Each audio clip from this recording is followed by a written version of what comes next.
Check. Hey everyone, Lazy Ben. Okay.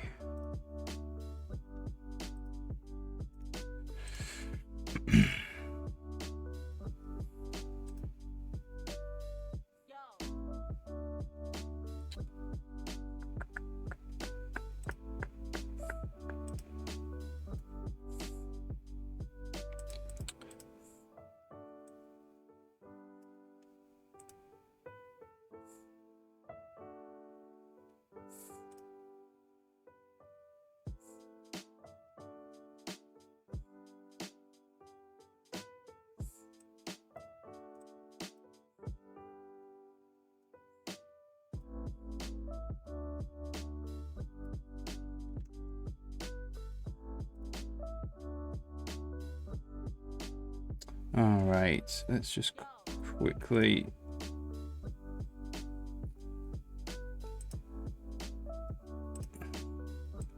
upload the last VOD to YouTube.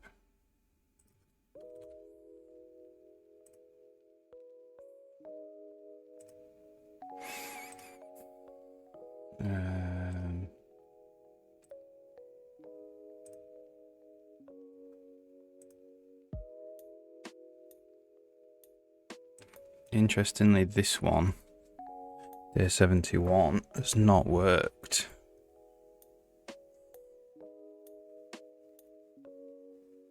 And that's gone from Twitch as well. Oh dear.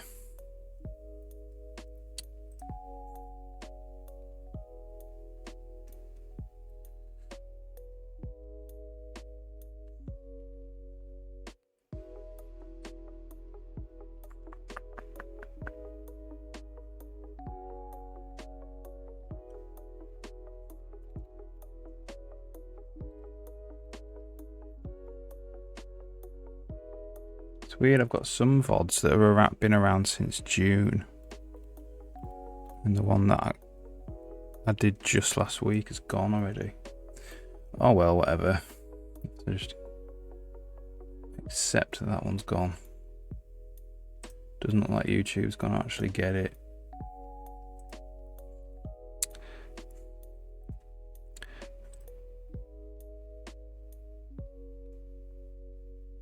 Well, that one's been added in.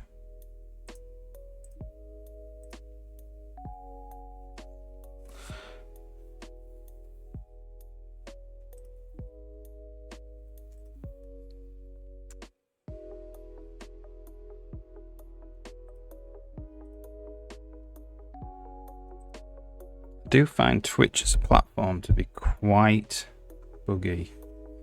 Anyway, whatever. Ganberg, hey, how's it going? You hope you're alright. I'm in for a full day streaming today. I'm here till 5 PM. It's 9:30 in the morning now. Working on stuff. Formalizing gameplay systems. That's kind of done, kind of. We've got a couple more things actually.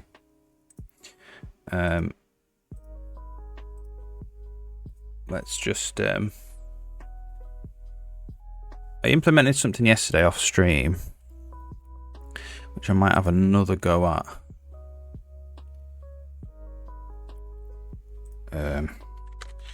Game events.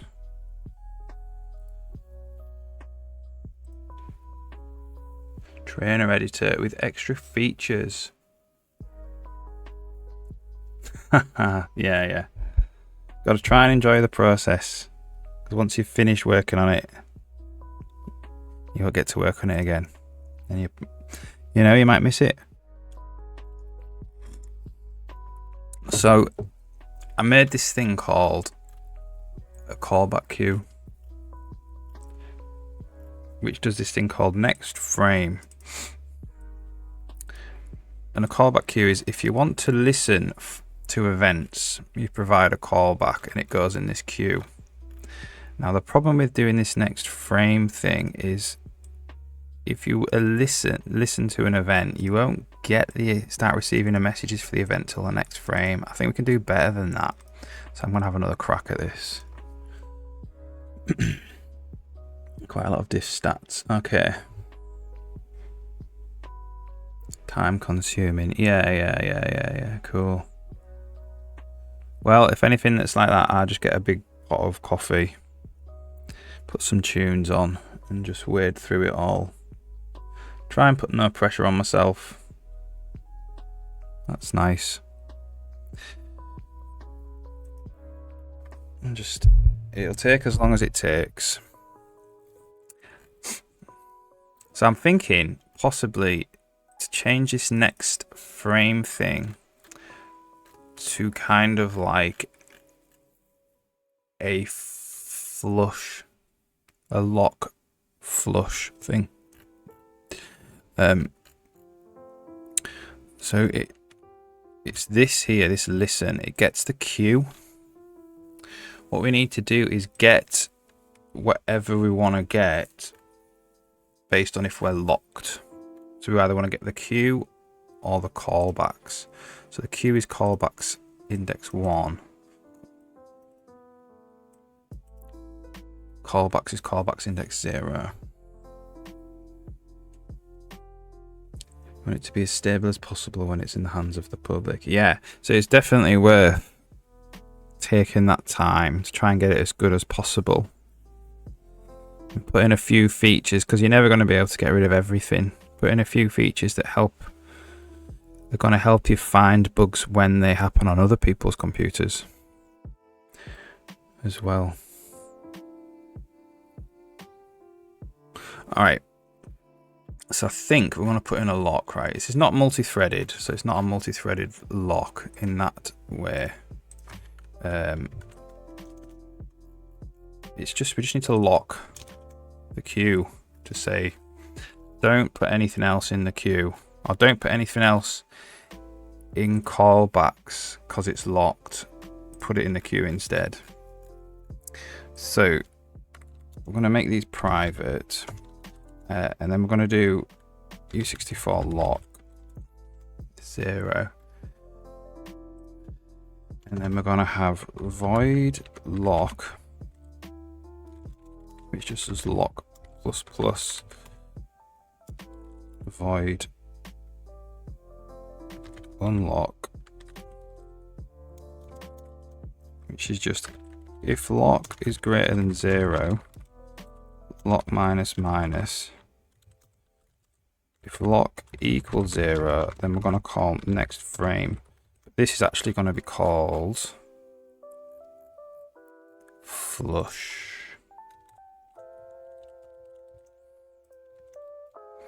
Like that.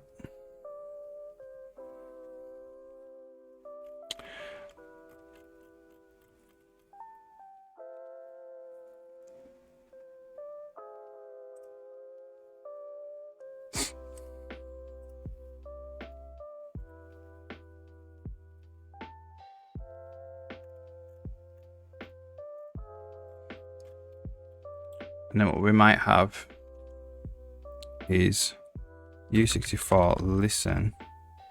Well,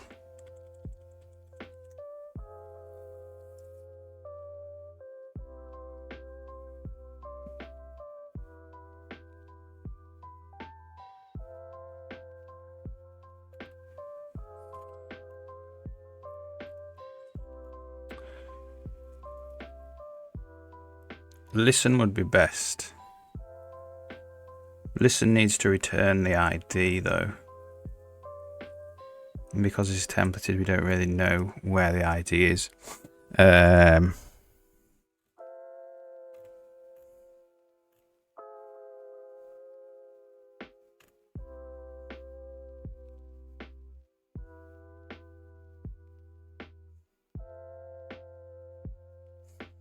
Listen would be best.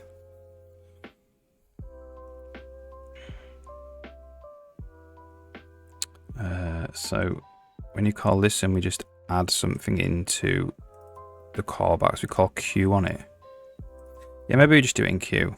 So we're going to go if lock else return get callbacks dot in place standard move CB. So if we're locked, we put it in the queue. Else we in place it directly on the callbacks.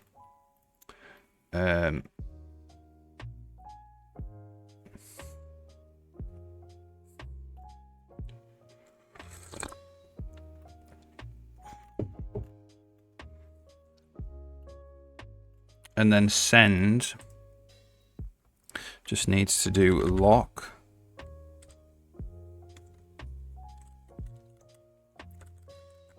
unlock like that.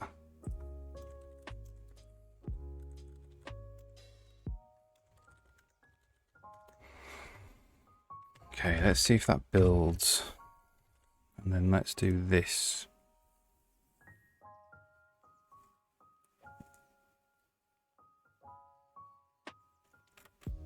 So next frame isn't a thing anymore, which is nice.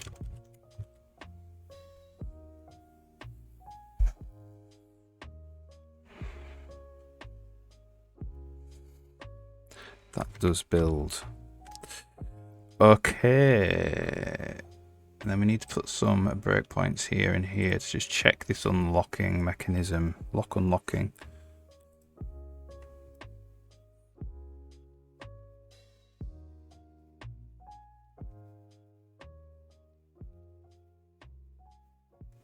Alright, let's try this then.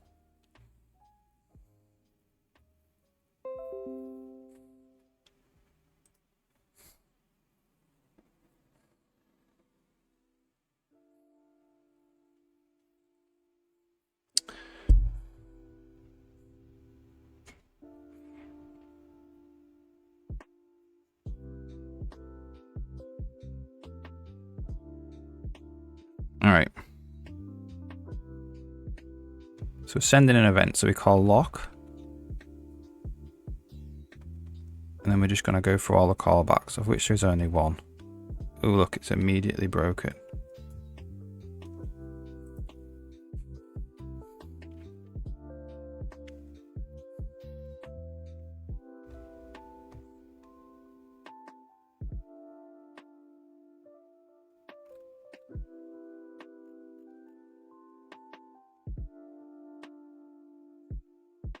CB's is 1, so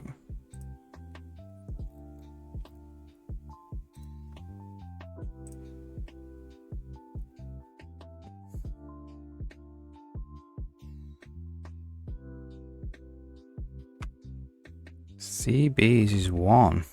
Count is 1 with nothing in it. We didn't put anything in it.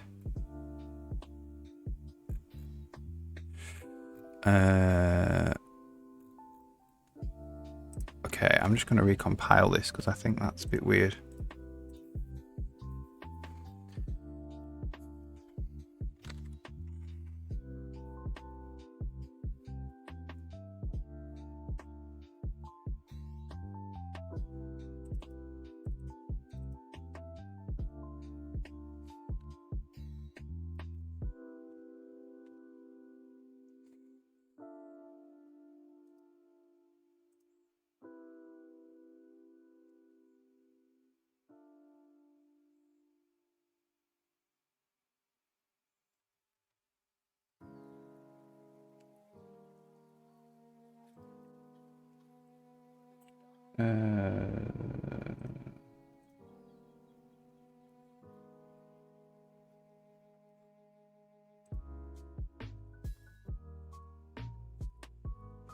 Awesome.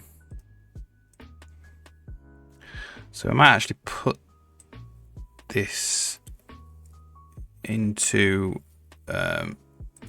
private as well, just to make sure we're not messing with the queues from outside.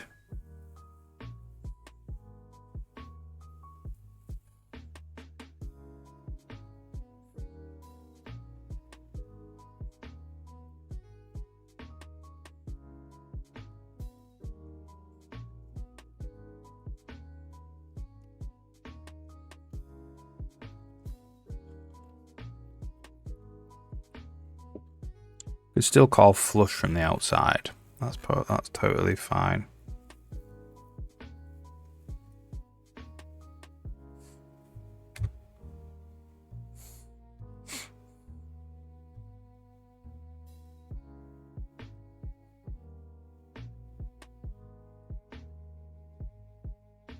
Okay, so we're queuing.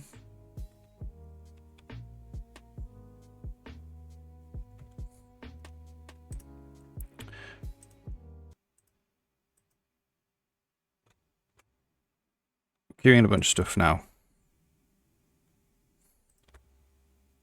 There we go. So there's actually 23 callbacks. So that code just wasn't built properly. So the lock is 1. So let's just go all the way to unlock.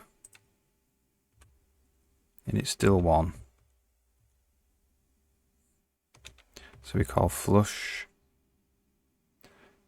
The queue's empty anyway. Okay, cool. So what I'm going to do is the get queue, get callbacks. I'm going to make private because I don't really want to be messing with them outside of here.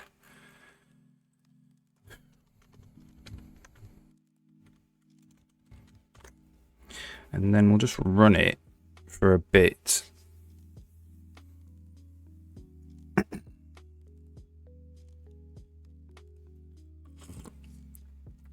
And then I suppose we should test the situation to stress out this. So what this whole idea behind this is that it's meant to mean we can listen for events inside callbacks that are listening to events. So it's like when you want to start listening to an event inside of already listening to an event. This should allow that. Push ready state event.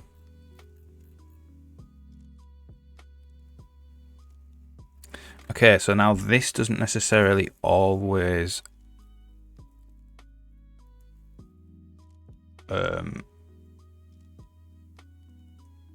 go into the queue.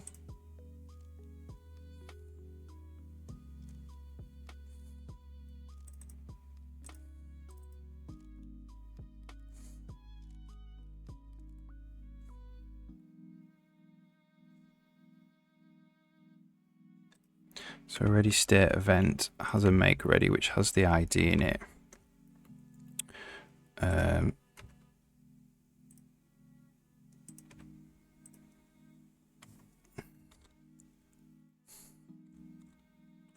So really, we're trying to return here the ready state event.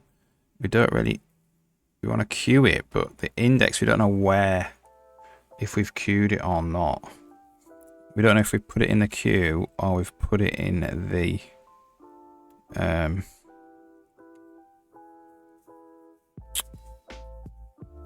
put it in the queue or put it in the callback. So we can't use this index. So this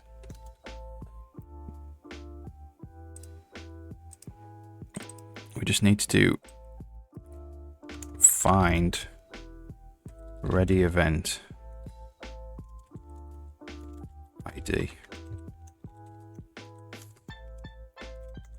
I mean, to be fair,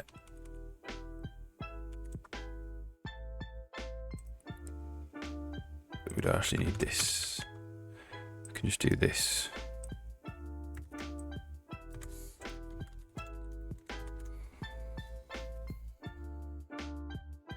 Because the find will just look through both the queue and the callbacks themselves.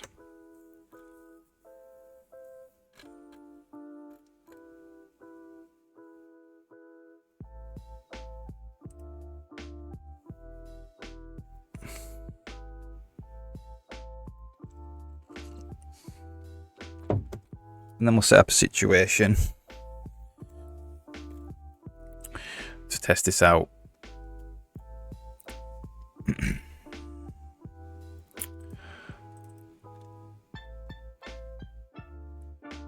So we do kind of need get callbacks. We do need that.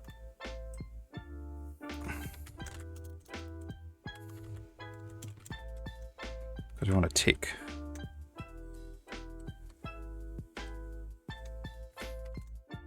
Need to tick them here.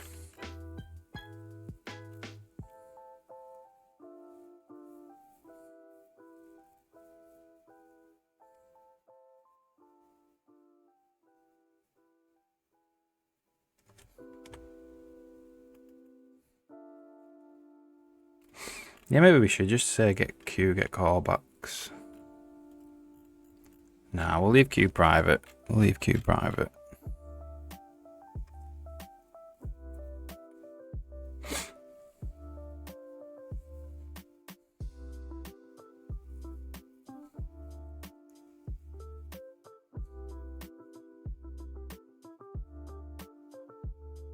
So really what we want to do is we want to see if there's a situation where this happens.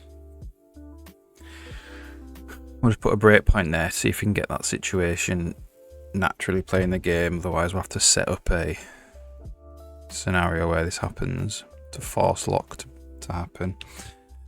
So it was happening. Here we go. Happening here. So what this means is that we're queuing something inside listening to it. So we're listening to, this is an event listener, to G event tech active slot change, and then we're doing open effect, and then that is on open is registering another event listener here. Now we're locked, which means we're in the middle of an event. So we've got to queue it. Same there, I've got to queue that one.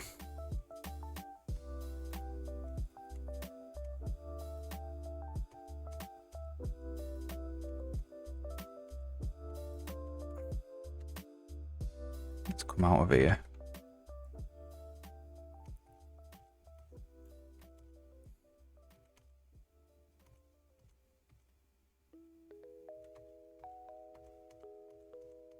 Come out of here.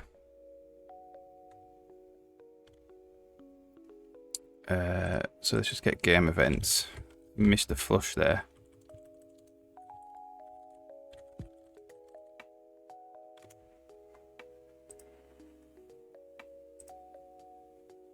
So the lock is 0 and we flushed. We've got 64 in the queue now. We did miss the flush, so let's just try and get that. We might not, actually we won't see it because we've got this thing on, that JMC thing. Let's just turn that off.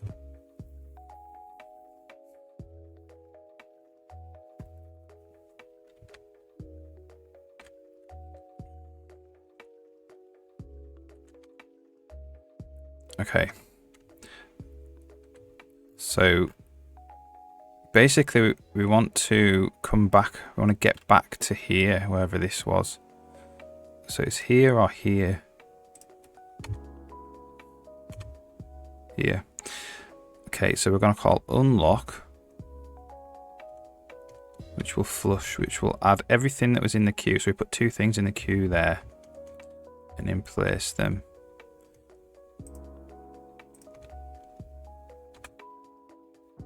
That's awesome.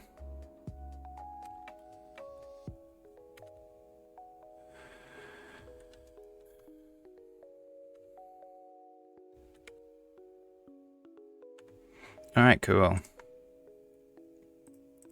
And then the next thing I wanted to work on, well, let's just check that in. So that's working. Check that in.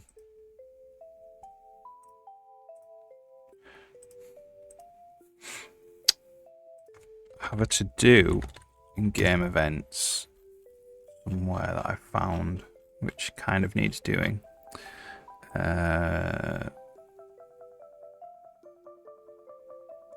Maybe it's not in game events. Where was it?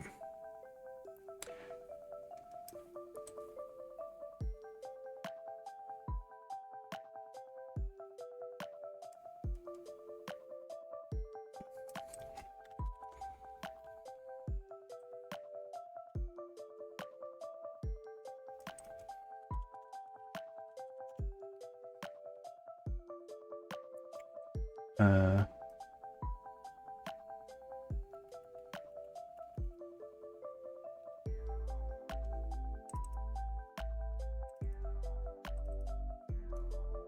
we go. Controller events is rather than below. Implement what's in gameplay system event listener. So that's in gameplay system, which is this thing. So we just have 2 of these instead of this template. It means it doesn't have to be templated, I think.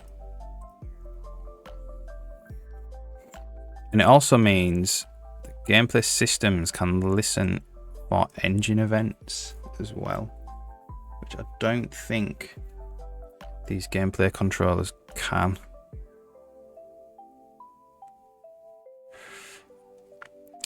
So let's quickly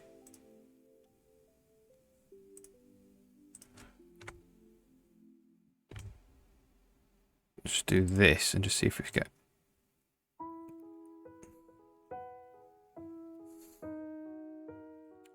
So this can just receive engine events.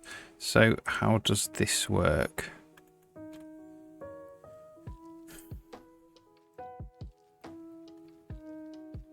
What I might do is just quickly put in void operator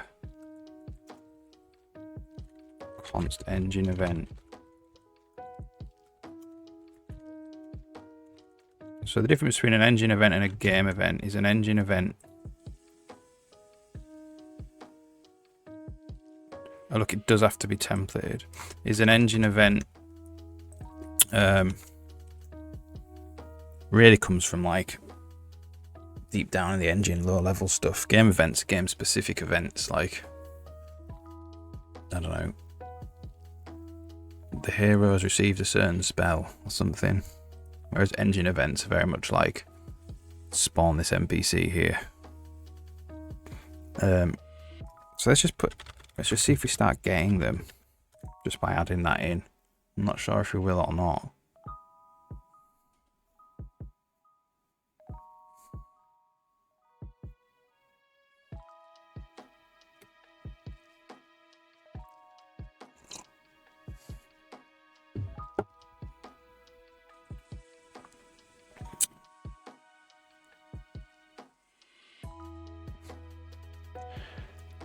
We might have to do something where we registered it.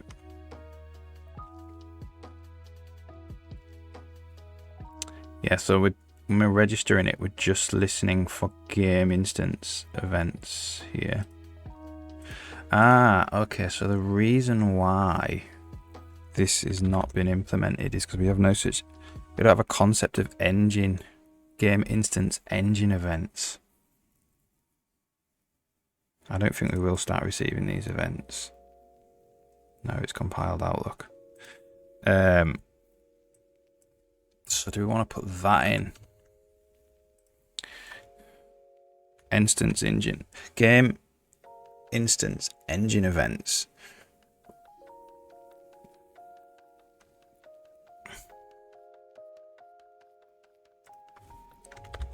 Because these controllers here, they disappear when the instance is over, so we can't be listening. We need to, we can't be we can't be receiving callbacks for things that don't exist.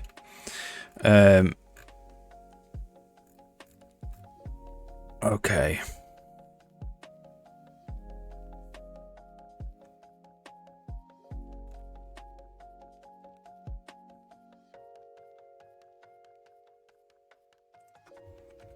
Oh, this is crazy.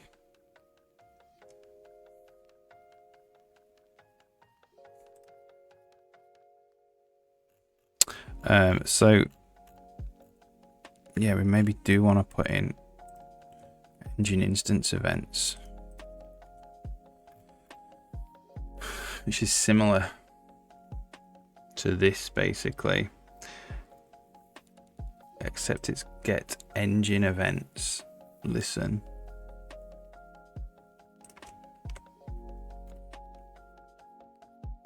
And then get game events unlisten fixed group IDs.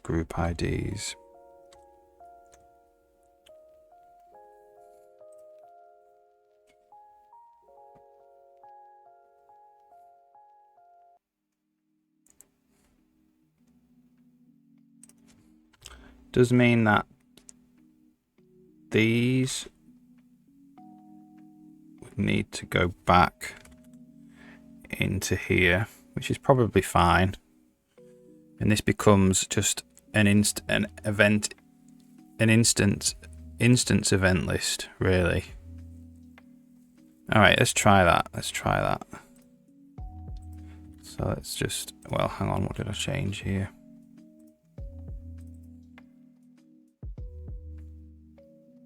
Absolutely nothing. That's fine. Just put a new line in. So, okay. That means these both need to become part of the template.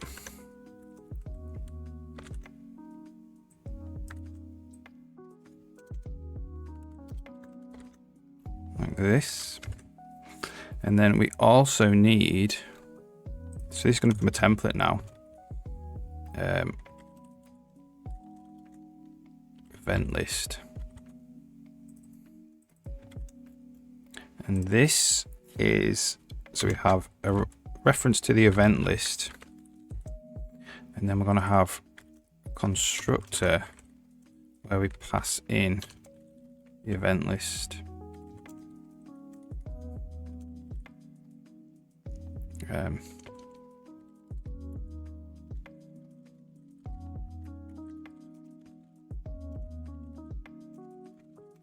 But probably passing it right hand side, assign it to a left hand side, like this. And then these, what we call get game events, is the event list, like this.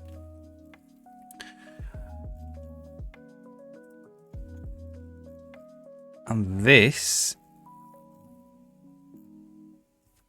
is, we're going to go using game instance event list.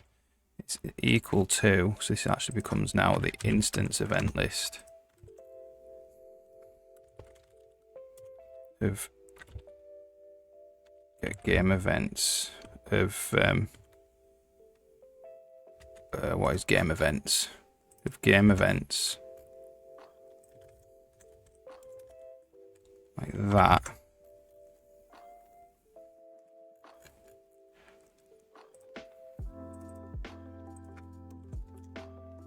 And then this. Ooh, yeah.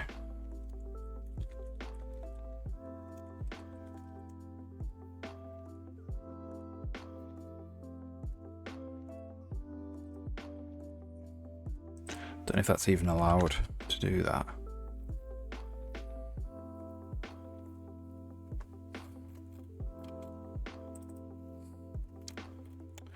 All right. ID not found.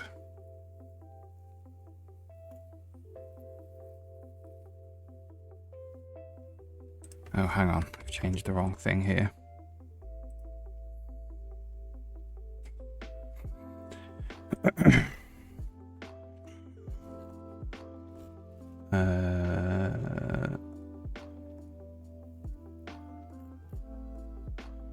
Down here. We've just swapped empty and unlisten around by accident.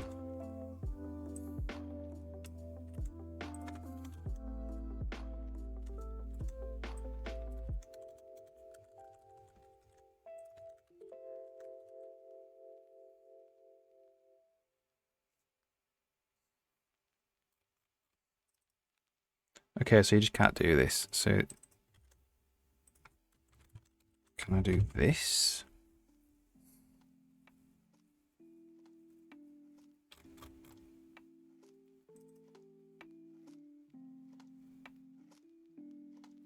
Cannot convert from game events to game events list.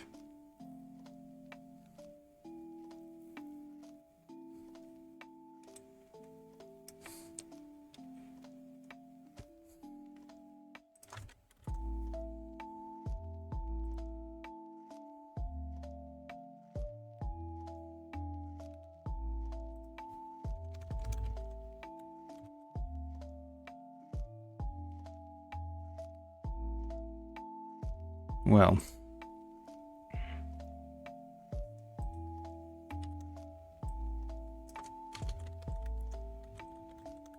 let's put that there and see if that works. Okay, so what's the problem?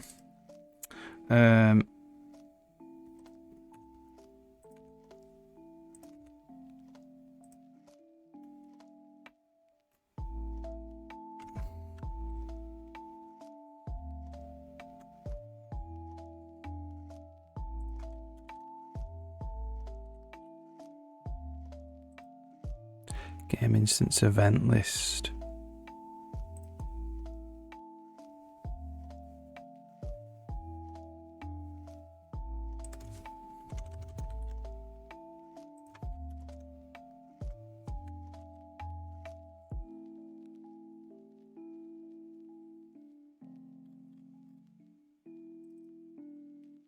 Doesn't have a template argument. Game events.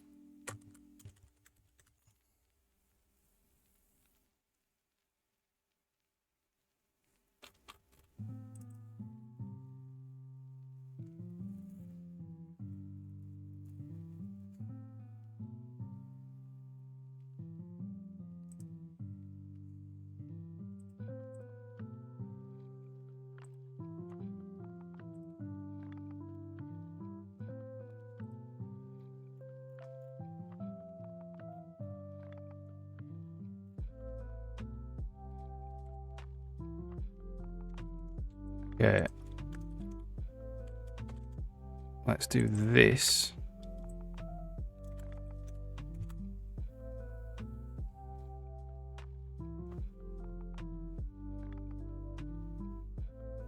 That seems to be better. Can we put this outside? Whoops.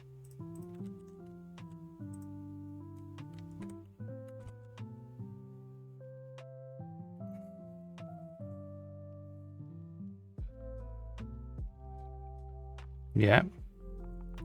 Can this just be a game instance event list now?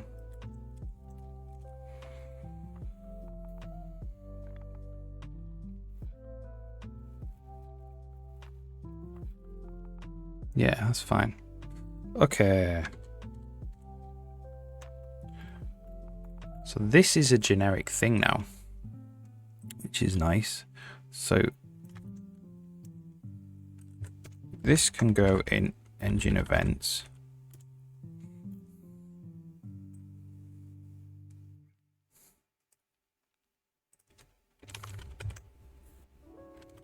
Let's just see if this builds.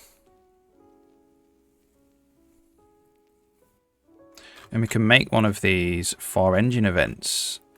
So we can have a game instance event list, an instance event list for engine events now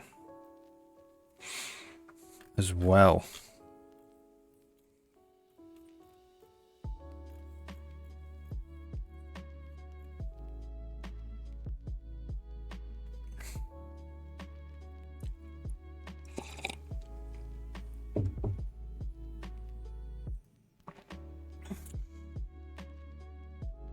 This all comes under formalizing gameplay systems, really, even though it's not really a gameplay system thing.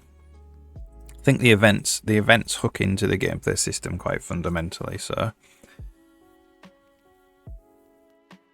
this is good to get done.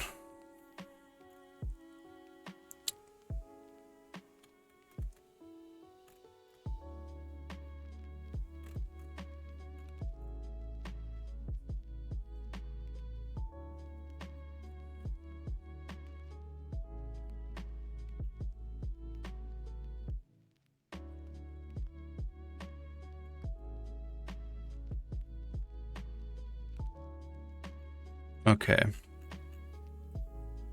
That was fine. So we're going to go using engine, well, game instance engine events list equals instance event list for engine events. Let's just look at the game events. We'll just copy this in general over.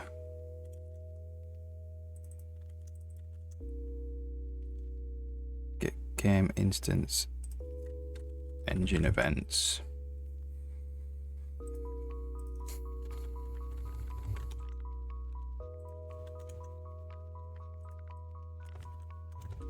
We'll put this up at the top.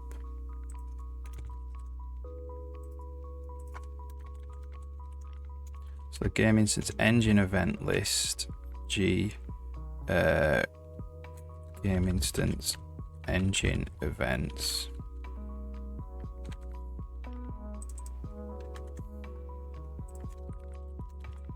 And then that takes G engine events like that.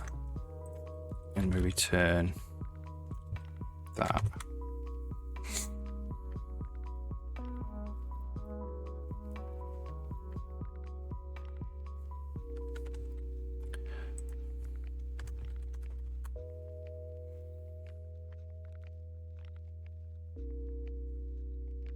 Okay, cool. So we kind of just need to know where we're emptying these. I think it's an empty game.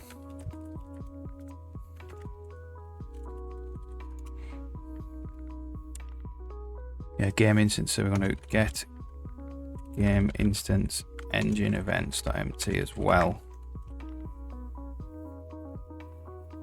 So basically, empty game is this happens when a new instance of the game is about to start or an old instance finishes, and then that can be when the player loads the game, a new save file.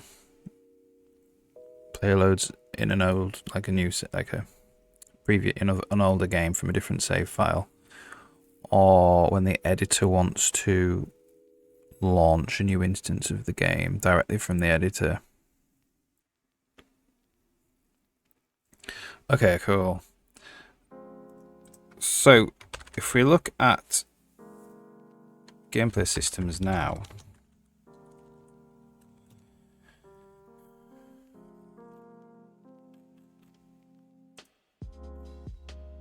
this gameplay systems event listener thing, that must happen in initialize. Yeah. So here we're going, we need to actually call in, we need to listen with the engine events in the gameplay controllers here. So this needs to be, so do we have listen fixed in memory? We must do. So we want to do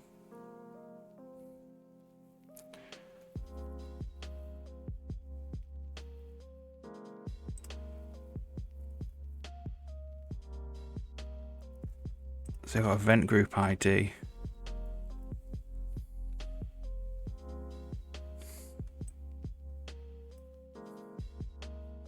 So there's two, isn't there now?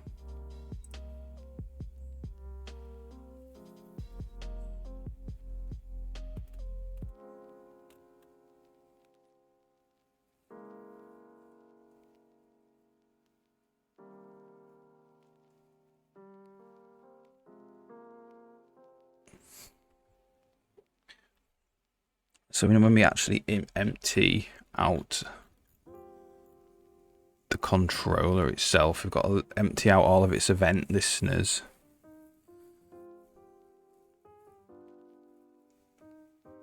So I think here we want to do get game instance engine events.onListen as well.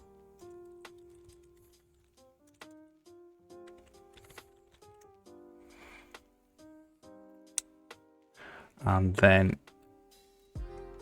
when we're registering,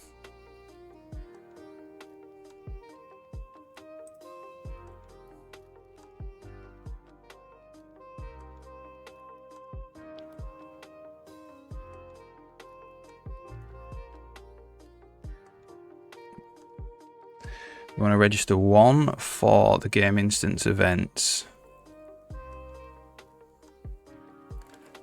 and one for the game instance engine events now.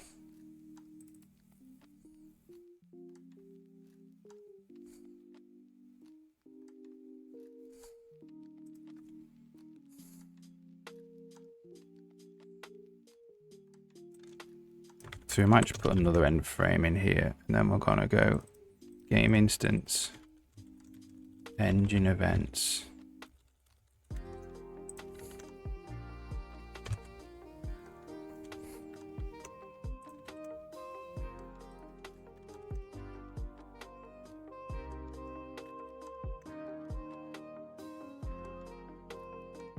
And that just means that this gameplay controller can start listening for engine events.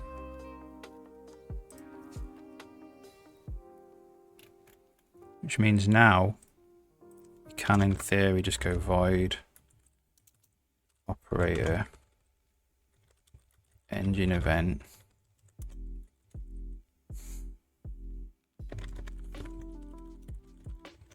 Now I think we need to wrap this a different way. The engine instance events, it needs to be a engine event callback to get the actual engine event class itself.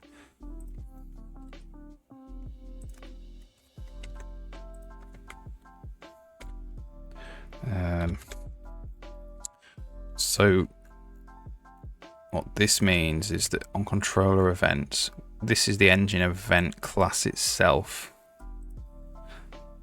whereas this is the literal event. So this is like, you know, speak dialogue, player speak dialogue, whatever event this happens to be. This is just the engine event, which has got stuff inside it. All right, let's just see if we can get it.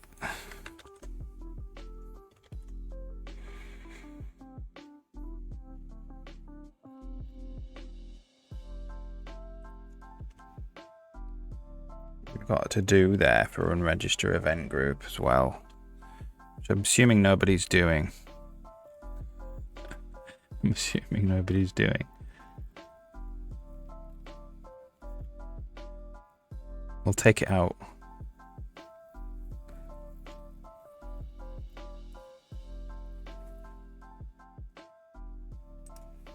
Okay, so we'll put a breakpoint there.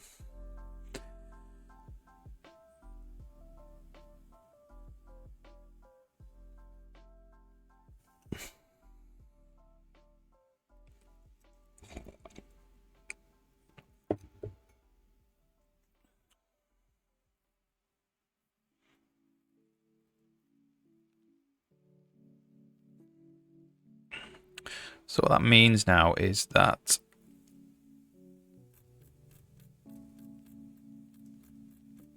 eventually we'll be able to forward these events through to the actual controller. This one forwards it through to the controller, gets the controller, forwards it through. We want to see, like, what we don't want is for this to end up being an engine event. So we'll just check. I put the breakpoint there, really. So what is this? E. Okay, so this is a Gone Dark event. There we go. We're starting to get the engine events through now. This engine event is on level enter. Cool. All right, so what I want to do is actually have the game event here. If we're going to actually implement this like we said we were going to do,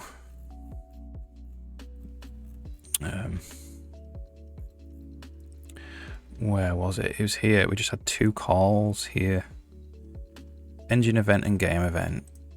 So we might do that. How complicated do these calls get though?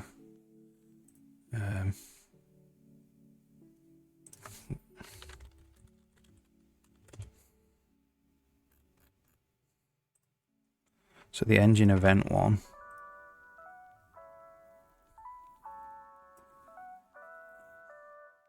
Ain't too bad.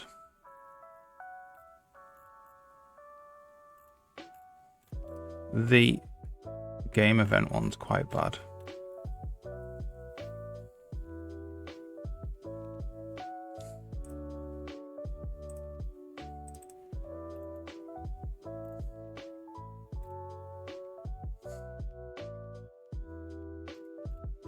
This could probably be, well, what we've got game event types there.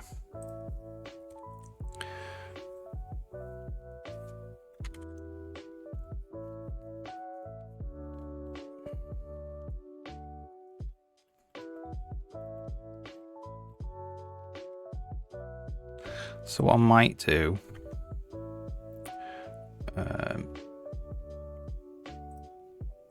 here, it's just this. This is actually controllers, I believe.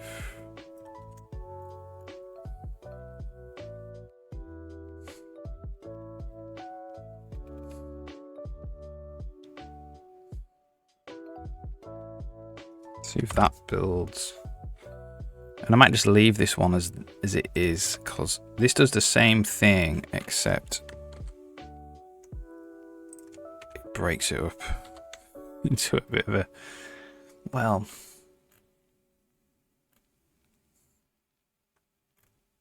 don't know. We'll see.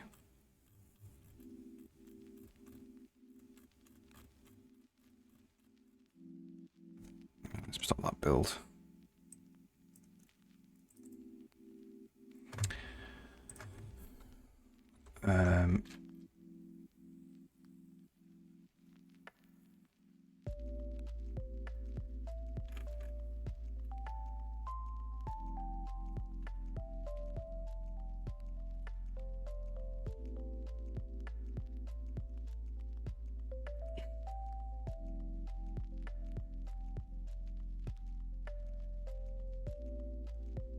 No such thing as a system, really.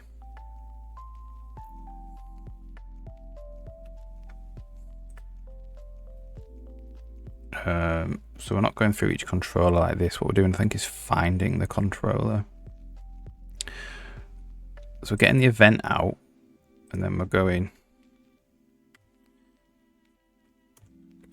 if constexpr event is callable, controller type e-type. Be actually getting the system by getting the controller.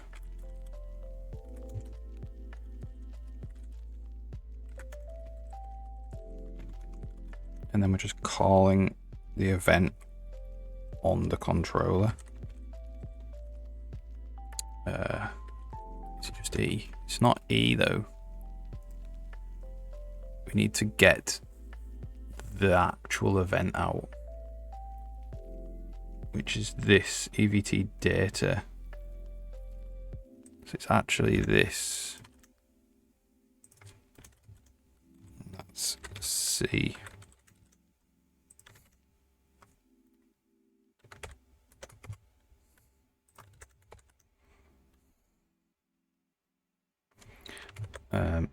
This goes.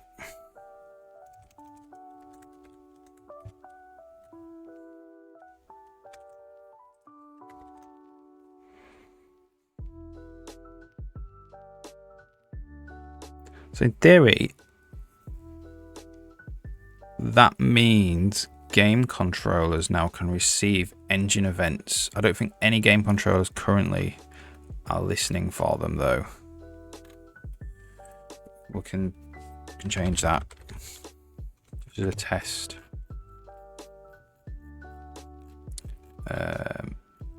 So let's do void operator const e-event by spawn NPC. Or to just spawn NPC.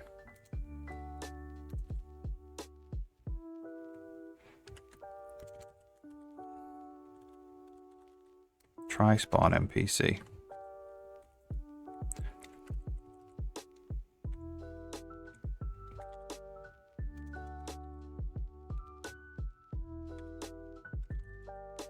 Is that even an event? What event were we getting first? Can't remember. Let's just run it and see.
Okay.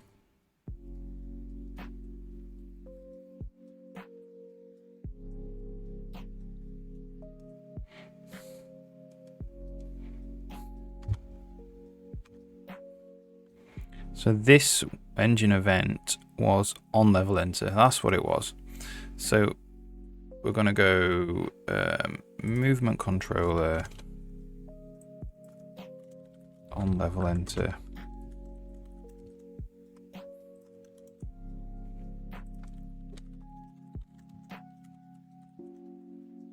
Let's make this. So interestingly, those don't need to be structs.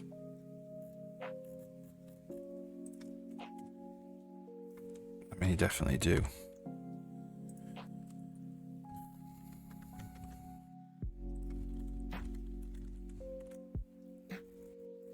In theory now, on level enter will work. And then we need to load a new instance of the game and check that we remove listening to these events. Because of this, the controllers are only instanced per instance of the game. And they can move and stuff in memory.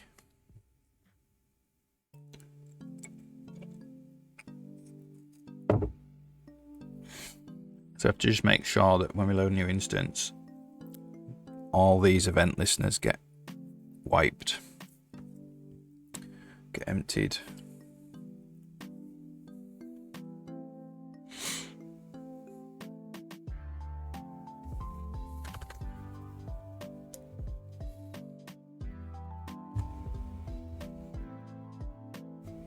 Okay, let's see then.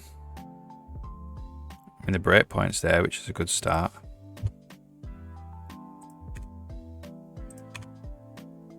We didn't get it though. Level enter.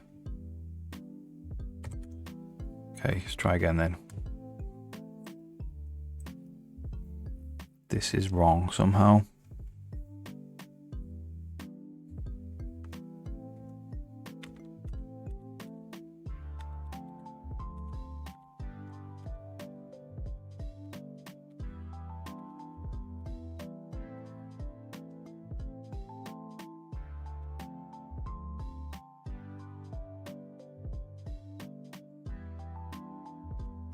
That didn't even go anywhere. It's been compiled out, which probably means that this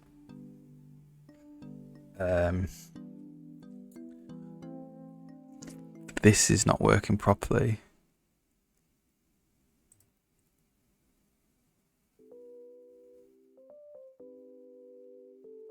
I think they need to be swapped as well. I'm just going to put an in-X here, just so I can see what E-type is going to end up being.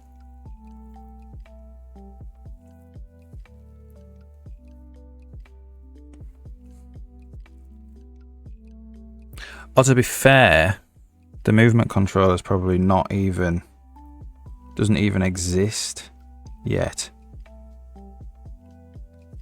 That's probably what's going on. Like on level enter probably creates a bunch of movement controllers. Okay. So we need to listen for a different event. That's all that means. Or we could listen for on room enter. That's what we'll do.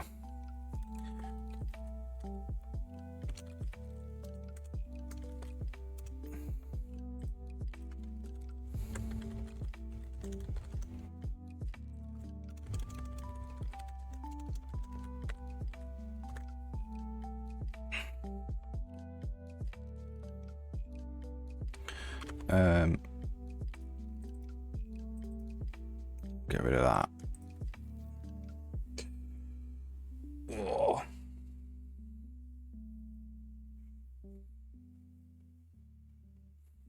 Yeah, I'm not sure whether we want to implement this in terms of engine event or not. This just works fine as it is. It's just a little less clear that this is only working on engine events. Whereas this is clear it's working on game events. And this only works on game events now.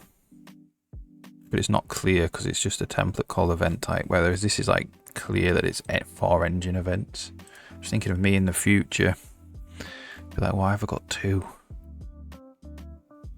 Okay, so let's go to enter a different room. There we go. So we get it. Okay, so the next thing I want to do is the empty. So we will keep that there actually.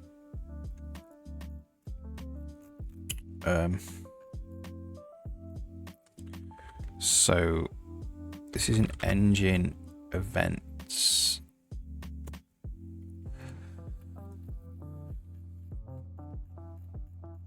Empty. So this is here. So I'm going to save the game, then I'm going to reload it. So we've got 28 groups.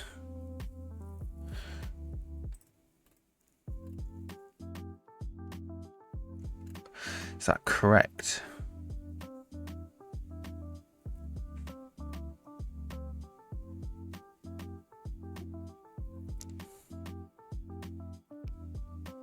And we've got 53 altogether.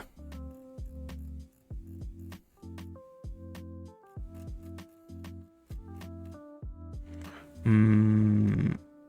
28's quite a lot.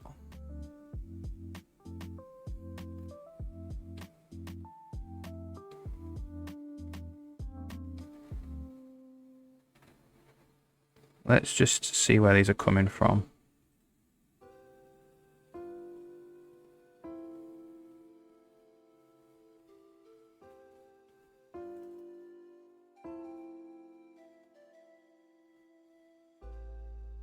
Oh yeah, it's yeah. There's quite a lot of things listening now. That's why. Yeah. That makes sense. So we'll reload. So I'm going to call unlisten, which is a bunch of on-end frames. Interestingly, got locked. Yeah, we are locked here. Ready state events is locked. No, lock is 0. No, that's fine. It's fine. Yeah. So we're basically going to put a bunch of requests for the end of the frame. And then I'm going to empty it.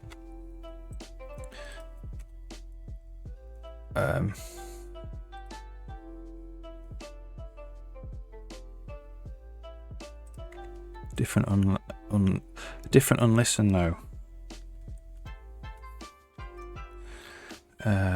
It's the event list unlisten. This one. Okay, so we'll see them all come in hopefully. Oh.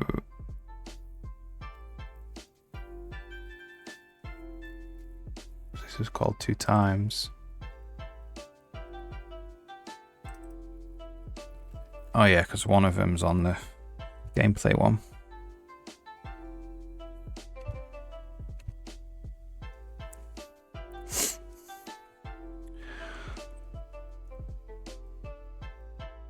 So 53, now it's 52. I mean, it's a very slow way to empty events, but it's kind of the only way to do it. So what it means now is, do I still receive? I should only still receive. If this hasn't worked, we'll get a double event here, which we may have done.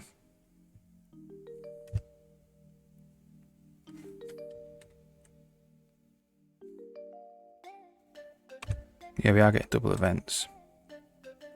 So let's event.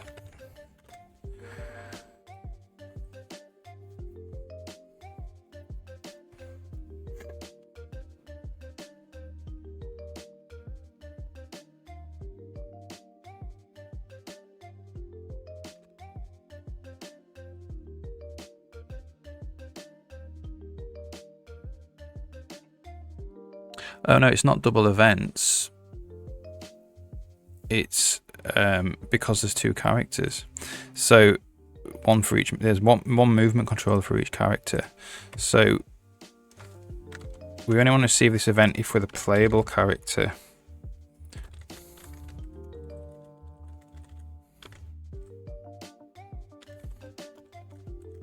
We are if this movement controller is the playable character.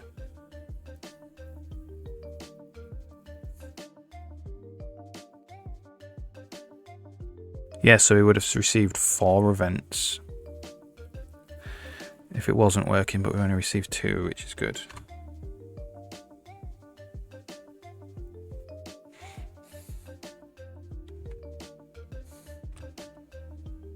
Okay, so we got 1 event down there. Then we're going to reload. So this is a new instance of the game. We've got a second one because we entered this room and we reloaded. Third one. Yeah, so we're only getting 1 event. Brilliant. Okay. I'm happy now. That means that all controllers, gameplay controllers, can receive engine events. Now then, do we actually want to do this in terms of a game event? Let's try it anyway.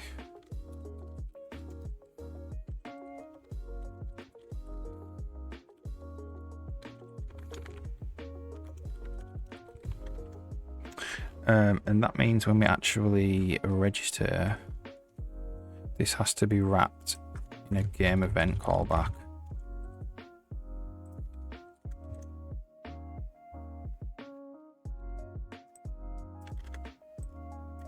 There and there.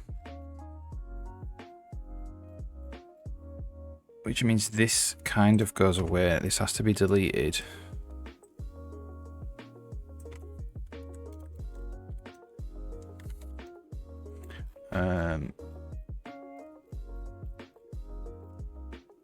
This has to be deleted now, and along with the to-do.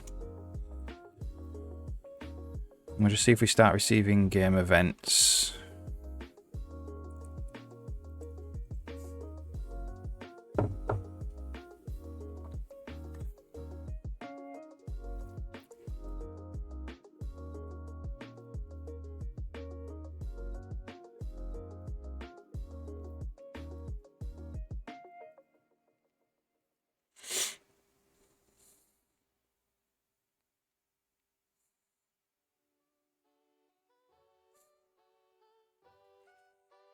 And then I assume we can just copy the gameplay systems one over, nearly the same.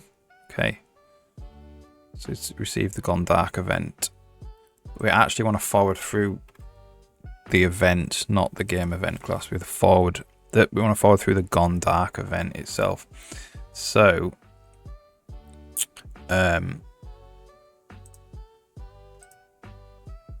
we want a good starting point.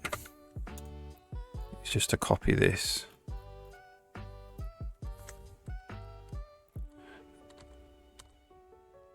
Into here.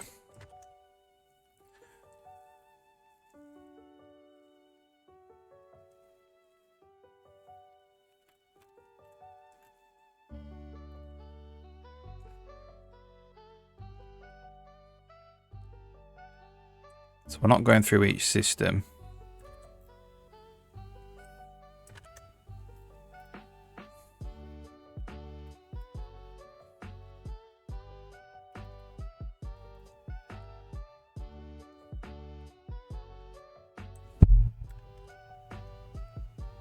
So that's that.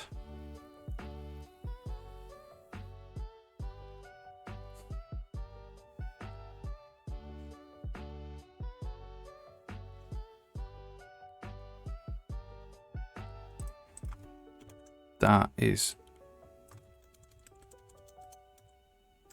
that, I believe, with the C on.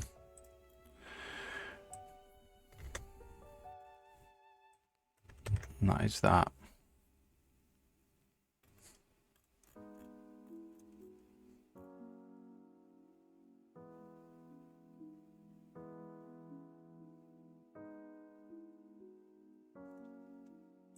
Let's see if that builds.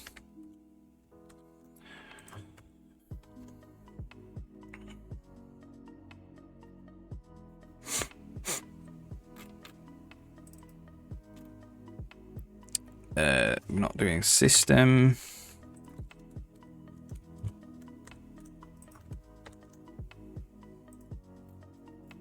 Like, these are so similar. It's just a shame, like, I cannot pass this context through. Okay, now this is controller type. Pass that concept through.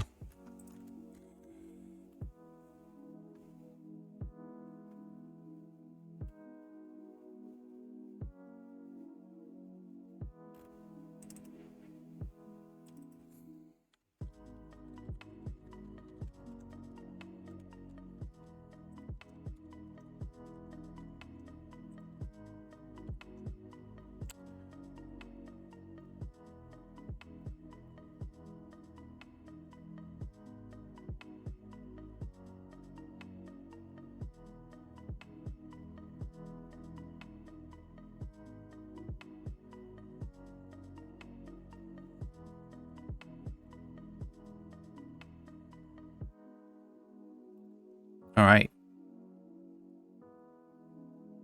So to test this, we just have to basically put some breakpoints here and here and here. Yeah, like the only real difference between these two calls, unfortunately, is this concept. This concept and these events are different.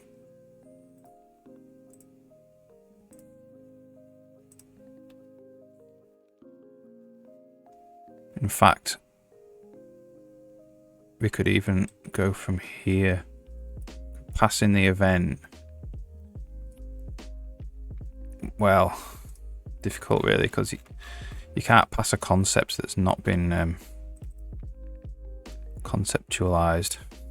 Whatever the word is, it's not been done, not been compiled into a type.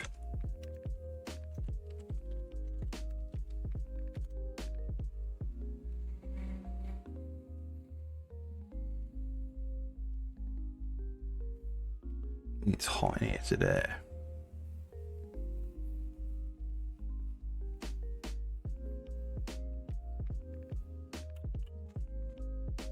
Thing is, this is kind of hidden away, really, anyway. Once this is built, it's really never going to have to get touched again, once this works. Just used. Well, the breakpoints are still there, which is a good sign, which means that at least someone is going to use them.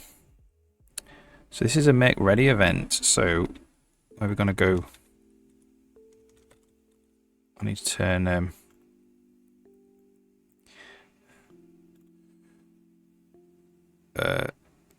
so this is going through to the entity state controller now, which is a similar thing.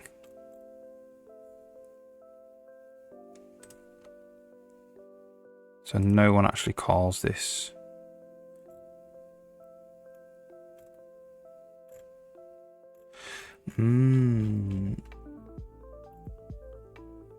So the entity state controllers as well, do they want to receive engine events? So this would be a third time. So they're also instanced. A third time to do this.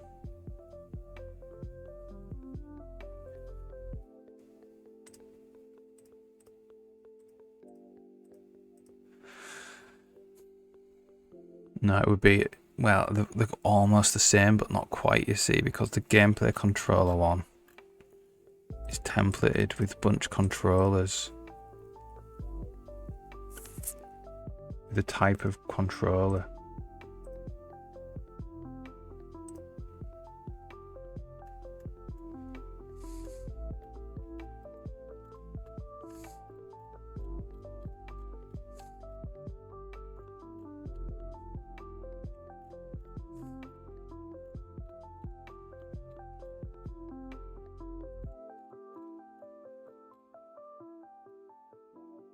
Actually, it might not be so difficult to. We could just get the actual entity state controller to listen for engine events.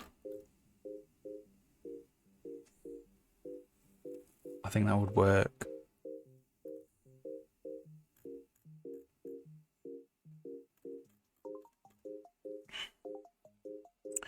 So in initialize, I'm assuming this. Where does this actually start? Where does this register that it wants to listen for events? Not here. It must be when we create the entity state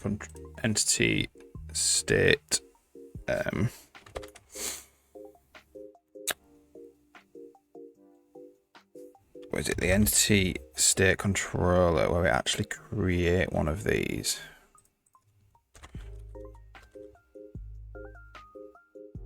Oh no, actually, yeah, this automatically. So this we can go void operator const engine event. This just will be able to listen for engine events automatically.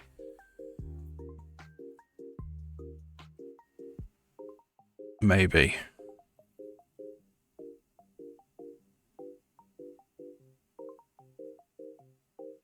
Oh, hang on. Will this just start receiving engine events? That's what I want to know. Just like this.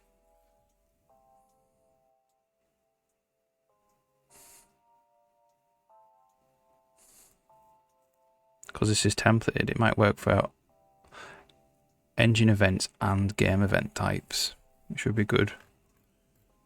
In which case this would already just work.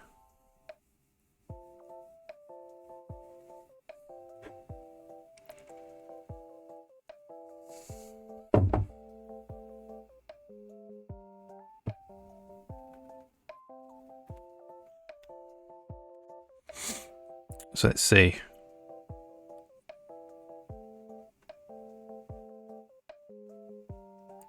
No, it looks like it only works for gameplay events, not engine events.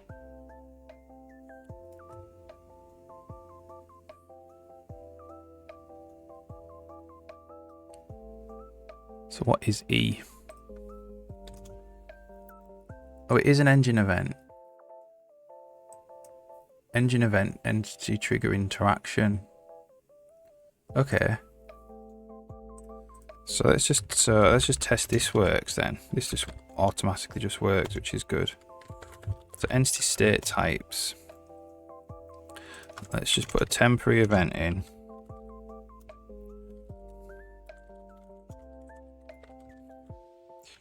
E-event on room enter.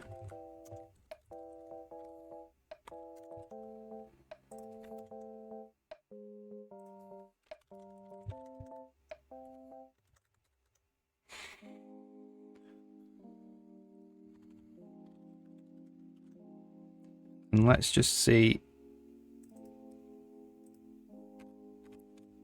if we just get it automatically in the hero state.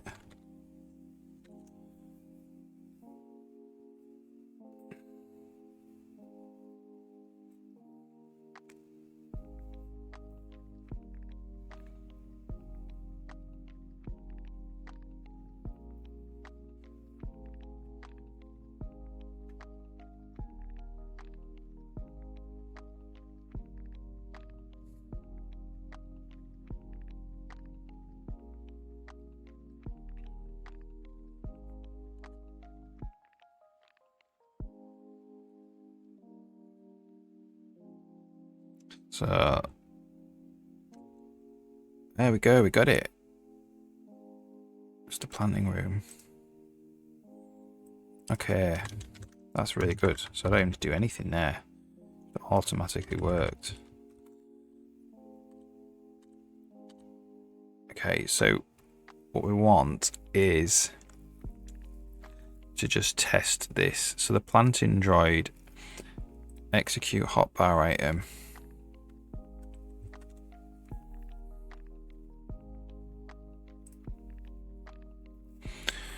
Just gonna check this still works.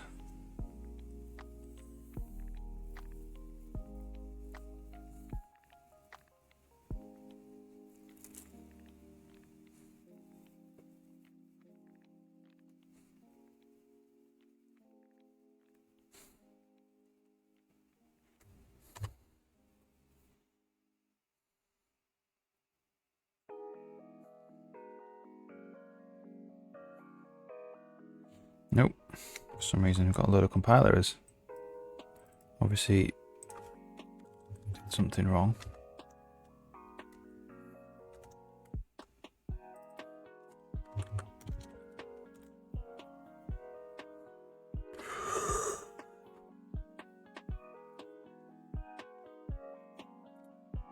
I'm just gonna check we've not deleted anything.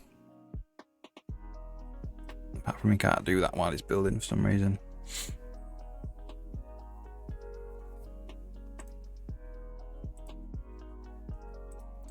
Well, there's nothing modified.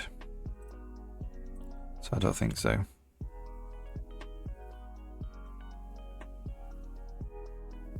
Okay, so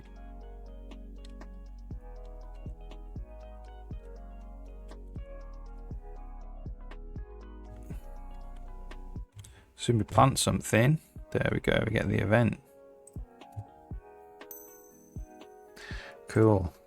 Alright, that's awesome.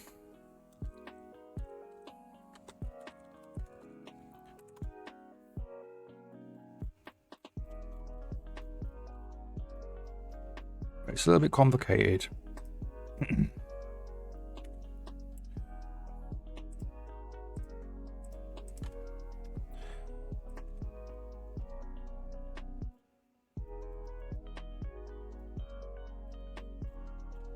But it's fine.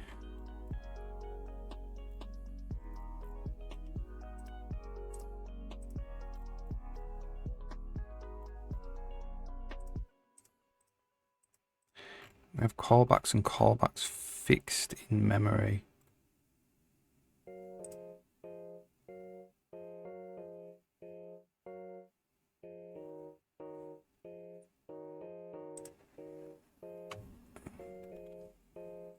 Yeah, that's for a different thing.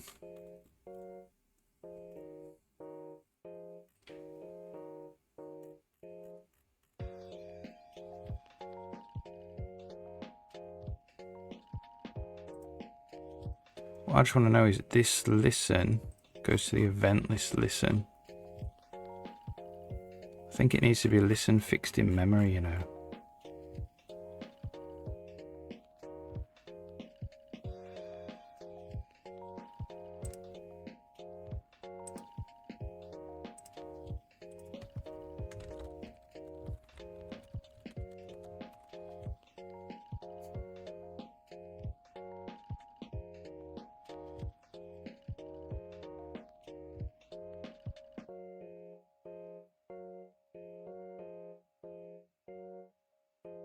It does add it to the fixed group IDs, which means it won't get deleted. This means add it to an array that will never reallocate, hence being fixed in memory. Two reasons for it to be fixed in memory, or two conditions. It needs to be never reallocated, never deleted. That's the never deleted bit, but this is the never reallocated bit.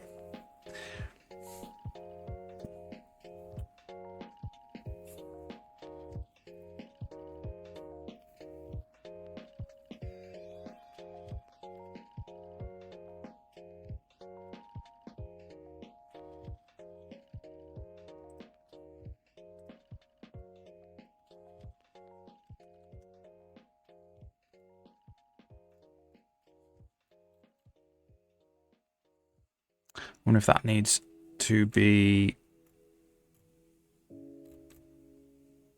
friends anymore.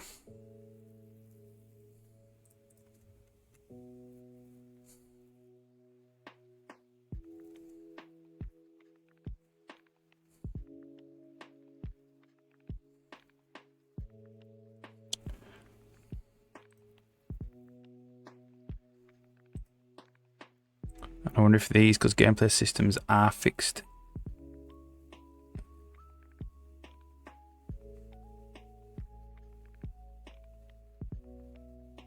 Let's just see what happens. I might be getting confused here.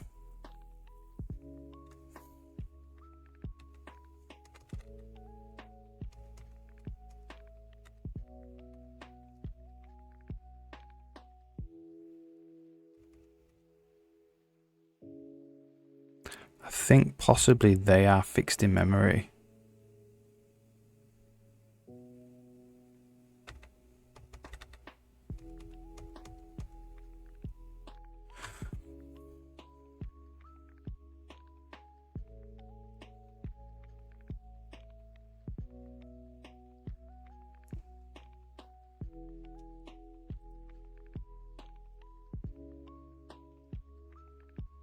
If we make them...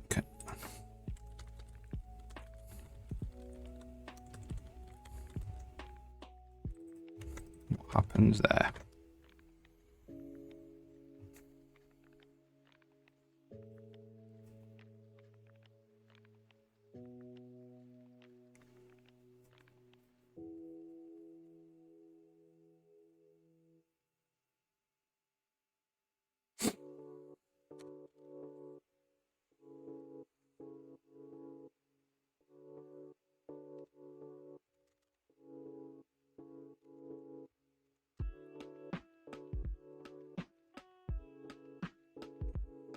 So it puts it into a fixed in memory buffer.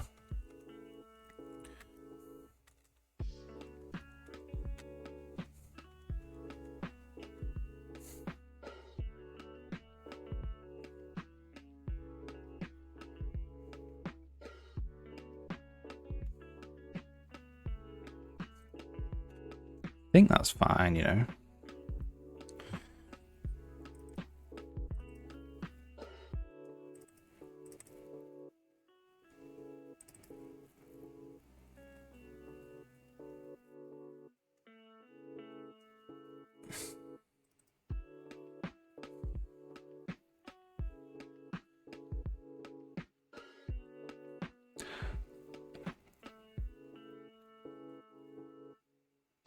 Yeah, so they're listening fixed in memory as well.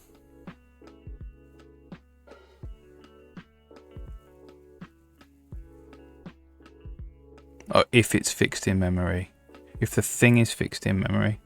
Yeah, I think that's fine.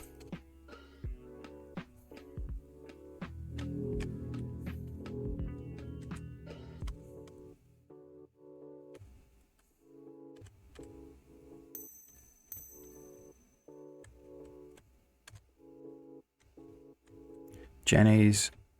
Let's find Jenny's. Where is she? She's on the monorail.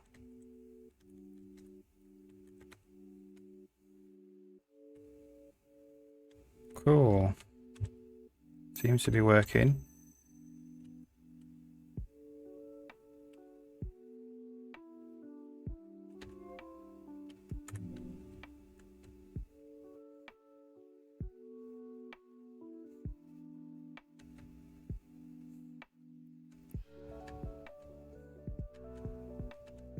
Ooh, look, we have a problem.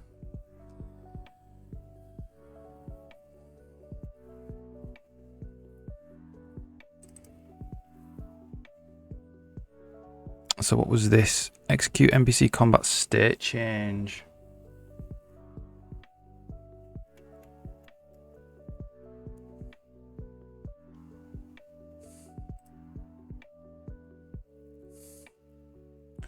This is fine.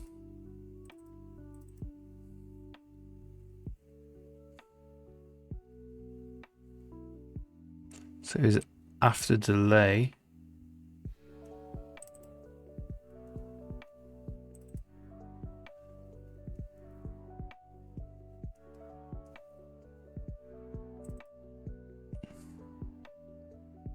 CC is empty.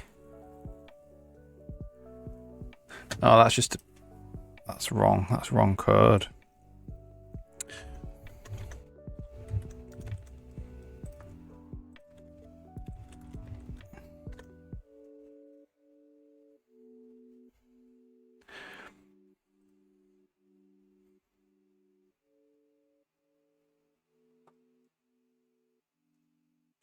So really, we should probably early out here. We should say, oh, this happens to execute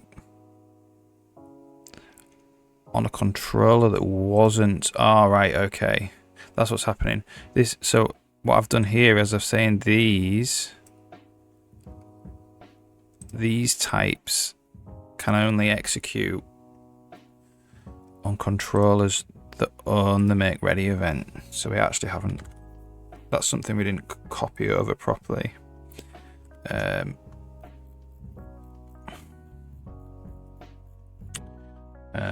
So where would that be?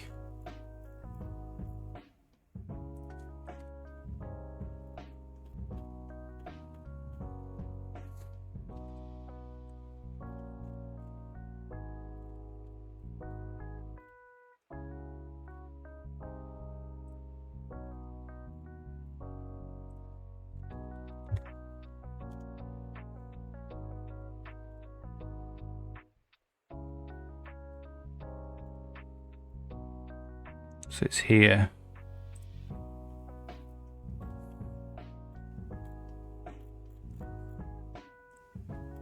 So we have our ID. We have to make sure. We have to say if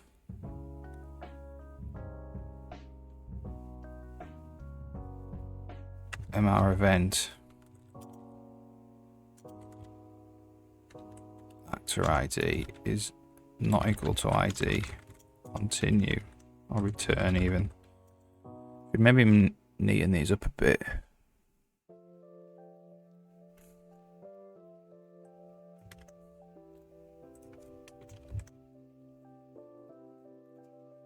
I just make sure that whoever gets sent this actually owns the make ready event, and whoever gets sent this actually owns the make ready execute event.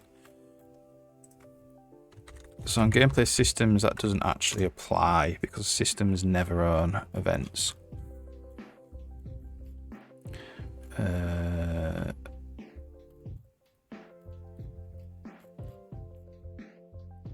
Which would be down here. Like systems never own events, so yeah.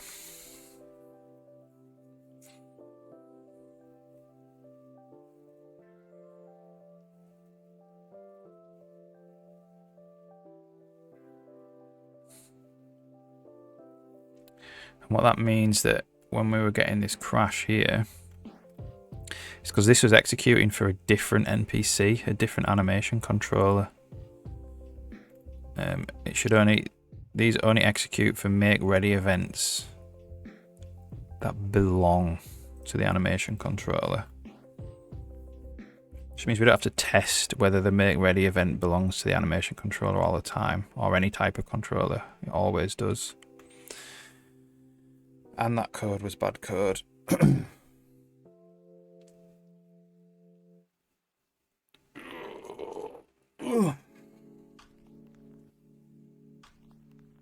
Okay, so we'll just wander back up to the combat room again.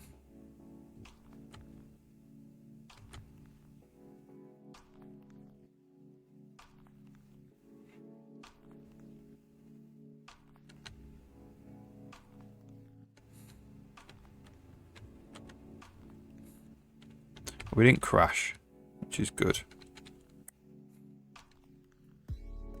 Just need to take one-shot kills off.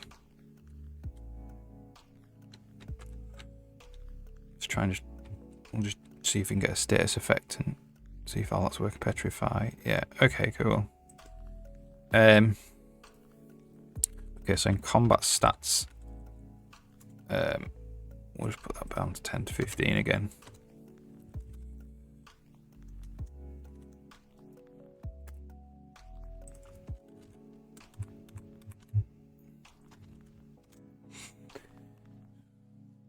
Right, so do we want to do the same for the entity state controller? Do we want to just check that when we're forwarding these events, oh yeah, we're saying that the state's instance is the actor ID, so we're doing that here.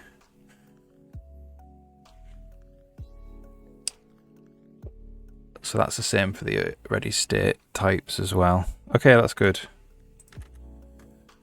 That's that done. So I think possibly we'll just have a quick look and see if I've left any weird to-dos around.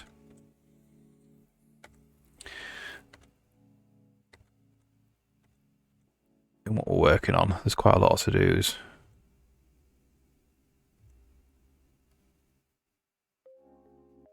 Dialogue paths need to be started. I'll work on that.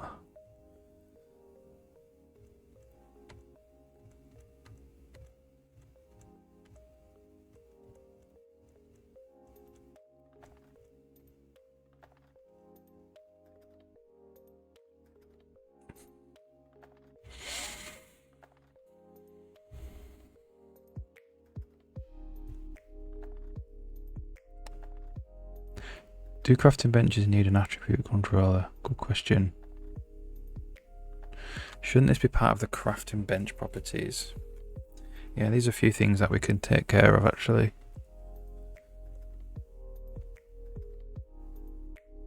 Make this work for the whole party. That'll get done when we do the UI.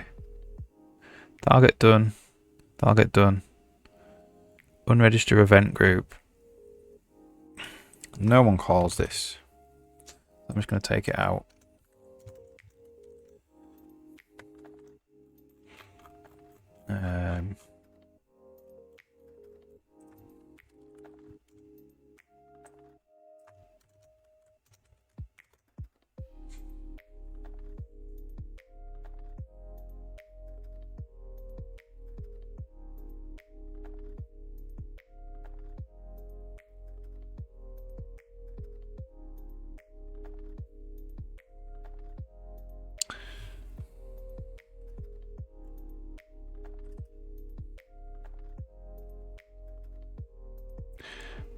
What's this? Game save, get thumbnail. Check the image is the correct format and size without loading the entire image off the disk. Yeah, I could do that. Verify data. It's quite an old to do. It's like a year old. Checksum is not equal to checksum corrupted. Are we not already doing that already? This needs, yeah, it needs to be like more when we get a cloud. You know, when we get cloud saving, we can actually get something off the cloud. Should this be moved into the inventory system? Oh, we could maybe do that. Okay. So the stash ID, this is in game state. So inventory system, we can actually put the stash ID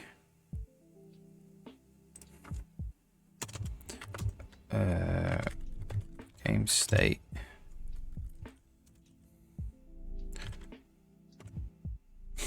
So we get stash ID. That these should actually come from the inventory system now. So we've got this here.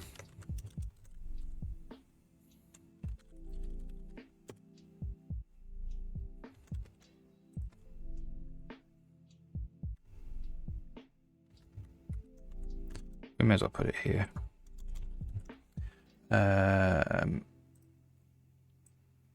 Both of these.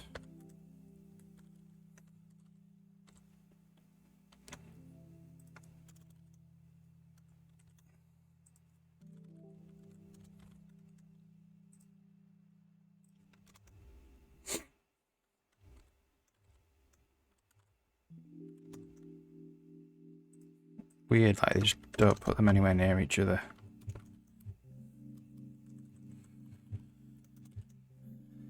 Get stash. Okay.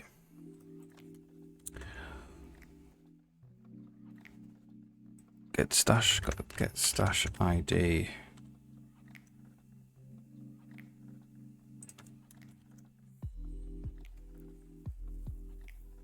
So this is this. Get stash ID is just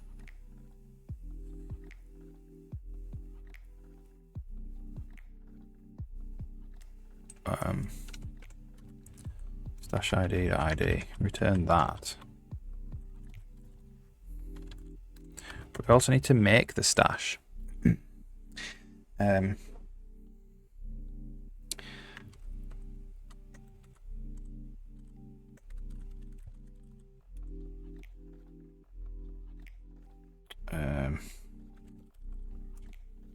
Where do we make the stash? Here it is.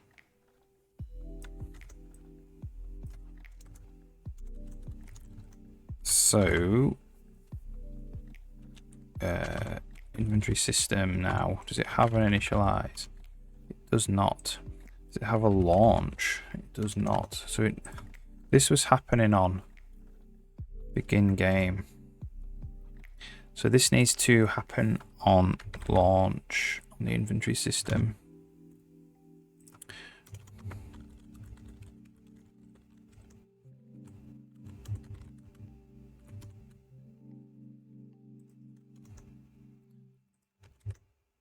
To create the stash with the stash ID.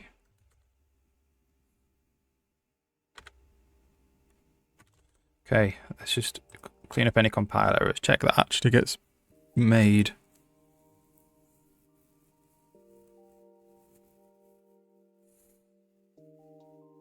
Then I'll have a coffee break.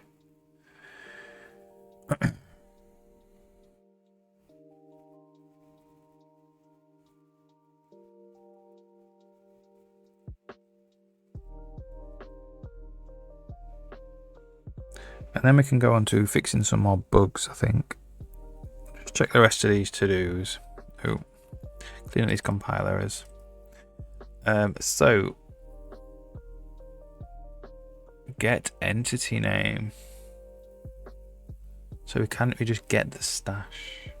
So if the entity ID is the stash ID, so this is gsystems get inventory. What is it? Gsystems get inventory system. Inventory item system get stash ID.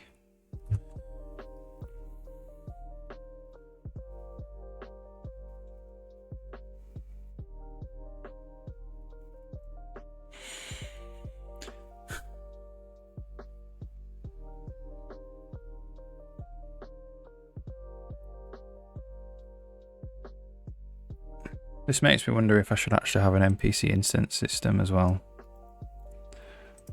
Really. Right now this is just handling the game state as well. NPC instances. So it's not really game state as such. Like it is part of the... It's not like...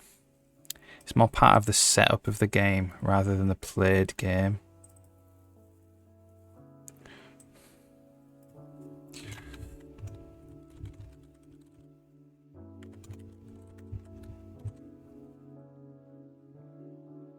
Like the game state should be reserved for as the player plays through the game and he changes the state of things in the world and stuff like that.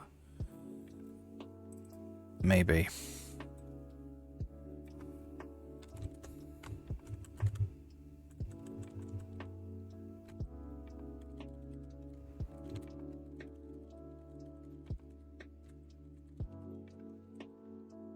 Up until this point, like... Oops. Ugh.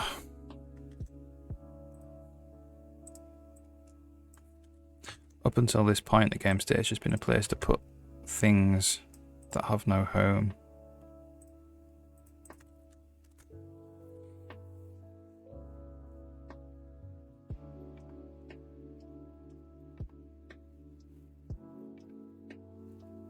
And then it gets slowly moved into their own systems, you know. State.get stash ID. So this is G systems get inventory item system. I wonder if this should be shortened to inventory system.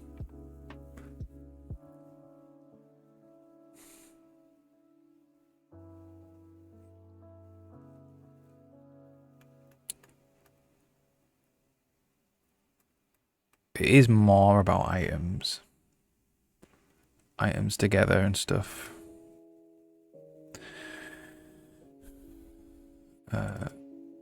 Get stash ID.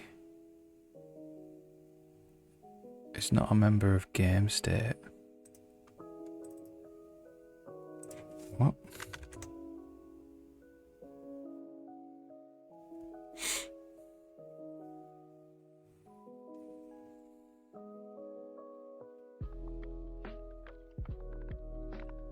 Alright, cool.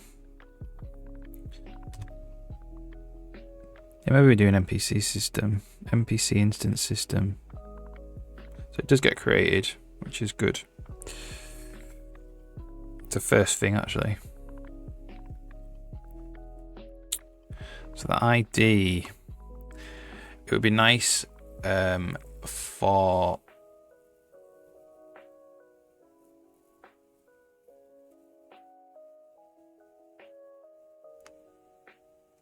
that to be called stash. Wouldn't it? So let's just copy whatever stash ID is. And then we'll go to game.viz and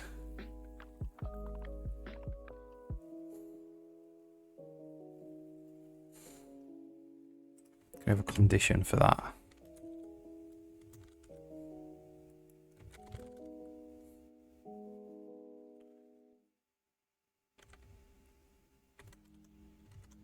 ID equals that.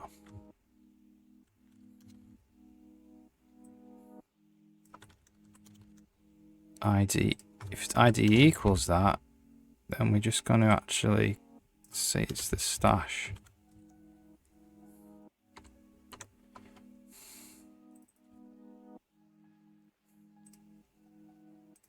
Stash. So now it's not just a random number, it's a stash. Cool. Alright, let's just go through more of these to-dos.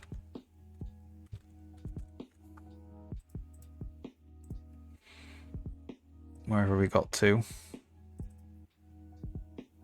To-do remove.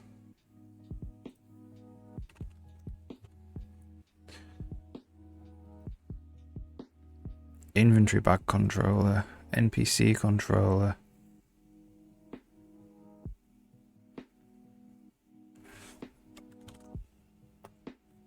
Well, let's just try and build game state without that.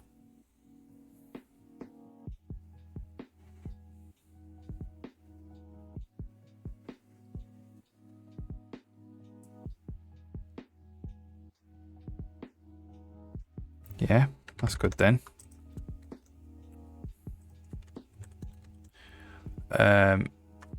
And this as well, really. Bitwilder, hey, how's it going? Welcome. Hope you're alright. I'm doing fine, thanks.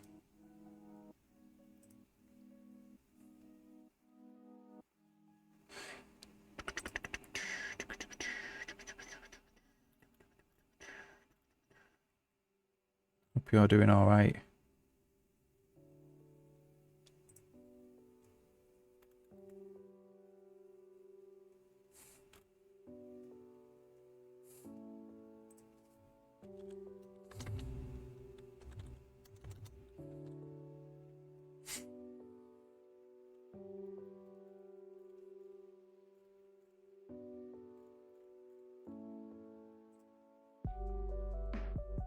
Wrecked from sleep. Oh, really? Too much sleep? Not enough sleep? Not enough sleep's bad. Okay, so this possibly needs to do remove spawn type, it says. Oh no, we don't need to do that. That's got a home now. See, this would be a good candidate for an NPC system. Maybe that's what we should do.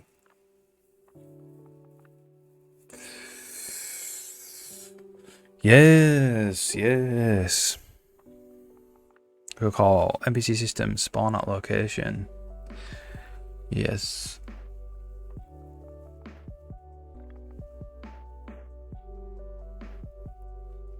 See, all this stuff is NPC stuff. Maybe we'll do that. Maybe we'll do that. We need to have that back in for now. Sprite states. We'll just check that as well. Slept 5 hours and it wasn't good. No. Yeah, I've been in bad sleep situations before.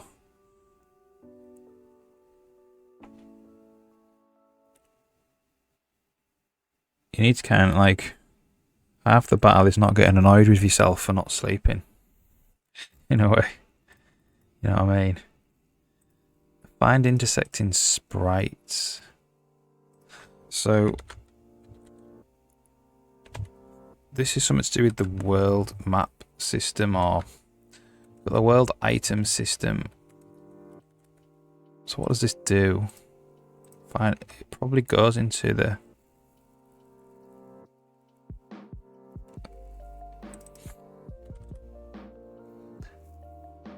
so it's the world item system that uses it.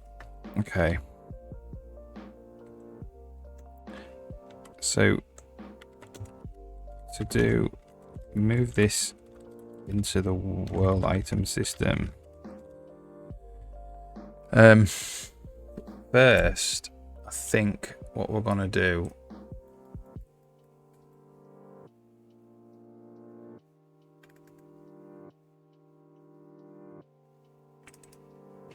read this.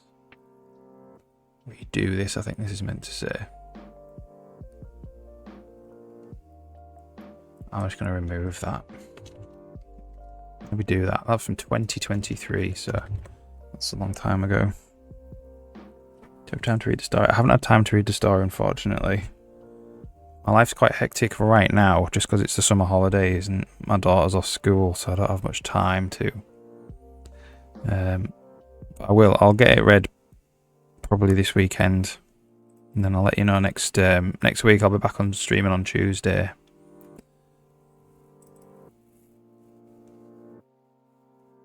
What happens when this is a view of this string? That works, didn't it? That was fine.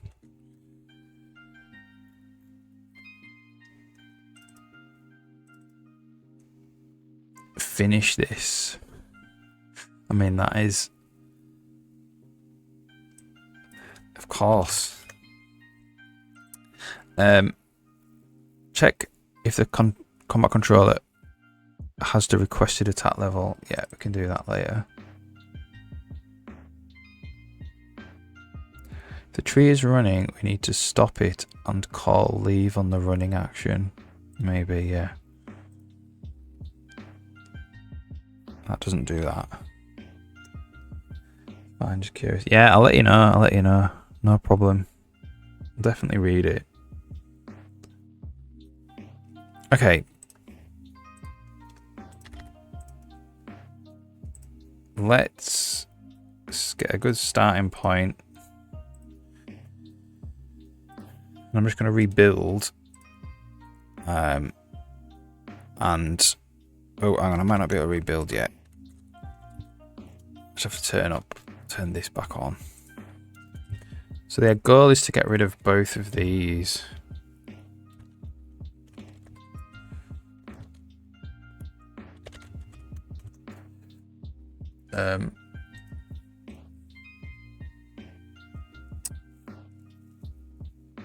That's the goal. After a cup of coffee. I'll be back in 2 minutes. I'm just going to make some coffee before we start this.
Right, well, it didn't build. So, fix that. Didn't think we changed anything. Maybe we did.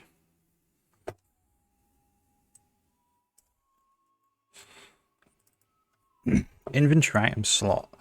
Undeclared identifier. Okay, so all this can go in the inventory items. Inventory system now.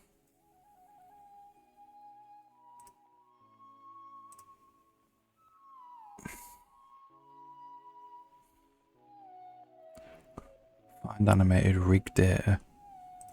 What does this do? Okay, so this is to do with like loaded packs and stuff. This goes through the controllers.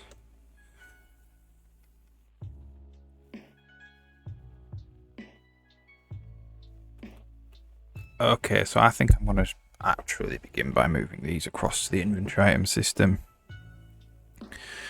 Right.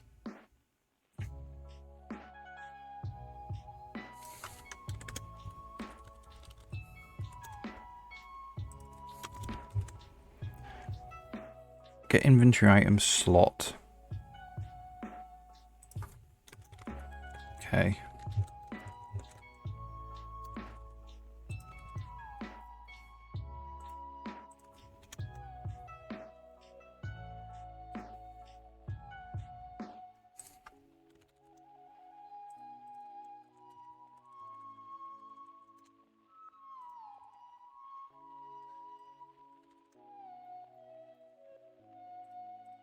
Get inventory item prefab. Okay. Good. So, let's just go to the game state. And just copy these over.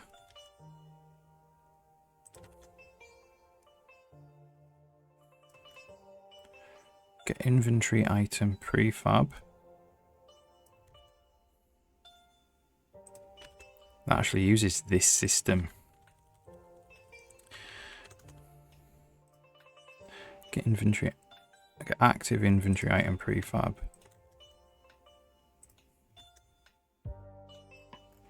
Find inventory bag with item.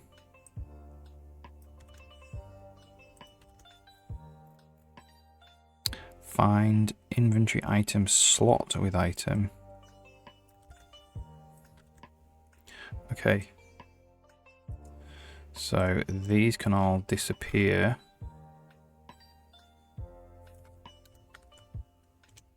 Check that builds.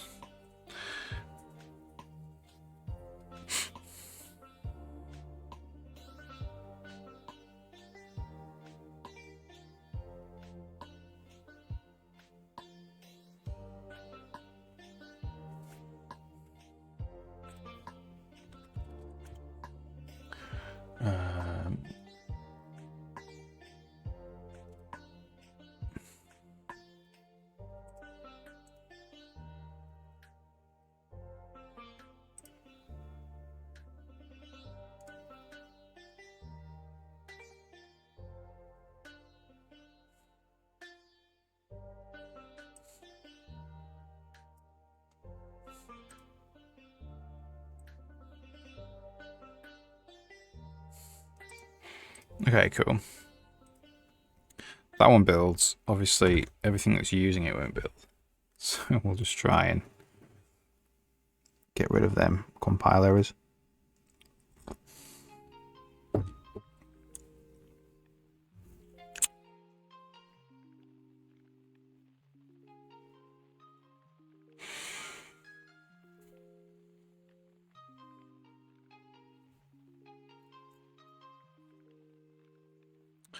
Okay.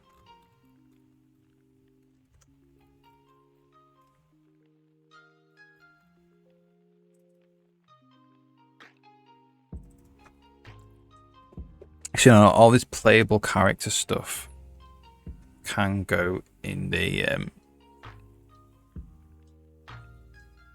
NPC system, even though an NPC is a non-playable character. We just call it the character system. Character is a bit of a funny word though, because character means a different thing in programming. But whatever. G systems get inventory item system.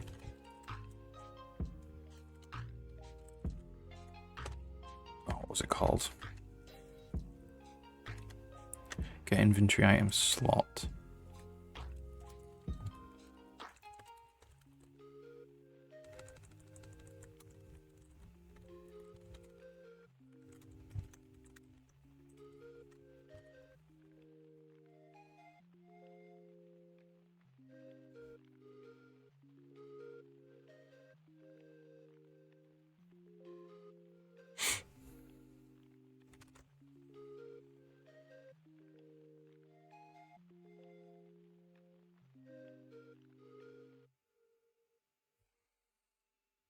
Could be the part. Well, because it could be the. We already have something called the party system,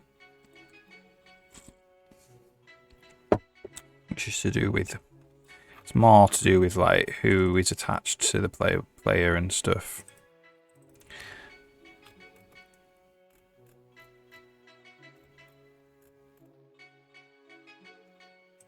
Okay, so that can be game state.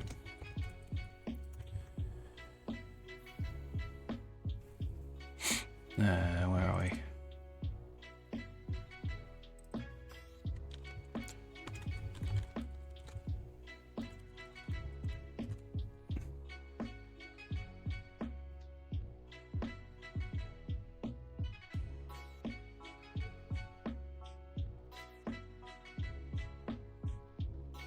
I think I might rename these to not have the word inventory in them. Do that after.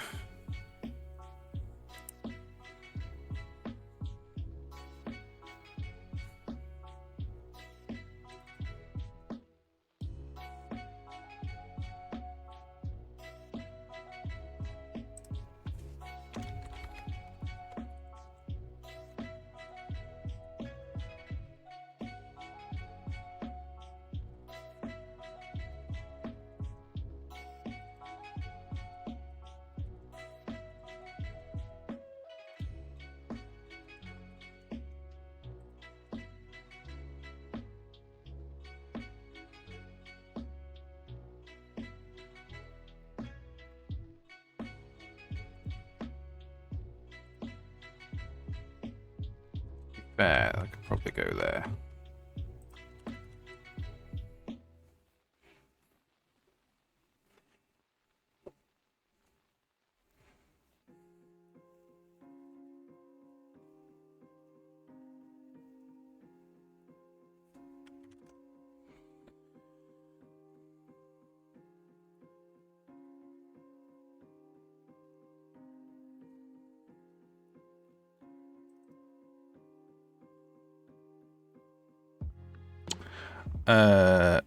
So this is auto IIS G systems get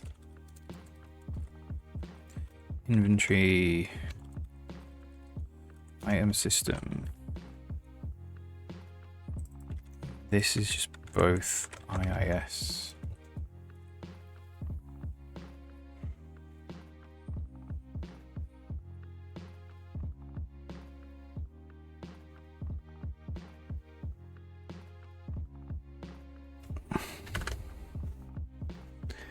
One more CPP file to build, and then that's done. And rename the methods so they don't have the word inventory in them. Okay, that's good. So this is just going to be called get item slot. This is going to be called get item prefab. Oops.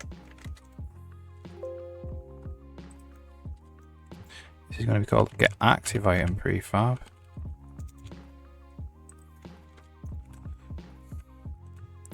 Find bag with item. Find item slot with item. Probably just find slot with item.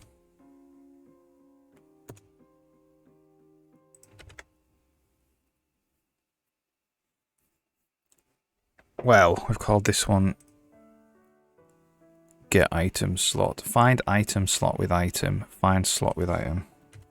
Let's call it find item slot with item.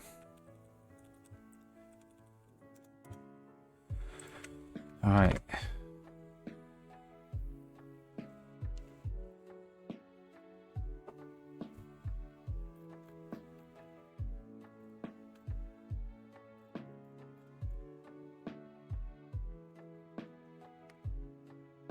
Okay. Let's Mr. Couple out.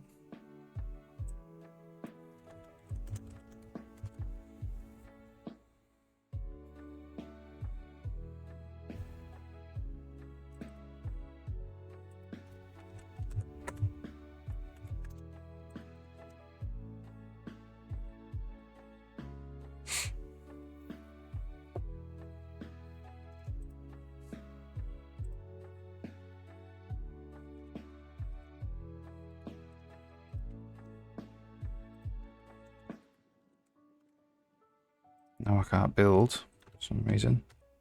There we go.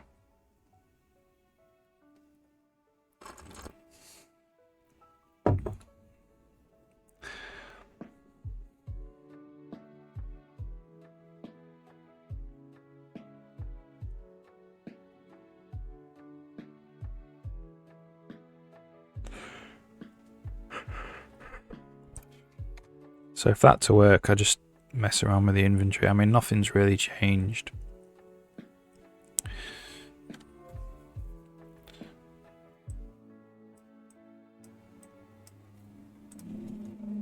Alright, that's fine. Alright, let's check that in.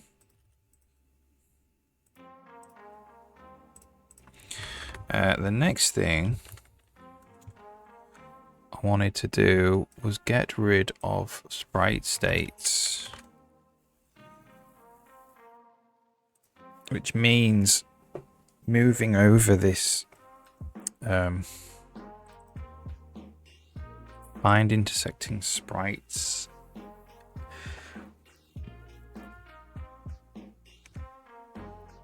And it looks in the so the world item controller uses this.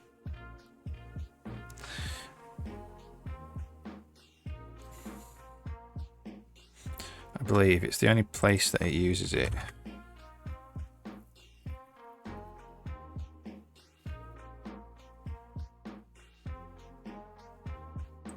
So we'll put it in the world item controller for now.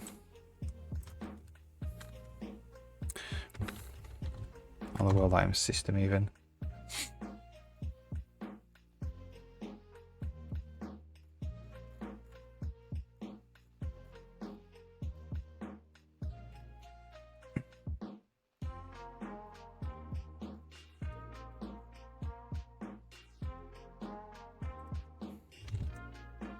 I might actually put all of these here.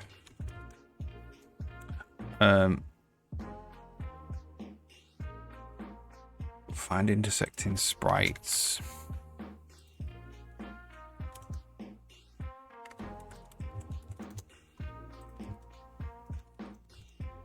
And then in-game state now. That's gone.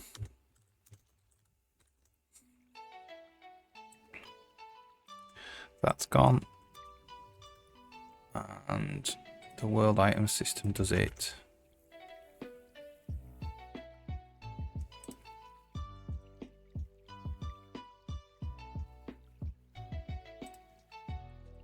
Get sprite states.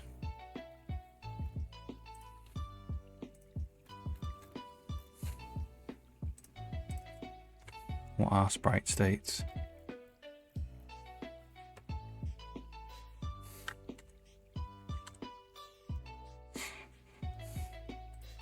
So this is just get game state, get level. This build.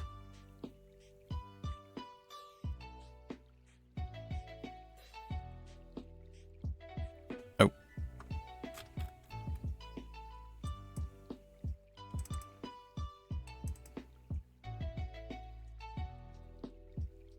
Okay, so that's just here. Now. Straight here. Interestingly, it returns a full array.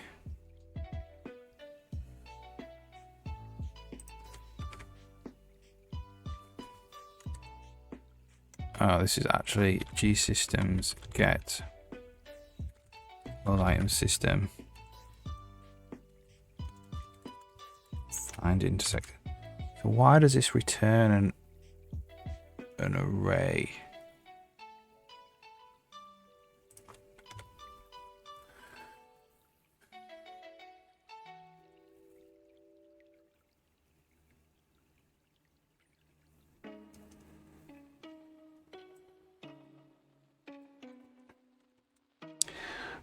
Let's figure that out.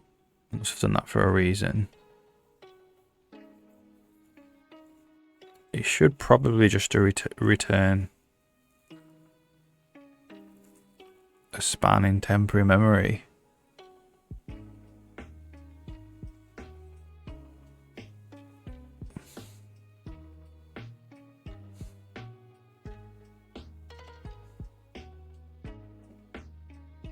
We'll see where it's used.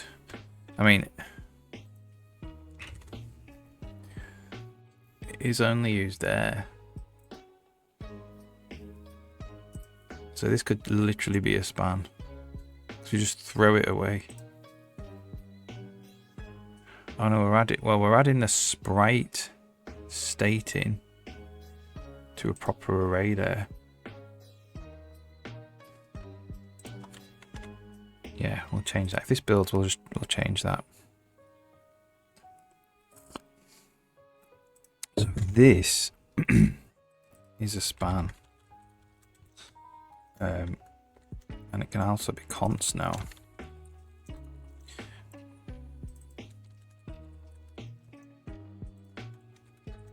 And that's a T array.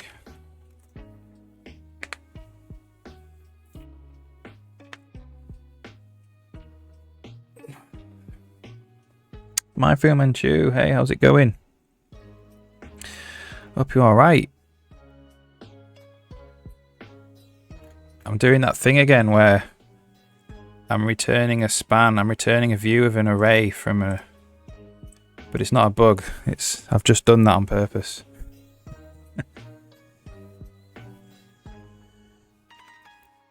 Using the same temporary memory trick. I hope you're doing alright.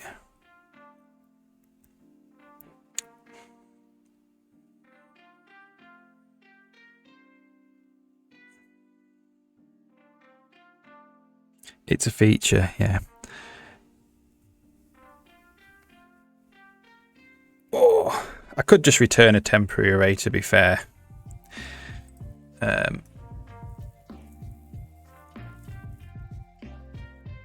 at least it means I can mark it const, which is... I suppose I could mark it const anyway.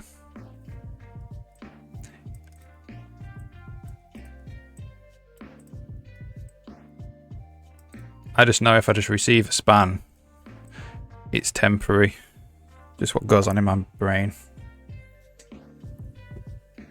Hope you're having a good summer. When do your kids go back to school? Because in Scotland, if they're at school age, I don't know how old they are actually. In Scotland, don't their holidays finish soon?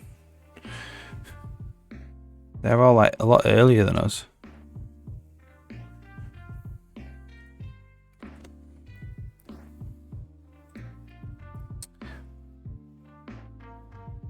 I am gonna return a T array. There's no reason to return a span.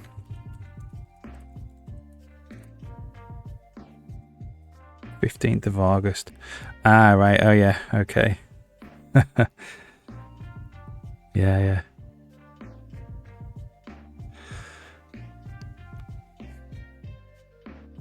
So do you work from home? Must be difficult having kids around working from home in the holidays. Must have to like ban them from entering the room.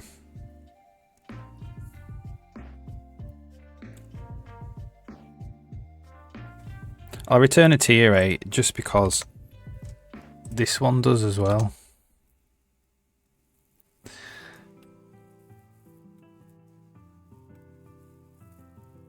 May as well make it symmetrical.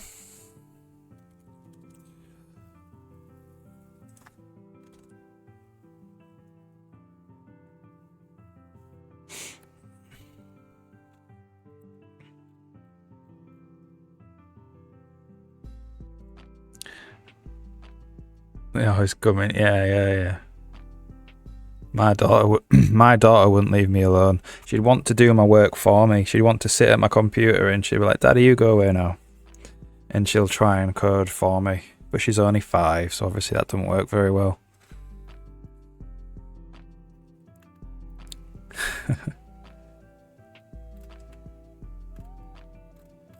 Yeah, I've just spent the last few days writing a wrapper kind of feature thing where I've got a couple, it works in a couple of places. I've got this new thing called gameplay systems, and then you add all your gameplay systems in there and they get wrapped, which means they can just receive events just by putting in, just overloading the operator. So if I wanted to receive another event, I'd just put another line in there and it would automatically all work, which is quite nice. As the game gets more complicated, I think that's going to be quite a nice structure. So you can do it on these systems, and then there's another one called gameplay controllers. And they're all the gameplay controllers. Controllers are not... So systems is like one of them. Controllers, each entity can sign up to have any number of controllers. So there's loads of these. And it's the same. So the inventory... So like the movement controller can just listen for events like that now. So I'm going to make it simpler, hopefully. Although the system has been quite complicated to write. Now that it's written, you just have to just add functions in, and it automatically get called from the engine. Wanted a daughter, ended up with 2 sausages. Yeah, I wanted a daughter as well. I was lucky. It was good. I mean, I would have been happy with anything really, but daughter's good. She seems to be quite good at maths as well, which is nice. Nice for me.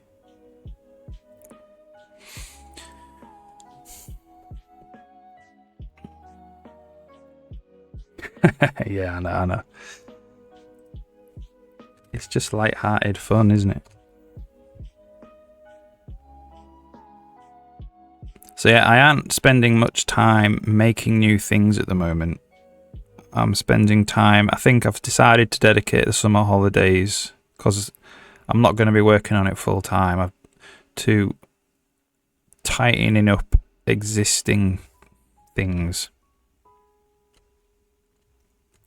You know, like the previous way that these events used to work is the controller in like an initialize function, which it doesn't have anymore, would need to specifically register to listen for events in the initialize function, which meant, you know, a long initialize function.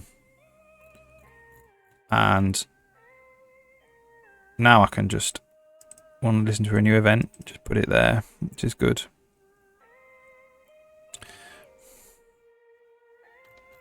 Yeah, I hope your what is it you're working on? Your software, hardware, computer is going well. I still haven't managed to get to one of your streams. I think have you been streaming quite late at night? Because I'm like gone at after 8 o'clock at night. I can't really do anything. I need to just go to bed. And well, next time I'm on Twitch at 10 o'clock at night, I'll try and find you.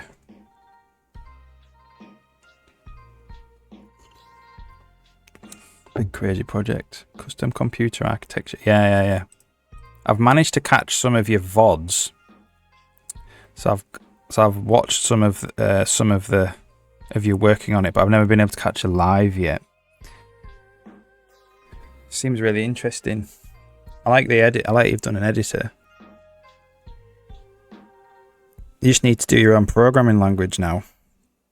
Your own programming language, your own editor, and your own tool chain, and your own computer. And then you'll be sorted. Yeah, after the kids are in bed. Yeah.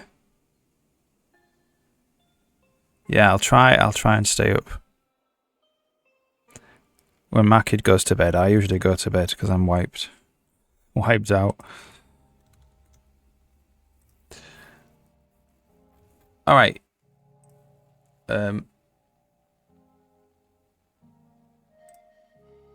So I was going to make an NPC system, but I'll probably use it for both the playable character and the non-playable characters. So I'll probably just call it a character system.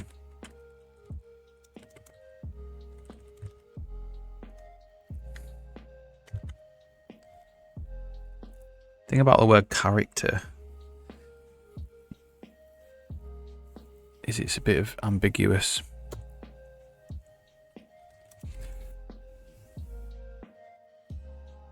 Do you want to make a game? I did catch you actually saying you were interested.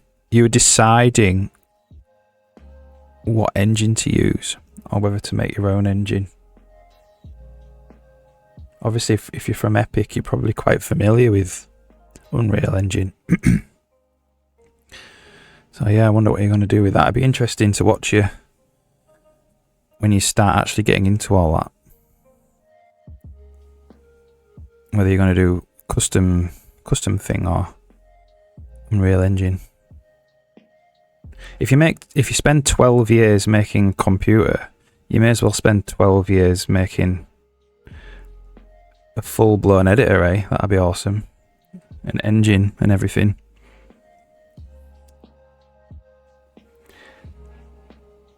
You know, got your 11:50 AM brekkie ready. Nice one.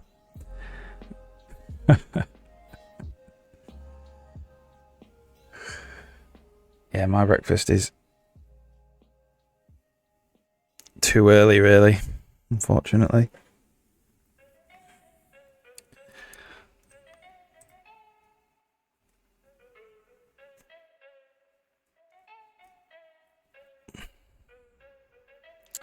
All right.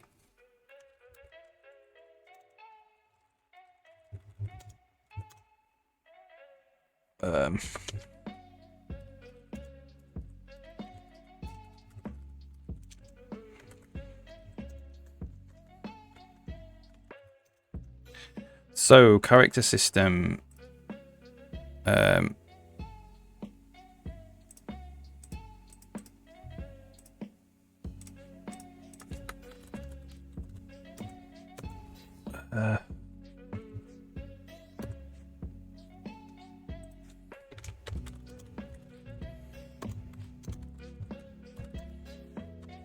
Let's build that in.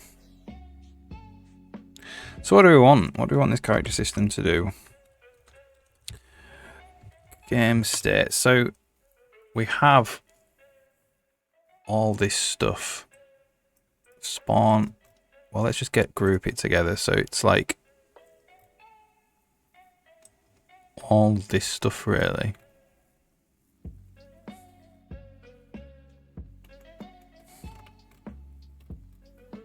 You can see this game state's going to be left with nothing in it, which is kind of nice, because then I can put stuff in it to do with the actual game, which is going to be good. Really similar to STL. Yeah. Yeah. You need to evaluate your goals, like...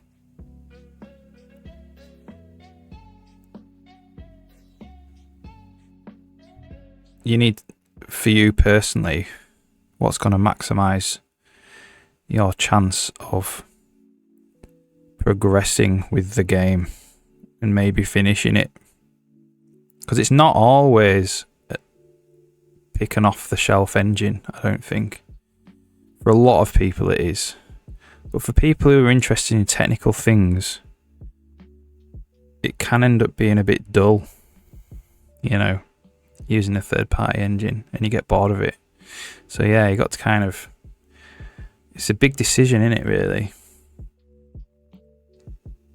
There's so much stuff you don't need. Yeah, I mean, that's it as well.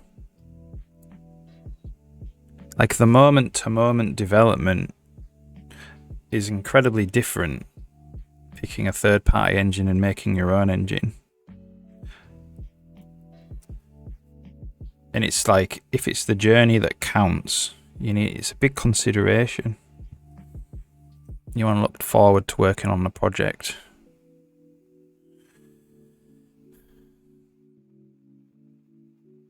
Do you want to do lots of coding, or do you want to do lots of clicking buttons, you know?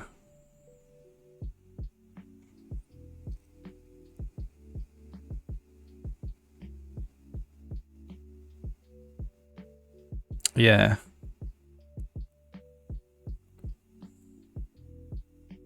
You alright, Mickey Maven? Hey, how's it going? Oh yeah, you had breakfast. Yeah, you want about breakfast? Yeah, I'm getting quite hungry actually. I've only brought bananas today.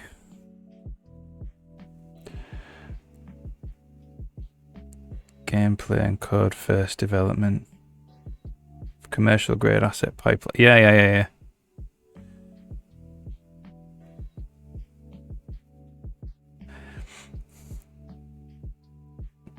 Yeah, I mean, I think it's a big choice, like I said. For me, like, I love game technology, you know. Even more than making the games, I like the game technology, so it makes sense for me to make game technology because it's a hobby, and that's what I like to do. I've not really done much Unreal stuff, but I've done some Unity stuff because I quite like C#. But I get bored, you see. If I do something like that, I end up getting bored.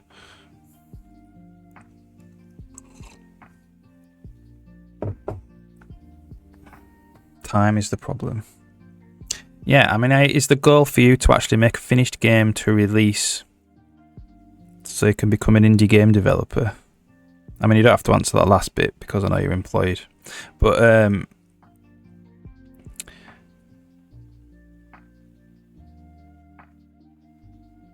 if that's the goal, then maybe you do want to save a bit of time. Don't really know how much time you save either. Depend on the scope of the game, I suppose. If you're making a 3D game, you probably would save a lot of time using a third-party engine. Okay. Yeah, you can do C# games. Yeah, Monogame. Yeah. Back when XNA came out on the 360, I did quite a lot of stuff with that because all of a sudden your 360 became a dev kit, and that was really cool. And I think Monogame's like taken over XNA kind of where that left off.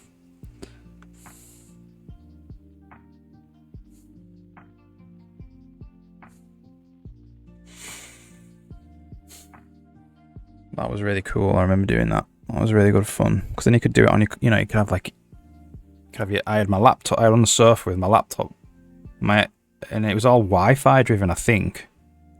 So my laptop connected to the Xbox 360, connected to the telly, make stuff, launch it on the 360, and it would be on your telly, which was really cool. Started extending XNA. Yeah, cool. I literally remember nothing about the API. I just remember that I used it, made some games with it. And I think is that what Stardew Valley guy used? Was it XNA? I think. I should work on my own. Right. Not employed by the company. Right, okay. Yeah, so you're like contracting type job or consulting. Yeah, okay. Yeah.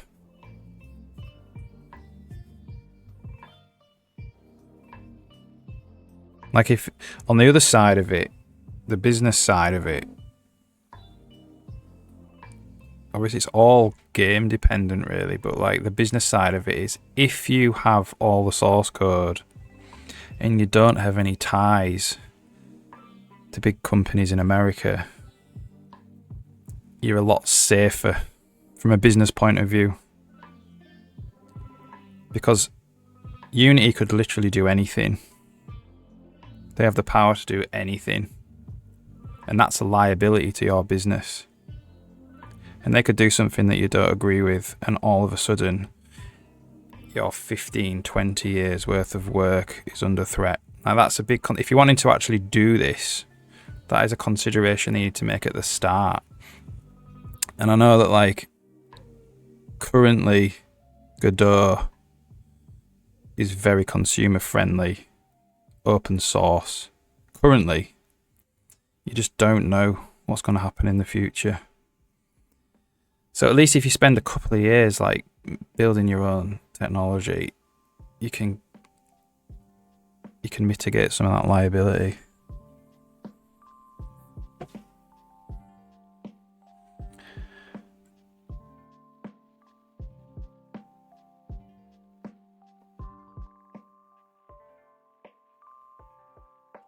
They say that, Fu Manchu,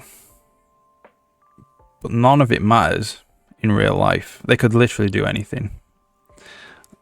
They're a company in a different country. I mean, I don't know about a particular Flax engine, but they could literally do any, like, you know, like I say, at the end of the day, it's, you just have a license.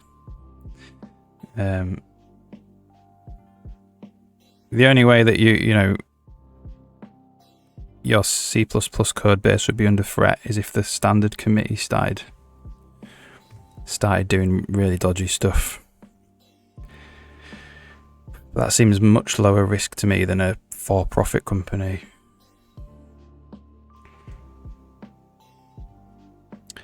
They went down and asked everyone to delete it. Yeah. It's in the contract.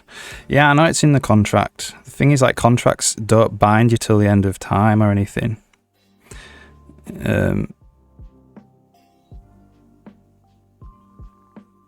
They could, you know, like, they could change anything. They could literally change anything.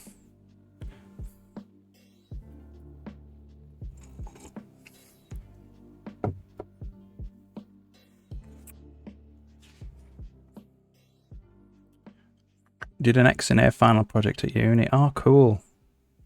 So did you do, like, game dev at uni?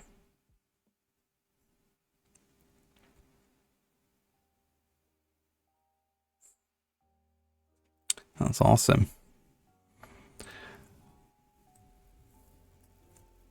2012. Yeah, so a while ago now, eh? Yeah, I went to uni in 2005, so till 2008. So yeah, a while ago. Didn't have really game dev courses then. Or they might have done, but they were rare.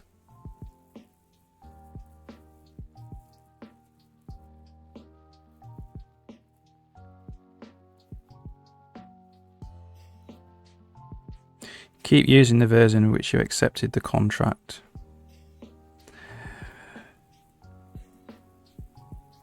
Yeah, maybe, yeah. You could if they let you, like... I don't know about that engine in particular. But the thing is, like, Unity and Unreal control very tightly how their games are sold, under what conditions. So the actual, you might be able to use their engine on your computer for your projects, but as soon as you actually want to do anything commercial or anything, they could change anything. That all probably exists in a different hemisphere of legal stuff.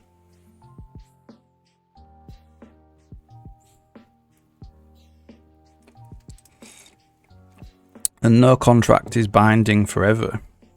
You know, they could write anything they want in a contract and in 20 years change it. Come in. I'll be back in a second. I've got 2 minutes.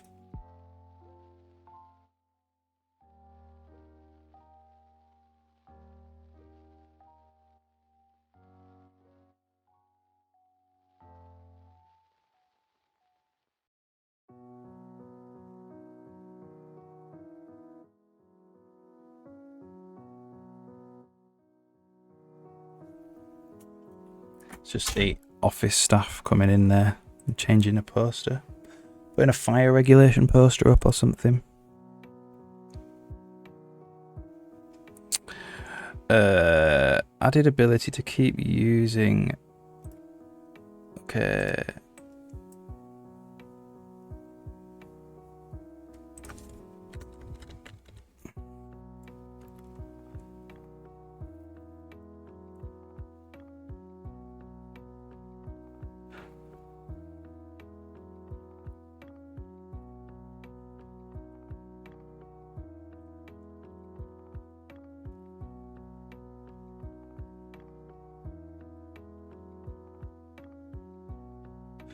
Yeah, this feels good, but this won't protect your game in 20 years' time. This paragraph here, you know, it'll be a completely different leadership, different people, different goals, the whole industry will be different. Nobody knows exactly where the industry will be.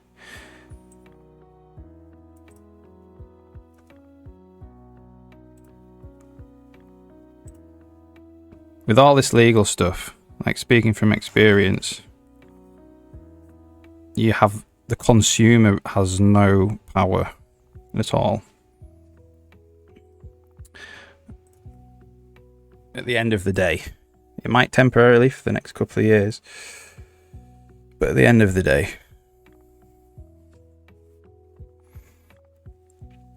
yeah, you lose any support. Yeah, if you don't own the code, it's Flax open source.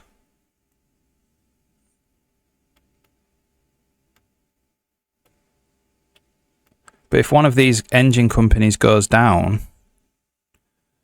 they'll just sell all their source code to a competitor, and it'll be under new terms and conditions.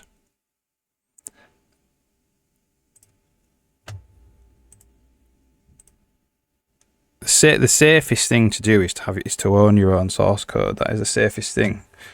And I know, like, obviously, it's more work. Can be more work. And it depends on your goals. Like I say, if you just want to do it for fun, it doesn't really matter. But if you are wanting to make a go of it, then you have to think about those things too. Unreal and Unity, cool. I've not actually heard of it.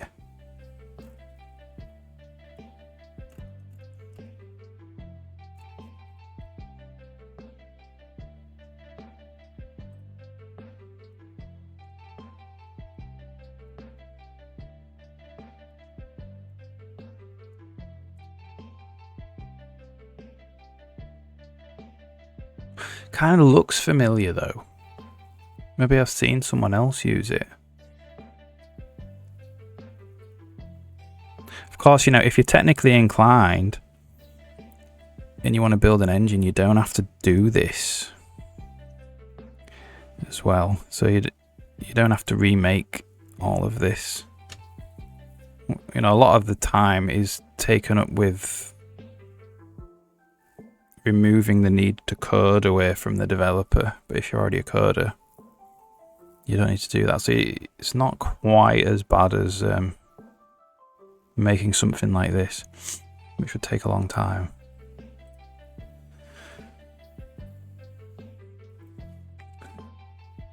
Some things can be done with C#, so I'm leaving that on the side for now. Right, okay. So you wanted to go C++, then that's your dream. C++ code base. So you're only really looking at Unreal, aren't you? And then there's probably frameworks that aren't full engines that you could use as well. Yeah, cool.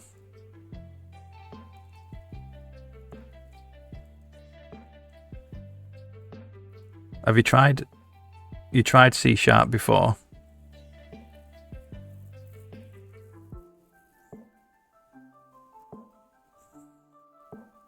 It's quite a nice language.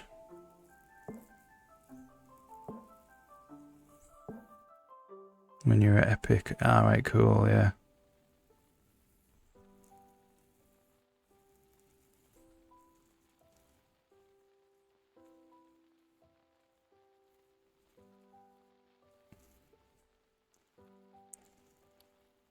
It's got some major plus points, C#. It's got a full, powerful reflection system, which is great if you're building a game engine, because you definitely need reflection. And it's very quick to compile, and it's JITted. It's just in time compiled, meaning you don't have portability problems almost all of the time.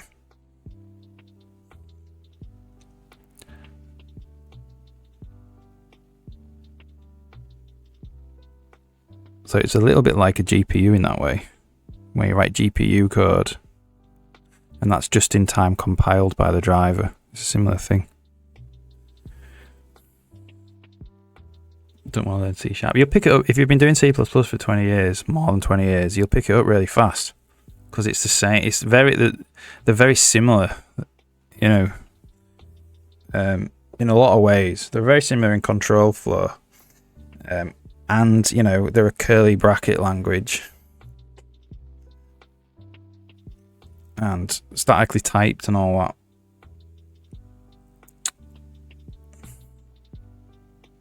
The machinery. So they would just like delete everything. Now I don't know if they could actually legally enforce you to do that. What they could do is make it very difficult for your game to run. You know, that's what they could do. That's what any of these engines could do. They could make it very so like your game would run fine on your computer, but as soon as you put it on a storefront, they could make that very difficult because that's a separate whole legal minefield. That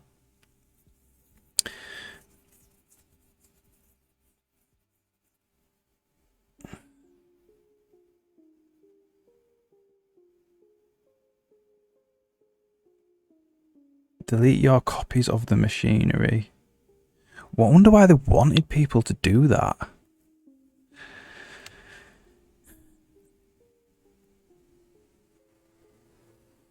I had that in the contract and people accepted it. I wonder why they wanted people to do that.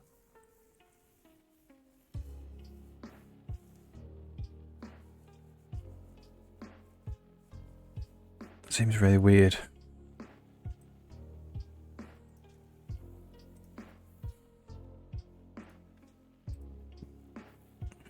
Interesting.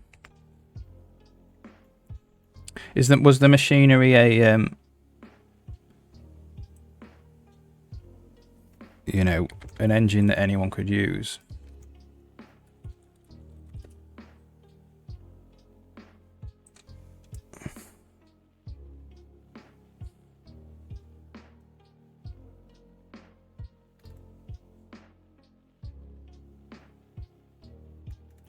End of the machinery game engine. Wow, so they had people with commercial games shipped on it. So they brought down probably other companies at the same time.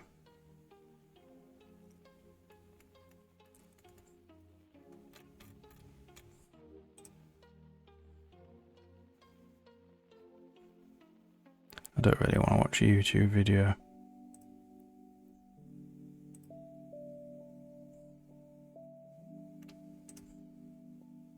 So is this it? Isn't it interesting how everything just kind of copied Unity and Unreal in terms of how everything's laid out?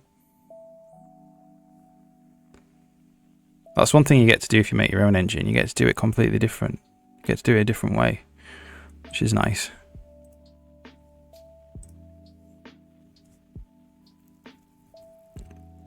It's alright, I'm here with quite a long day today. I'm here till 5, so it's fine. I'm not gonna have the stamina to code all day, so it's fine. Big wake up call when you depend on other people's code. Yeah, it is. And my thing is, they can write anything they want in these contracts and these EULAs and stuff, but take it with a pinch of salt. Be kind of like, be hardened of heart to big tech. Do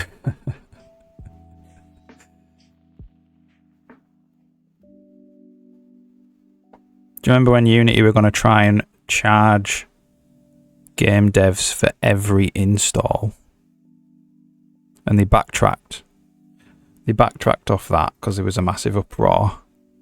But that gave you a little kind of glimpse into these companies that become publicly listed. They start off with good intentions when they're a small company, but then they become publicly listed and they have external pressures.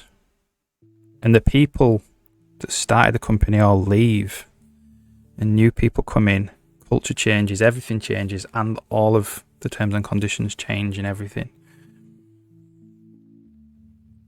Yeah, they had to backtrack. But believe me when I say this, it's only temporary. They'll try it again. Or they'll bring it in incredibly slowly.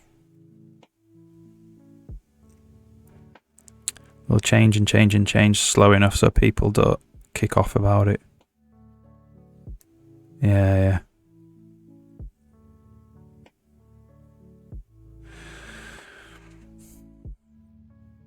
You know, look what's happened to Windows over the last 20 years. They've done it slowly. So some people have noticed, most people haven't. But they've done it slowly, and now I get adverts pop up telling me to buy the new version of Windows and stuff like that.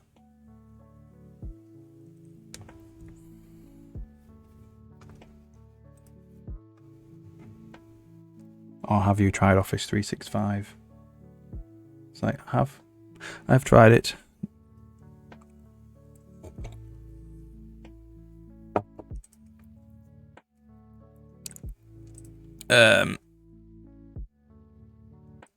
All this doesn't matter if you're just a hobbyist and you just want to make games for a laugh. But if you're wanting to actually, it doesn't really apply to me because I'm just really doing it for a hobby as well. But if you're at the beginning of a game dev career and you want to be independent, be independent. The true sense of the word, be independent, because it will serve you well in the long run.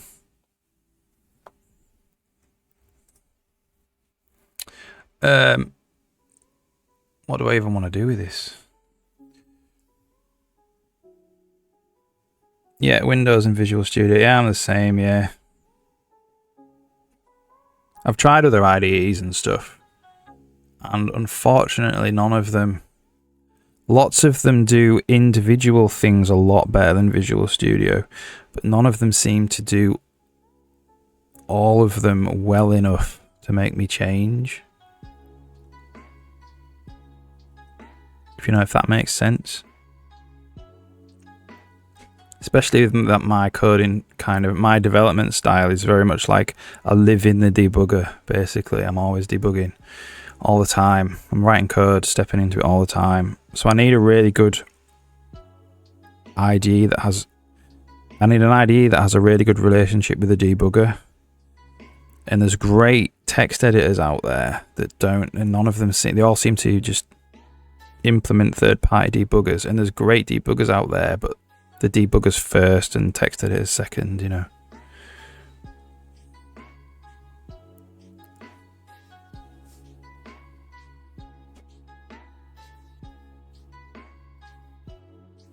But these days I do get a lot of bugs with Visual Studio, which are really annoying. Like on my laptop, and I think it's only on my laptop, sometimes my watch window just becomes read-only. And I actually have to start Visual Studio again to be able to type stuff into the watch window. And that's been happening for like years now.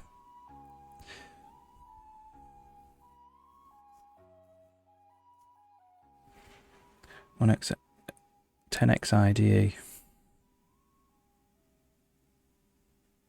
doesn't have a debugger. Yeah, this is it.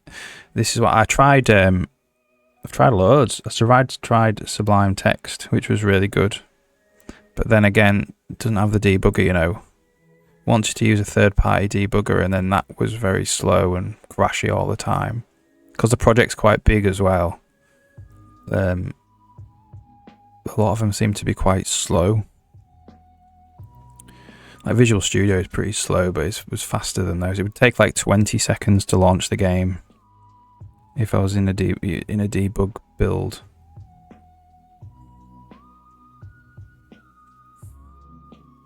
Do I have experience with a third-party debugger? Yeah, I tried a couple. LLDB, is it?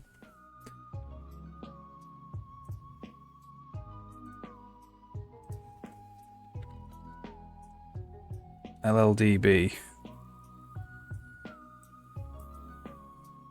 which just crashed. Every like third time it would crash. I think it's this. Yeah.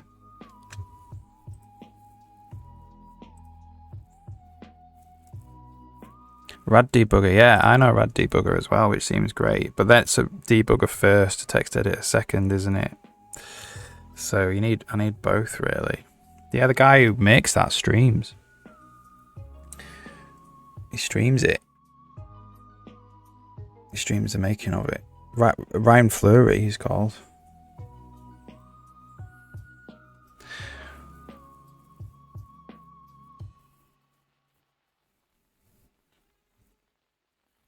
Big con for me, it doesn't have good NatVis for support. Yeah, that was a big con for me as well. Alright.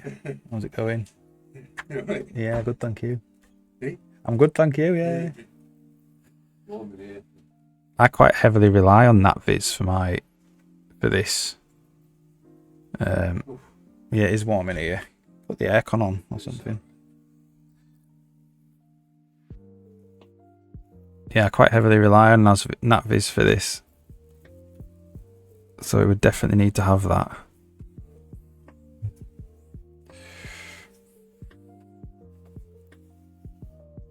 And I did try the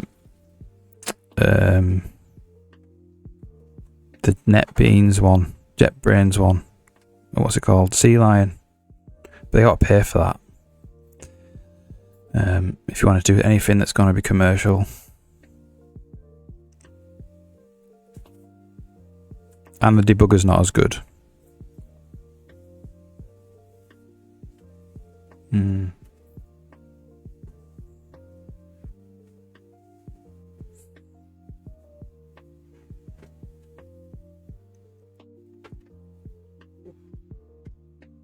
it's like Visual Studio doesn't go wrong enough for me to be angry at it either. It's okay, especially on a bigger computer, you know. I'm going to buy a new computer in September and hopefully it will mean it becomes a lot quicker. I mean, it's fast enough. Like, it instantaneously changes files if the file is open. If the file is not open, it takes like a second. There's a bit of a bleh. But if it's open, it's alright. And what I actually need to do is get a new license for Visual Assist because I'm using like a 10-year-old version of Visual Assist and I'm really surprised that it's actually still working. But it's got a few annoying bugs now. 20 seconds to load, freezes for a few seconds. I tell you how to get rid of the 20-second load. Never turn it off. That's what I do. I just leave it on all the time and then I'll turn it off when it's using like 10 gigabytes of RAM or something and it needs to be refreshed. Bread Monsters, hey, how's it going? I'm doing alright, thank you. Alright, yeah, get some work done for you, Manchu. Me too, actually. I need to get some work done now. Good chats. Have a good meeting, hopefully. Alright. Yeah, hope you're alright, Bread Monsters. Just working on a character system, which is not from scratch, it's just a port. Currently, a lot of the things that happen with the characters, so playable characters, non-playable characters, happen through the game state. And I'm kind of gutting the game state now. And we're going to leave stuff in the game state that can't go anywhere else.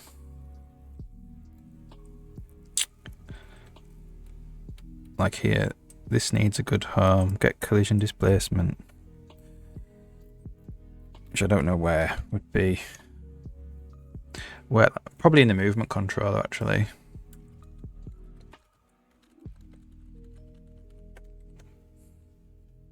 Yeah, I'm glad you're doing all right. So, we'll make one of these. So, in gameplay systems, we'll put in the character system.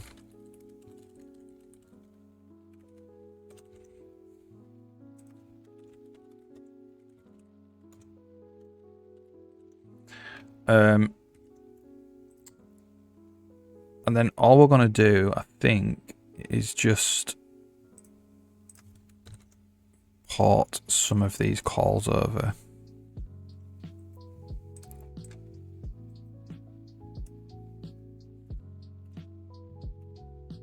Like pretty much like all these.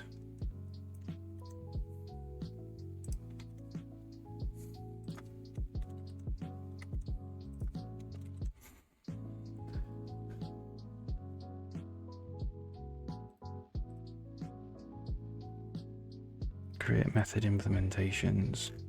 Hopefully this works.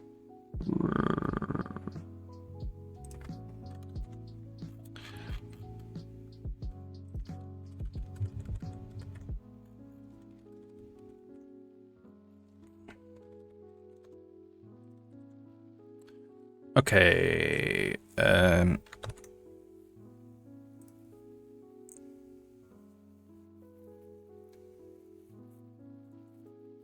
Okay.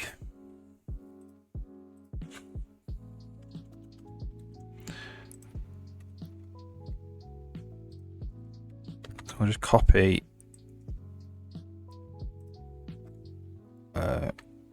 get player position.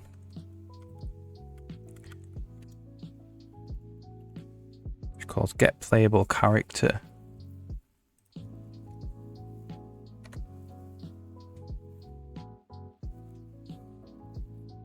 Okay. So we're just gonna literally go through these. Make next NPC instance. Ensure NPC instance. Get next NPC instance.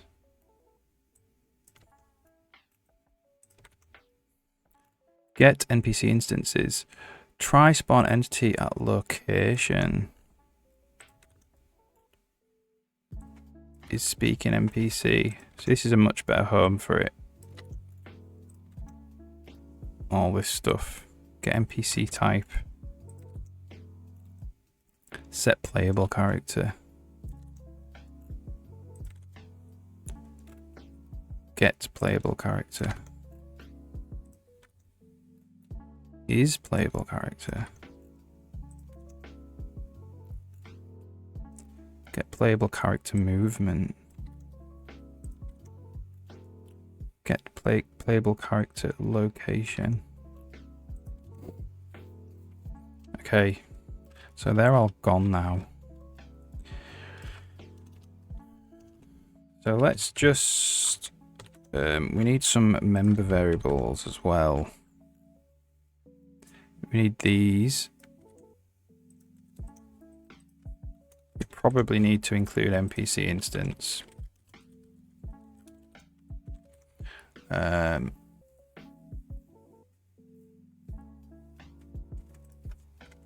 Need to include a few things.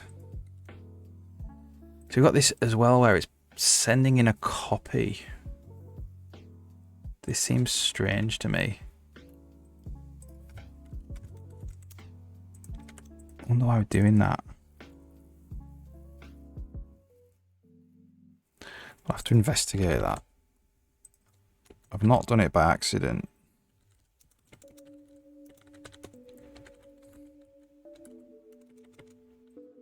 Why is location a copy?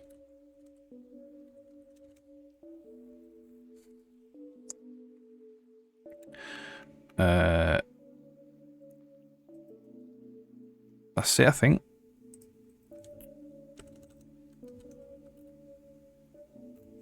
So hopefully this means we can get rid of that. And we'll just see if we can compile up game state now.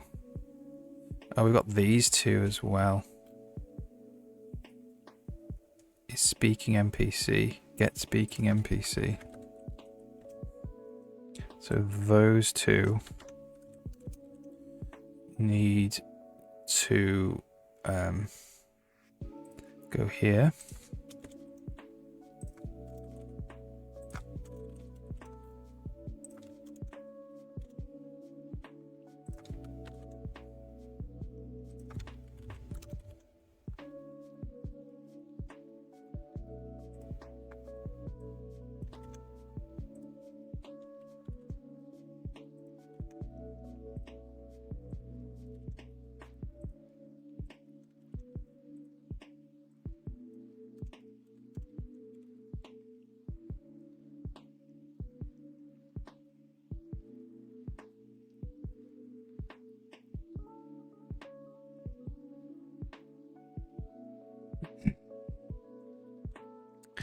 All right.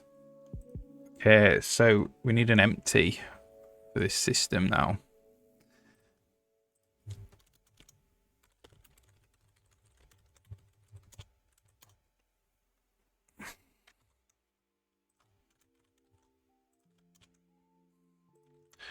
And the empty, just a speaking NPC reset.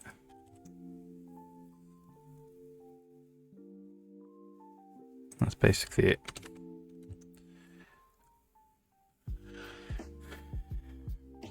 Yeah, we could actually despawn all of the game controllers as well in there.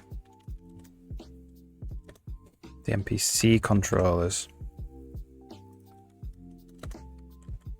So this is getting smaller, which is nice.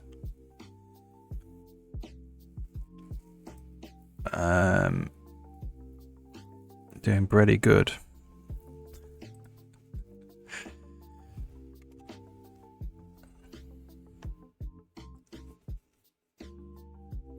All right.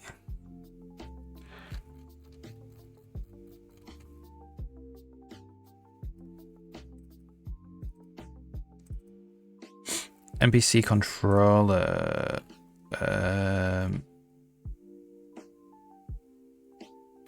Could forward declare that.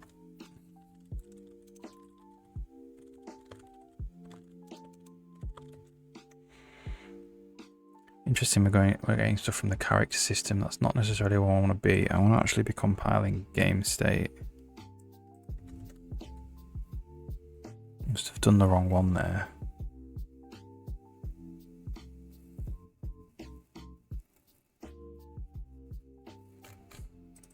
Get playable character movement. So this is in set current region. So we're just going to set the playable character to the location to be in the current region. So that's G systems, get character system, get playable character movement.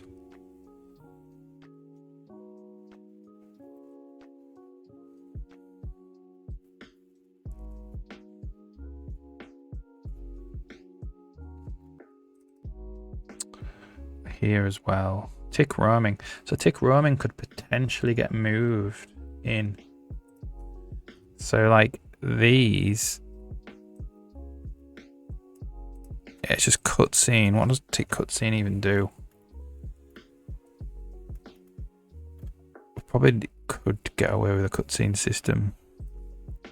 Tick roaming. This could be like the tick. What I'm gonna do is put a little note, a little to do, just saying like, should this be in character system?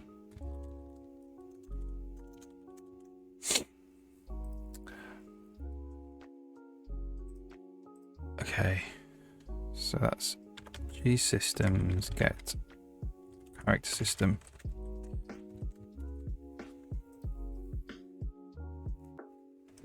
The reason why I won't move it over right now is because there's a dependence on the cutscene. It has to do one or the other. So if we're in a cutscene, I don't want to do tick roaming. And either means we've got... Well, we'll see. We'll see. So we're going to go auto. So this audio stuff needs to move, it says. This is in tick roaming as well. Yeah. CSG systems get character system. And then this is CS dot. Whoops. Oh, we're stuck. There we go. So also thing I've got to do is delete copy move. Don't want to actually be accidentally copying this.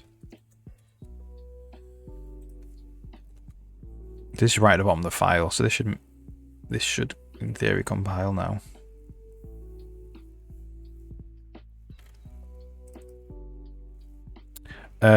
So gameplay systems. Now we've deleted this copy move constructor, we actually need the default constructor. If I could type.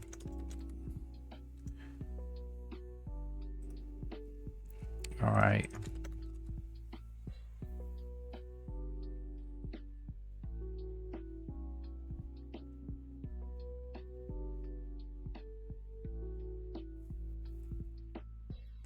Awesome.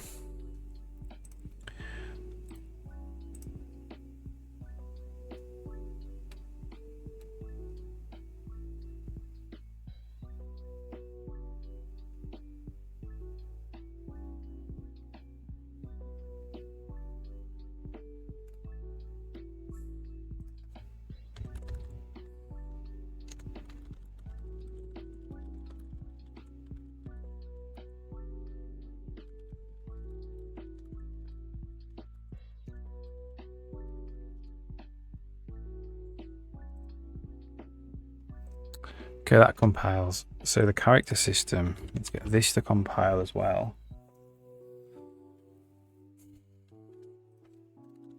Okay.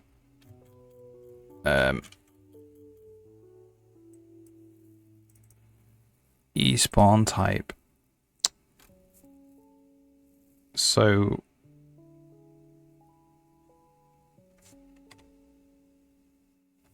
we'll just forward declare that. If we can get away with it. We have an array of NPC instance, so we definitely need NPC instance.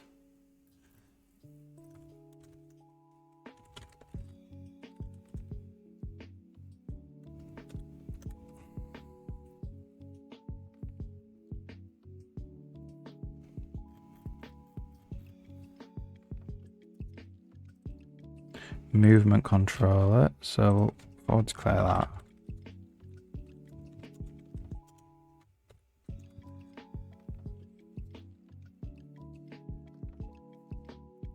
To get rid of all of the errors in the header file first. G controllers, well that's it. So we'll just include gameplay controllers.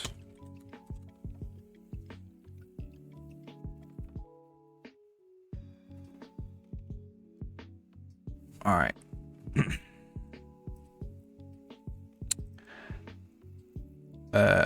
Get game, get messenger. This is quite a long-winded way to push a message as well.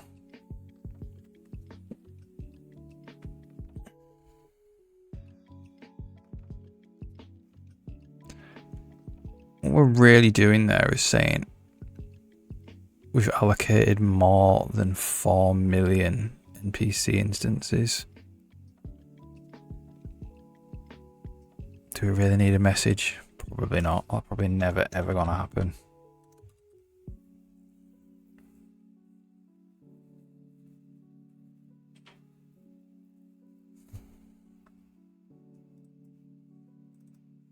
New PC.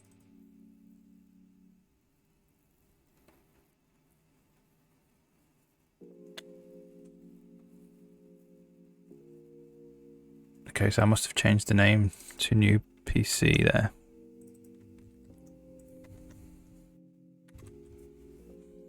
New NPC.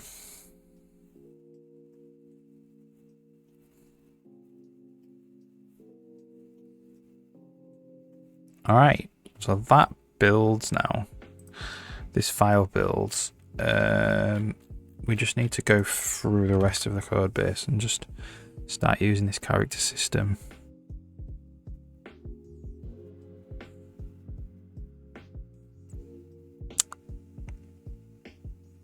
Need to change the compiler as over for when it was going through game state instead,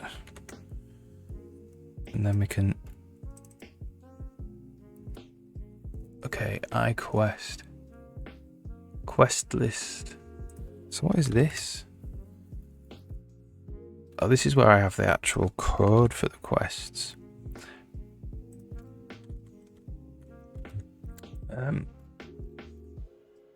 So we possibly don't need game state anymore. What we need is G systems get character system. And then we need to include, not there, gameplay systems.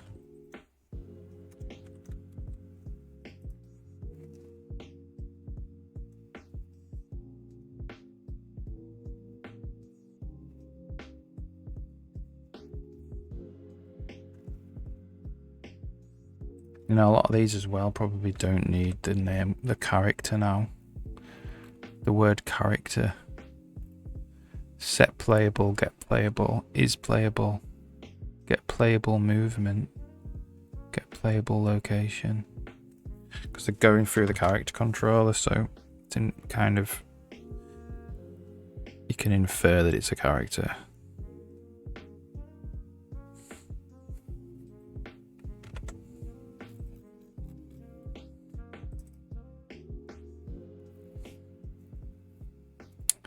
Okay. So what I might do.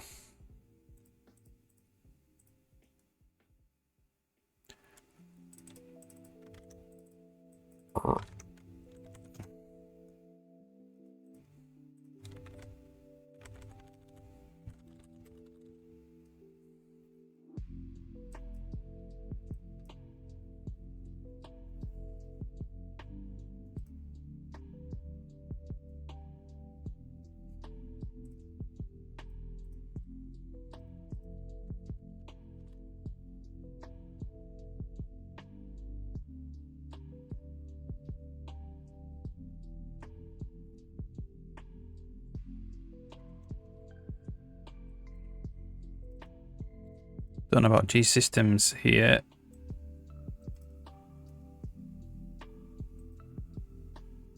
Okay, so I'm just going to put a little note while I remember. Remove hashtag include game state.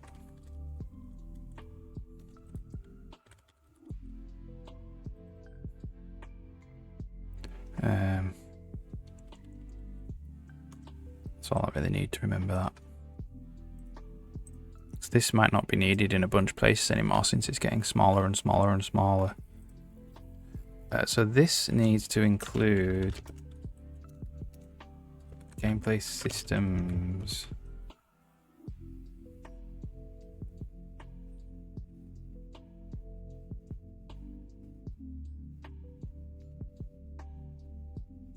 Okay.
Okay, cool.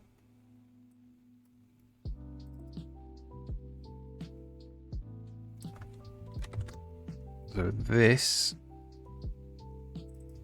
is get player location.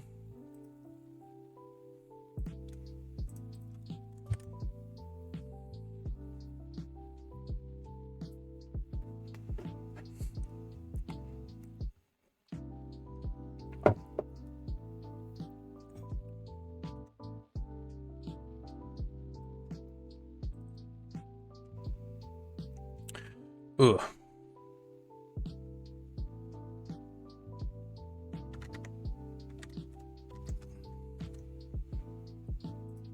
to actually do that.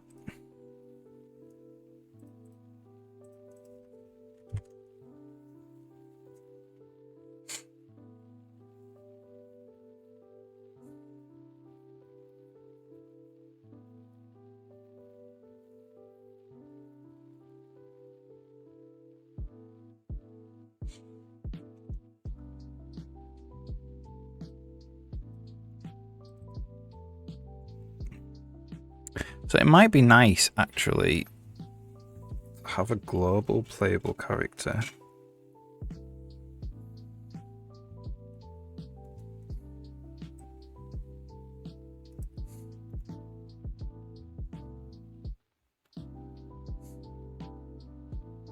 Maybe.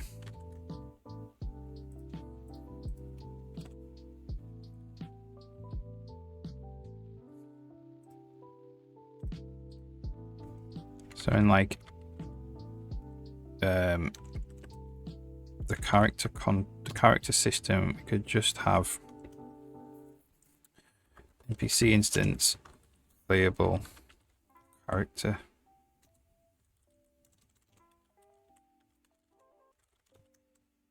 Like that. Maybe.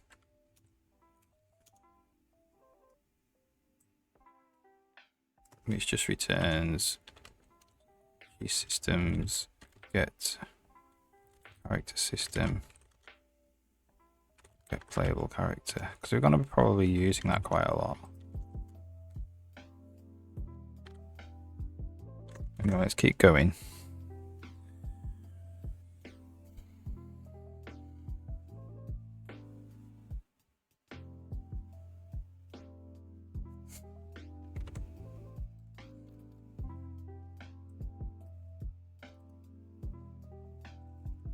And play location as well.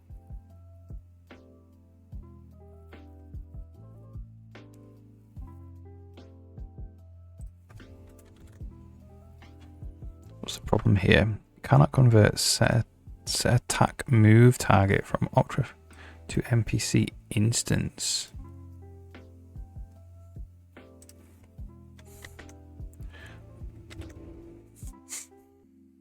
That wrong.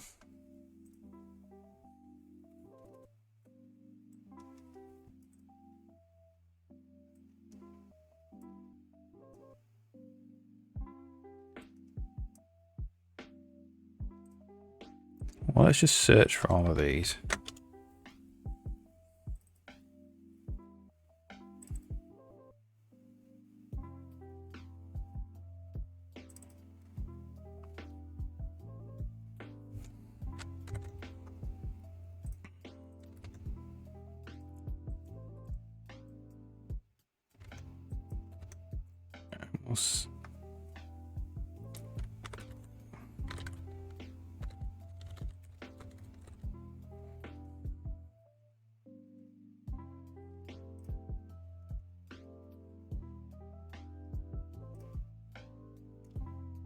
Go through one at a time.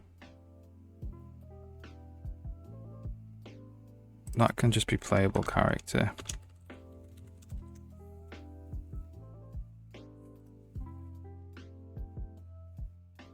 Map entity ID, okay. That's it, is it? No.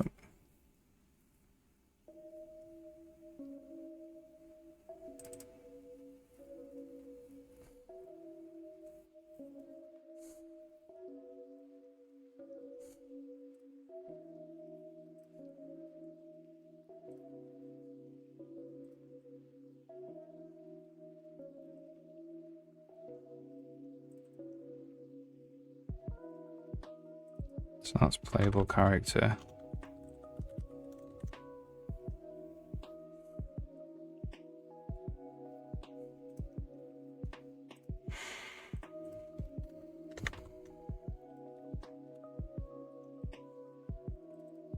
Do we use PC anywhere else? I don't think so. I'm gonna put that there.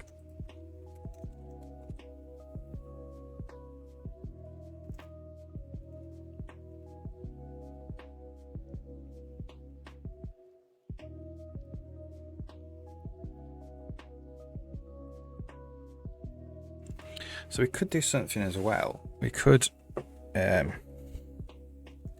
NPC instance,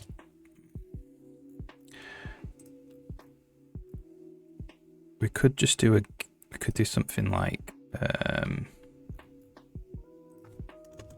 template is game controller, gameplay controller,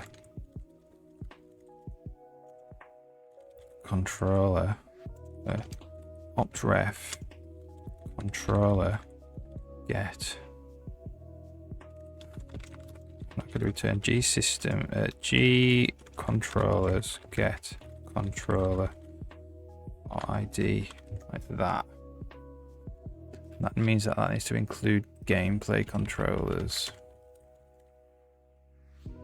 But it's only, yeah, it does need to include gameplay controllers. We'll see if that actually is able to do that.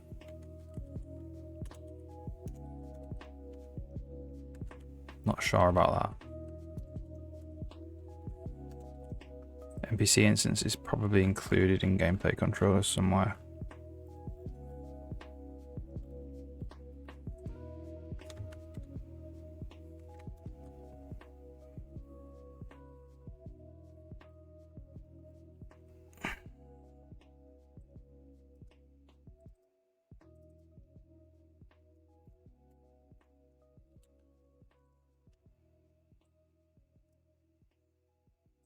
Yeah, so you can't actually do this.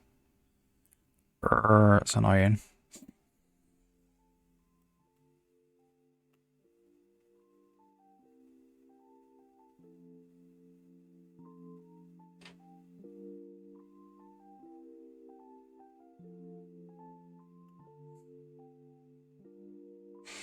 How do we get around this then?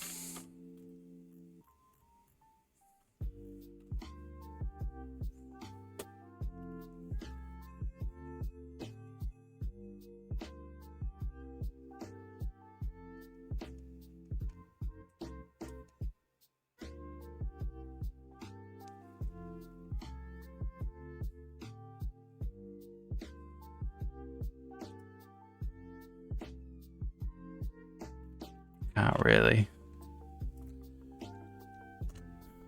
That would be nice though if we could somehow do that. It'd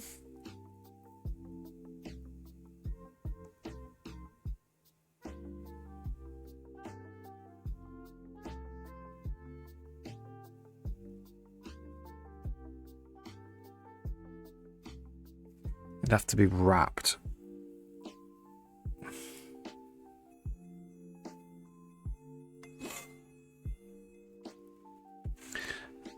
We'll leave it for now.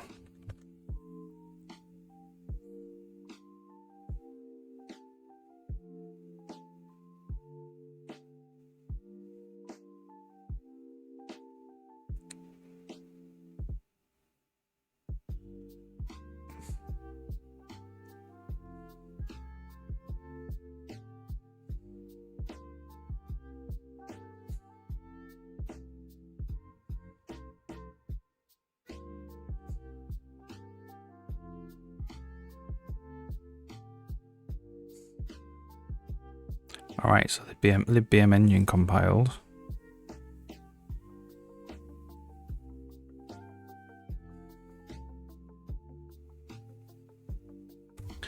Okay.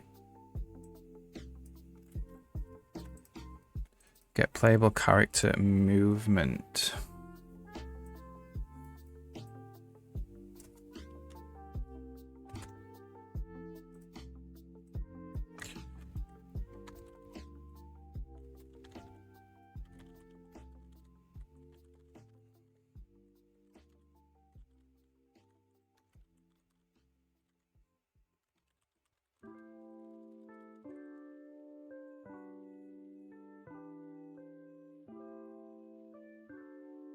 Only one occurrence.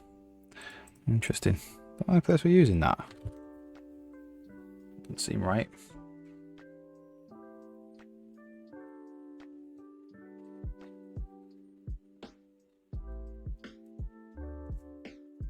Probably getting it off the not directly off the game state. get playable character. So this is just playable character. Do we need game state even? No.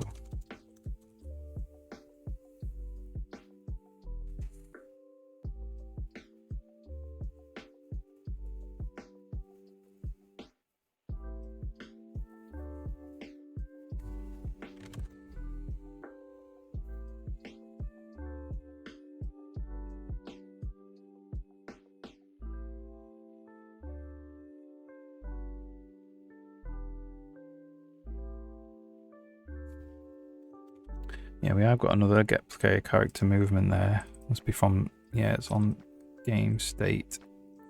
So this is, so let's just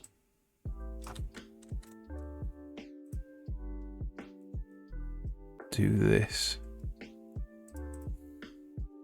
Still only one occurrence.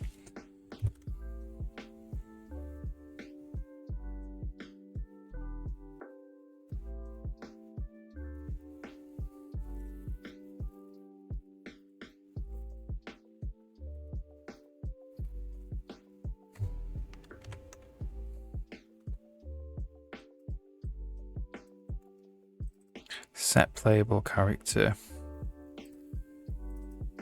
to the unknown. This is G systems, get character system, set playable character.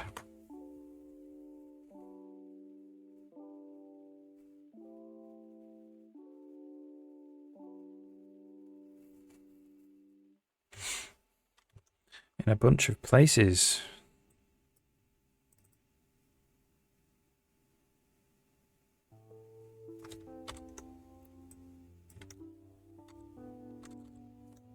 Well, let's just copy up to there.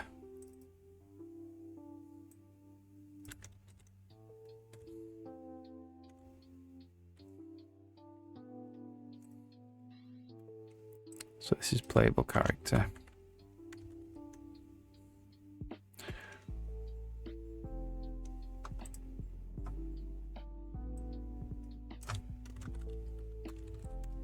Interesting, we're doing an actual implicit bool there. What is the implicit bool of an NPC instance?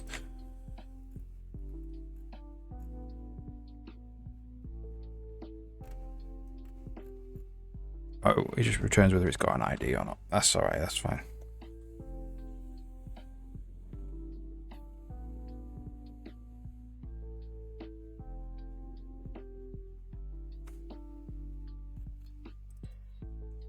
Set playable character.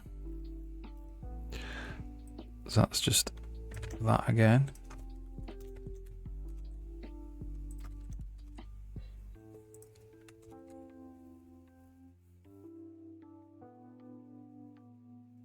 Multiple CL at the same time.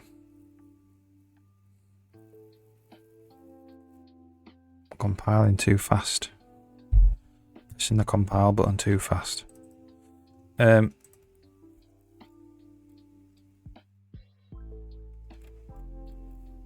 Okay, that goes away. That's that.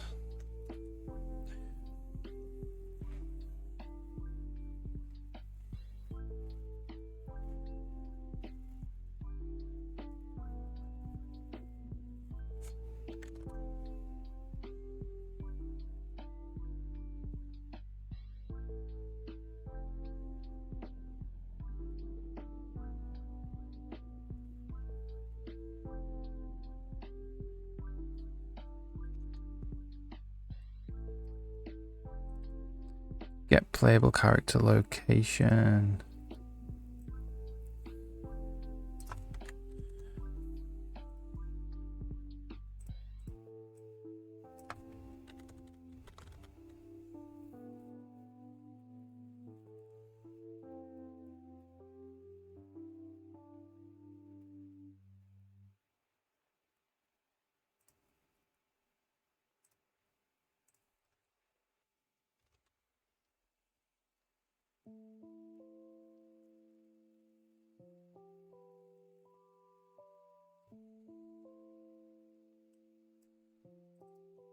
Doesn't know about G systems. So let's include gameplay systems.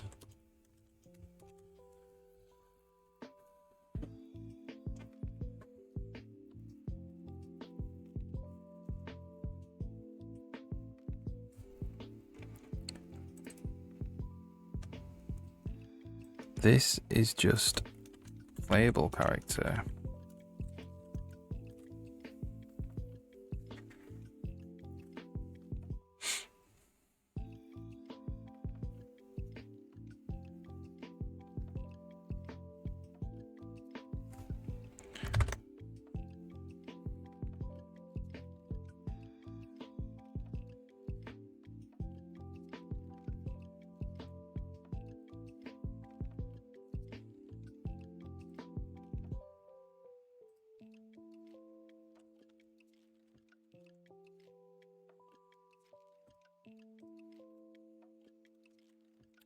All right, so get NPC instance of the ID. So this, yeah.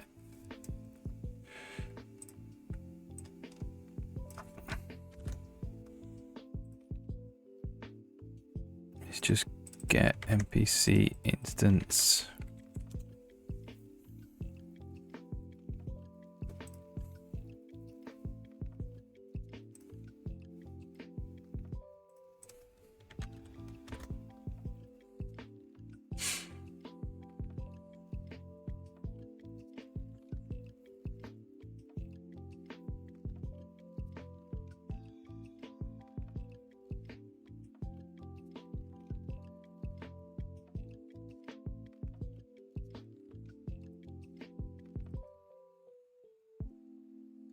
Get player position.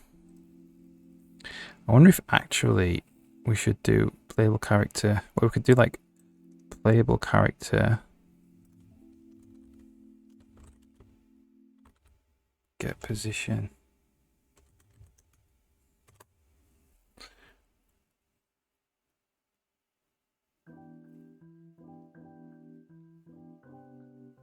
Yeah, cool.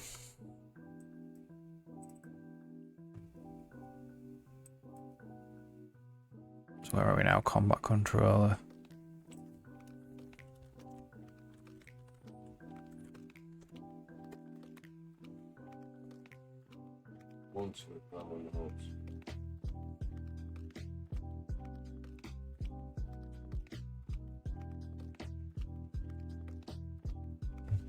It's one, isn't it? Yeah. Interesting. One to the power of naught is one. Someone just said in the office.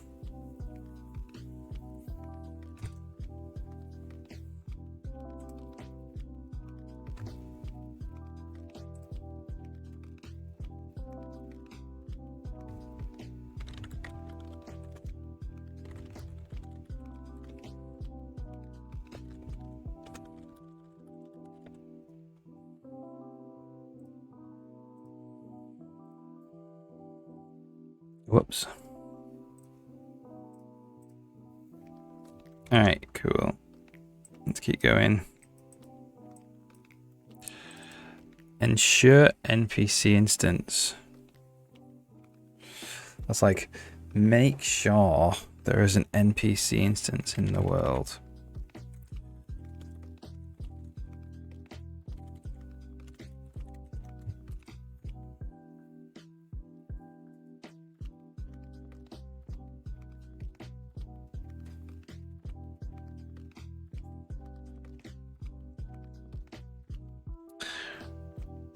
Is playable character.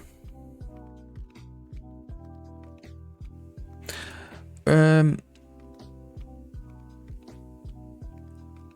we have an ID is playable? It's currently playable.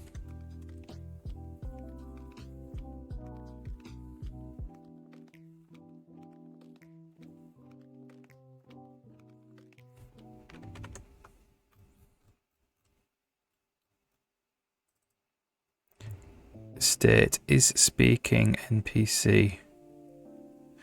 So we should probably have an is speaking.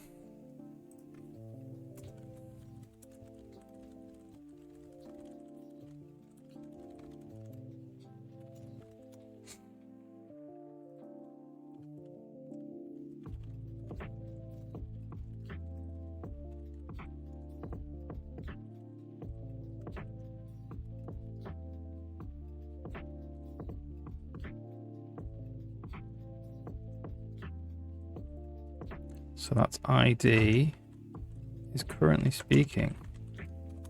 See how we're whittling down now to the things we're gonna need for the game in like an easy to get way. This NPC instancing system's been good, really. Get playable character.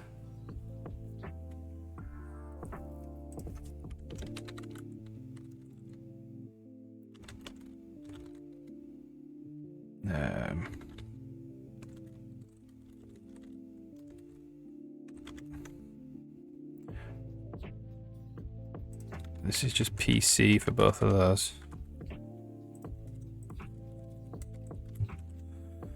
Anbjerg, hey, how's it going? I'm back, Bentelect. Nice. Hope you're doing alright. I'm not really doing much exciting stuff at the moment, really. I'm not implementing anything new. I'm just tightening up existing code, which is a bit more boring, but whatever. Gotta be done. It's got to be done.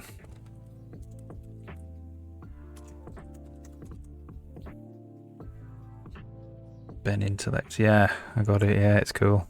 Thank you. I'm only good at a couple of things in my life.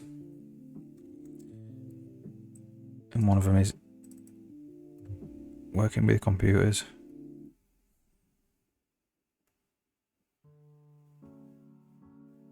Get player position. So this is just playable character. Get position.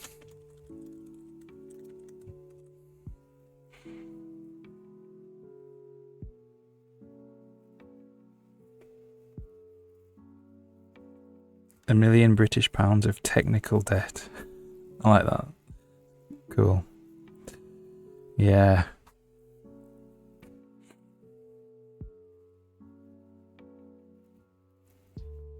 Is that because you've imported other people's code, do you think?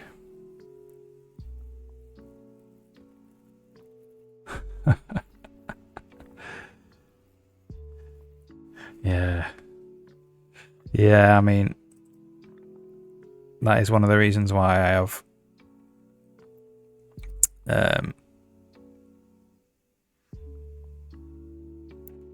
well, it's one of the things that's happened from creating all my own stuff is that I don't have a lot of technical debt in the code.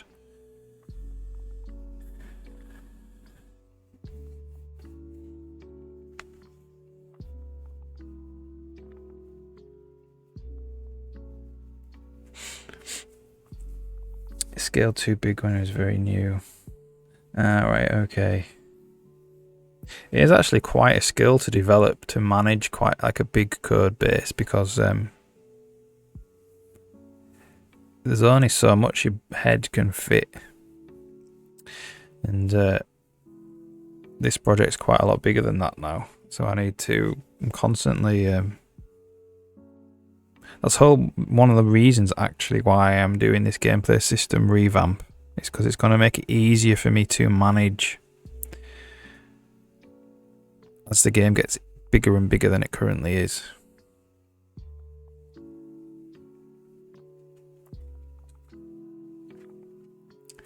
How does it edit in post, and if you did it right first? Yeah, that's one of the things, yeah. That's like, that's really common. And you either have to start again or live with it. And if you've got no time pressure, you may as well, you can just start again if you want and do it a lot better the second time. It won't take you nowhere near as much time to do it the second time.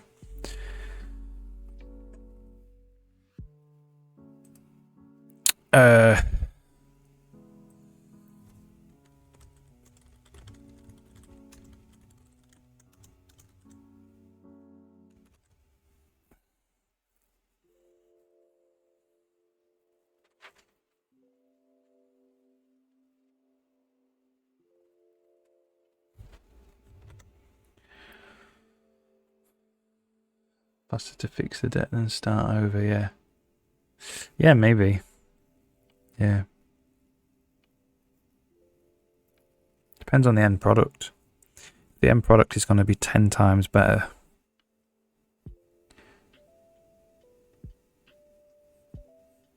Depends how much, yeah, how much technical debt there is, I suppose.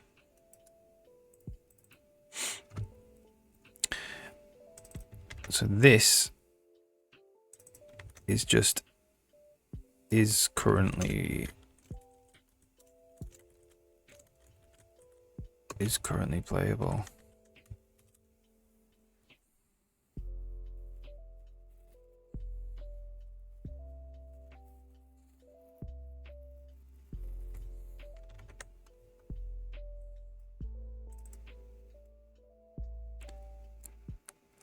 And not speaking. Well, there's nothing speaking. A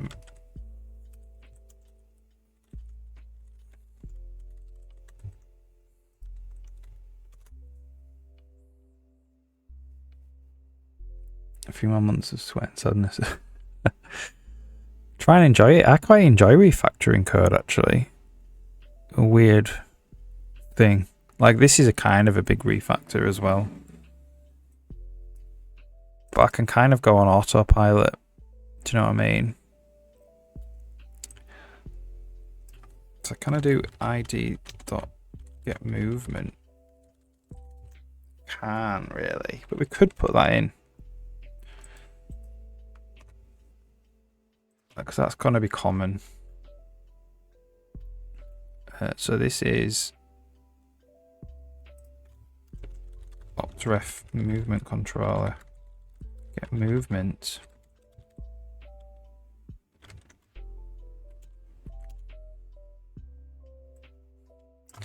Turn G controllers. Get movement controller.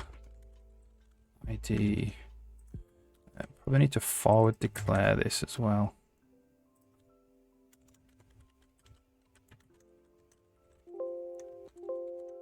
Oops.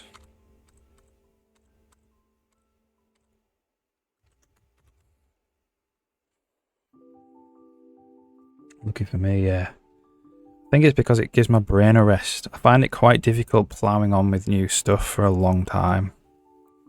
It's okay to do it for a couple of weeks, but I was doing new gameplay for like 5 months. And that was hard. That was like quite an endurance test, I suppose.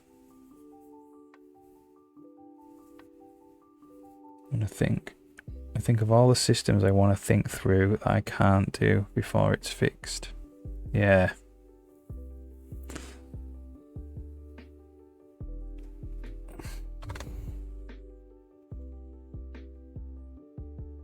Yeah, it gives I get quite a lot of satisfaction from refactoring. It's like makes your code is becoming better. There's always two paths forward in a project. There's new features, obviously, and there's also tightening up existing code, and they're both paths forward. You got to do both constantly. Otherwise you get into that technical debt scenario that you're talking about. Like the result, not the process. Yeah, I mean,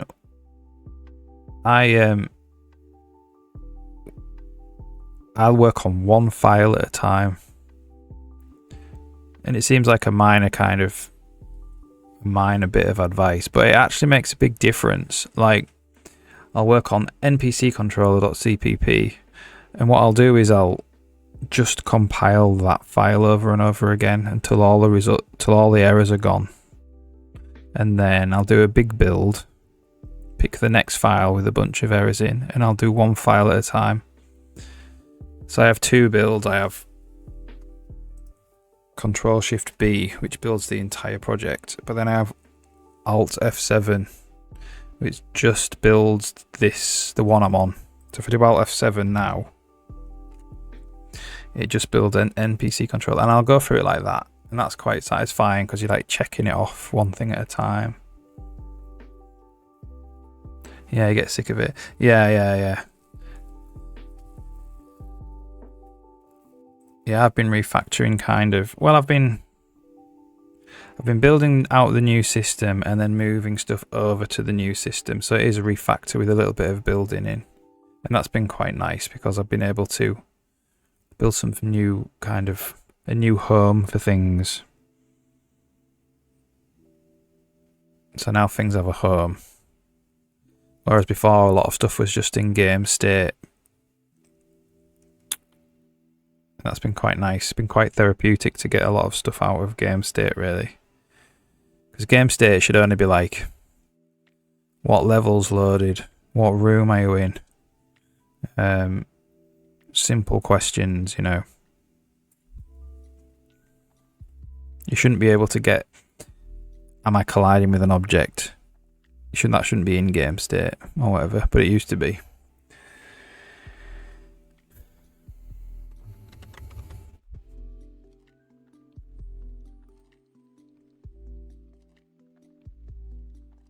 Yeah, so now I'm getting a lot of errors for gamehud.cpp. So I'll click into there and I'll just work on this file now with Alt-F7 until all the errors are gone.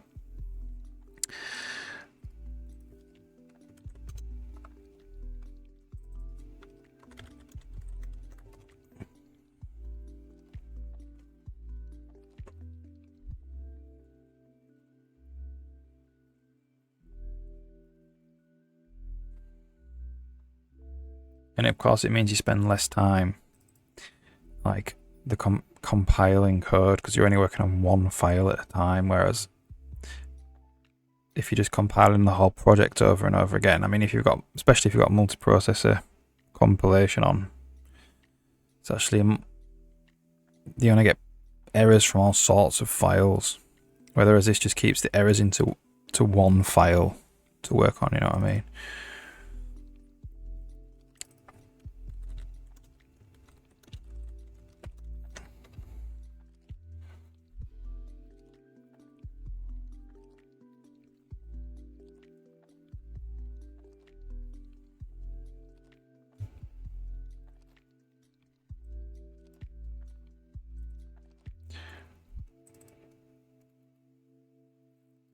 So this is just a playable character. Interesting, we've called it ID. I'm gonna call this PC.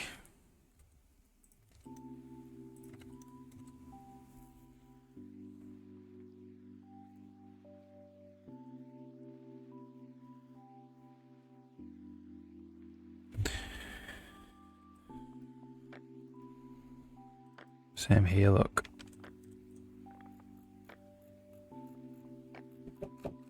Come in. Hello. Just be 2 minutes.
Björg.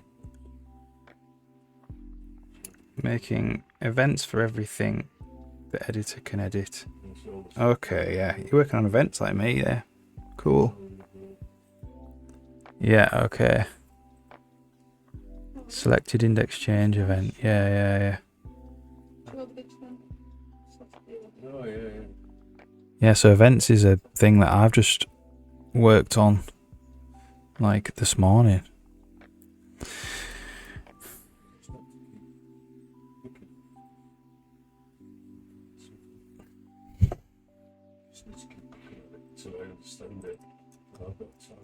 So this is just playable character.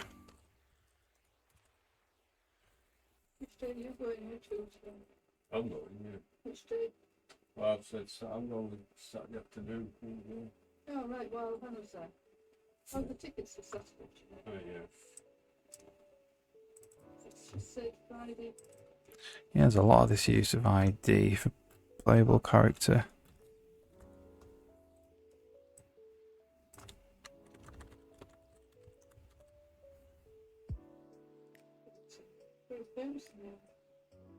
Yeah, the game engine has a lot of events. It's mostly event driven. Gameplay, anyway.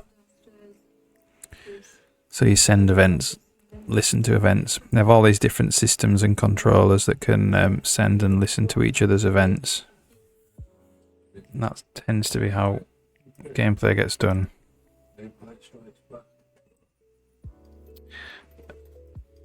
So that's playable character. Get position. You can select a trainer to edit in the combo box. So you can search their name. And that uploads files for that trainer. Yeah, cool. You have a filter. Yeah, cool.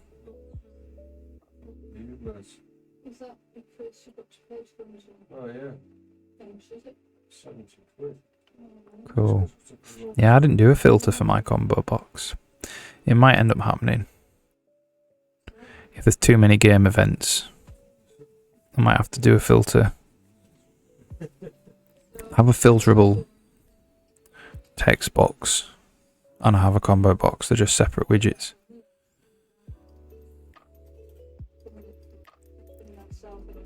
Filtering by the area. Okay.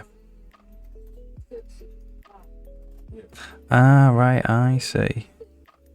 Rather than filtering the items in the combo box.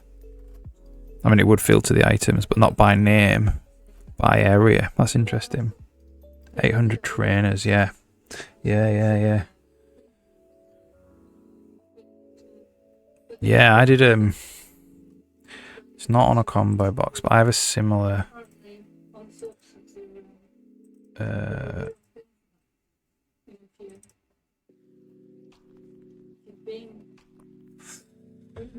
so in the content browser, I've got filters here. Look, filter by the level, filter by the tile.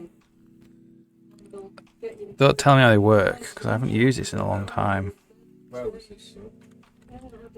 It doesn't work very well, look, because it doesn't. Even if there's no result, if there's no results, it. I can't remember how it works.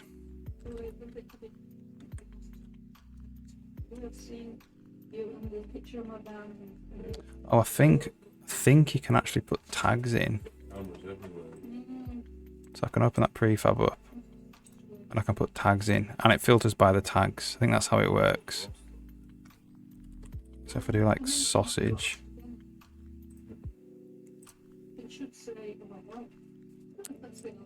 Probably have to save it. Then I do sausage. It doesn't work. Yeah, I'll have to go through that. When I start making the proper game, all that stuff will get sorted out. The idea is that was how it was going to work anyway. Yeah.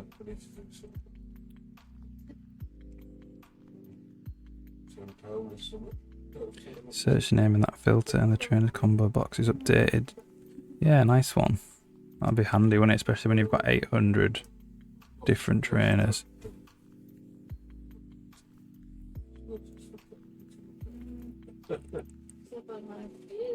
Trainer's name, yeah.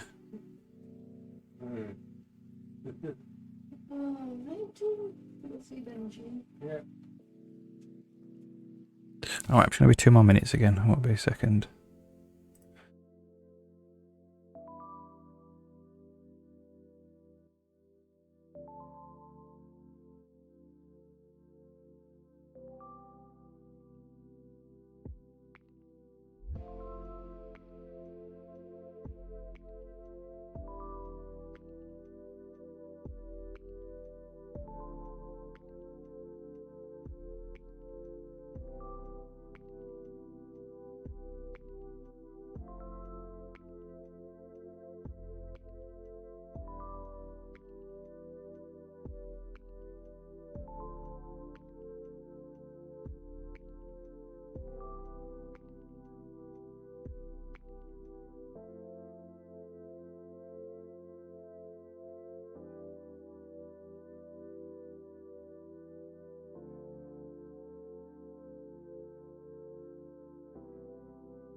Right, cool.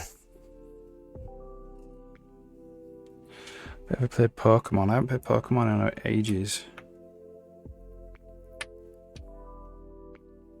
They don't have personal names. Personal names. Alright, okay.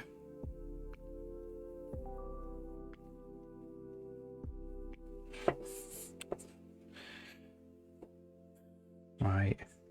Yeah, it sounds like filters would be great then.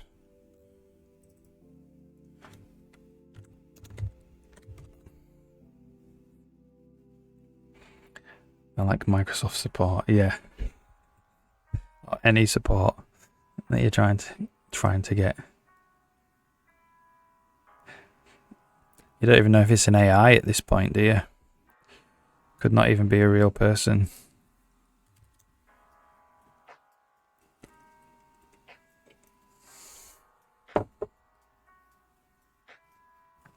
Yeah, which AI model? Yeah.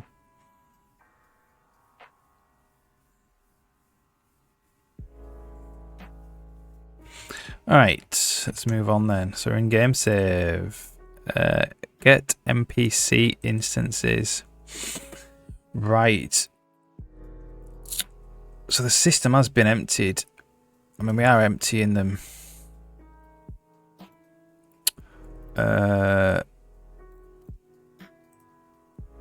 So this should probably be save NPC system.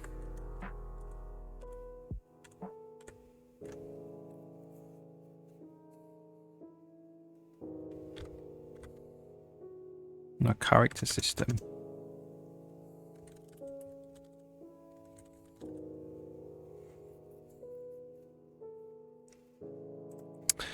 Oh look, there's a plumbing.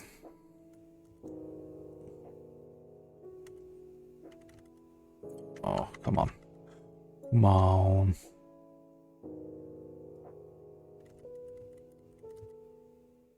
This is Visual Studio being super slow. Character system. There's another one here as well. down that I saw.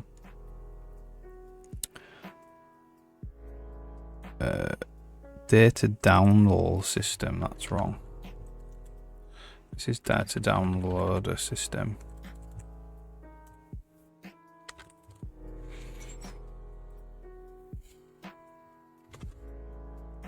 I'm gonna have a banana.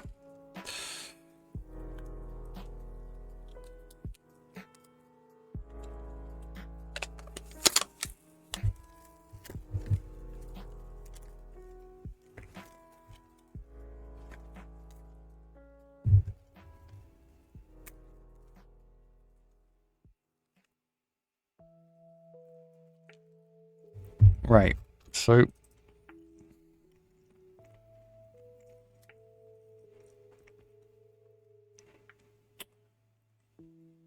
this really needs to be need to empty the system. So it needs to be G controllers, G systems, character system. Character system does have an empty, doesn't it? Yeah. What does that do? It despawns all of the NPCs. So yeah, that basically does that. And we don't really need state anymore. So actually what we want to do is we want to go G systems, we want to get the character system. Do the character system.empty. And then we want to do character system spawn NPC.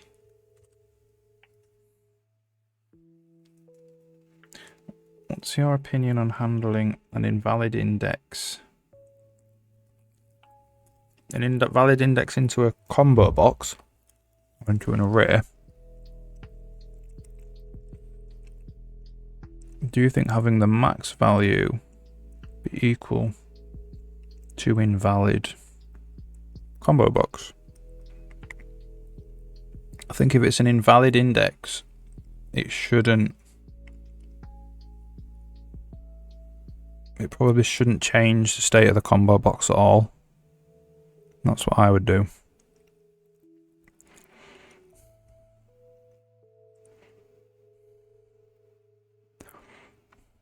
Are you saying is or set it to be the final item in the combo box? I'd probably not change the state, because it could end up being a bug like, why is this combo box always scrolling to the final item? And then you realize it's an invalid index. Whereas if you put an invalid index and it didn't change the state of the combo box, you could probably ignore it. Because at the start nothing is selected. Ah, right, okay. So the standard way to do that is to have a blank, something blank. And then when you click on the combo box, it shows the items. And if you select one, you can't go back to blank.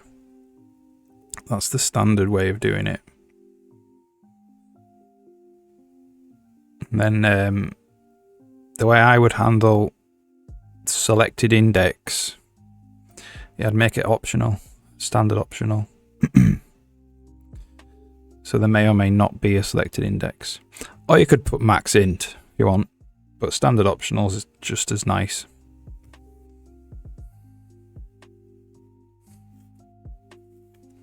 At least then you can do if. You can check if it's valid with an if statement, rather than have to check it's the value of maximum int all the time.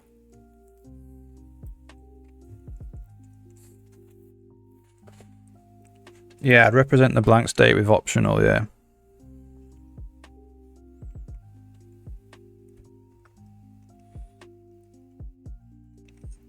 Standard optional, selected index.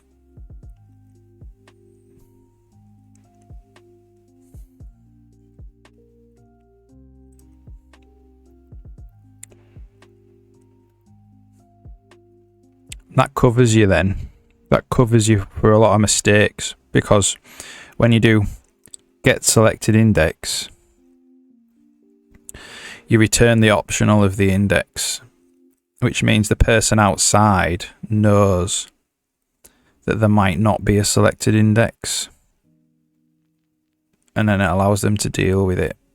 If you just still return an integer like max int, the person might not know on the outside of the API that it's gonna get max int, and then that'll lead to a crash on their side. So optional's better in that circumstance, I think.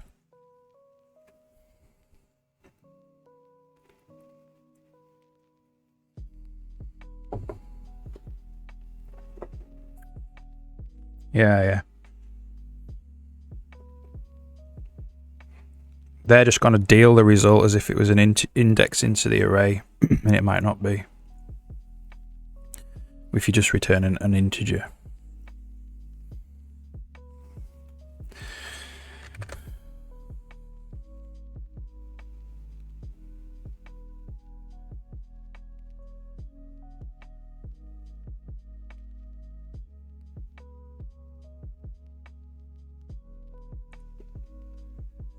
The joy of C++. Yeah. I mean, I'd do that in any language probably. I'd have an optional in every language.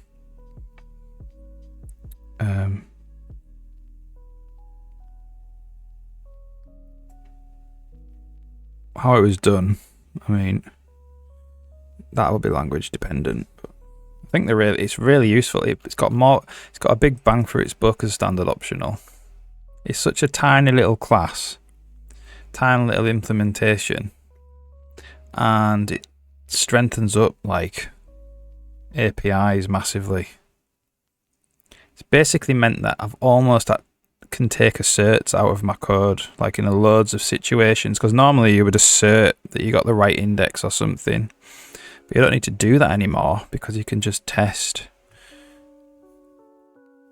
You can just test if the index is there.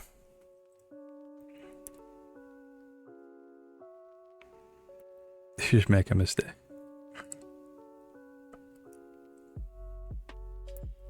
You mean in C++, C#, you mean? Yeah. Yeah, so I'm not a fan of exceptions in most circumstances. Optional's far nicer than exception.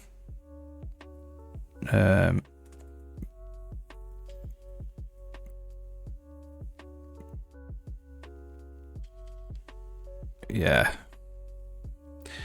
Exceptions are good in some situations, but what you find is people put them everywhere. They're just everywhere, and it shouldn't be an exception. You should be able to return me something that I know is valid or not valid. So have you heard of standard expected? That's the kind of general case for standard optional, really. Standard expected, where you can actually, you just don't just return a boolean whether it's there or not. You actually can have error codes, so you can just return an error code, so you don't have to throw. You just return the error code there. You return the result or the error code, and then you can just check if it's the result or the error code. You don't have, so you could return like invalid index exception as an error code, and it's not thrown, it's just returned, and that's much nicer, I think.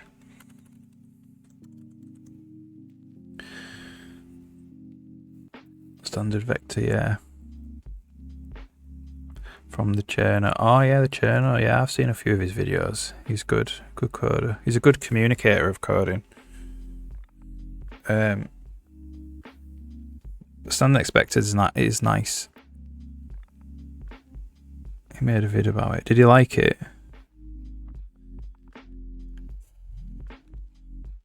I think it's a little bulky for me. I've tried to use it. I don't like you have to return standard unexpected or unexpect or something. Unexpected. Which I don't like. I'd rather just return the error code. Return the thing or the error code.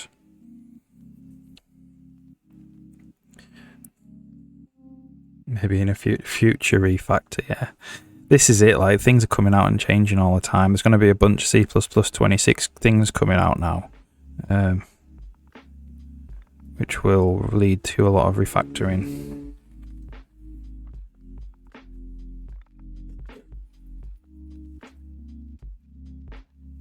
Stable, haven't had a crash. Oh, that's good. That's really good. I found that standard optional is really good for stopping crashes. You kind of don't even have to try to make it not crash. And it won't crash. You know, it will have like, for instance, I'll mess up the game data, and instead of crashing, it'll just not load the game, it'll load a black screen, which is also not desirable, but it's not a crash. And then you can handle, like, I suppose, different, you can handle whether the game data was corrupted or not in a different place.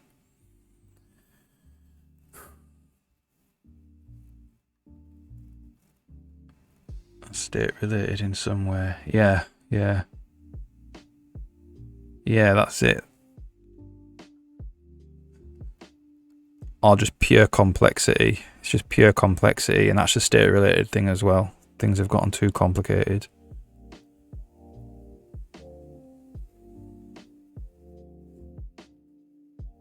Cursor not updating properly. Yeah, like, you mean like the cursor bitmap?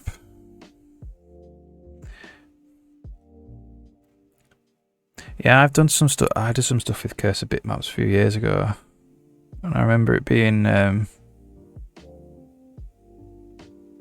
kind of tricky.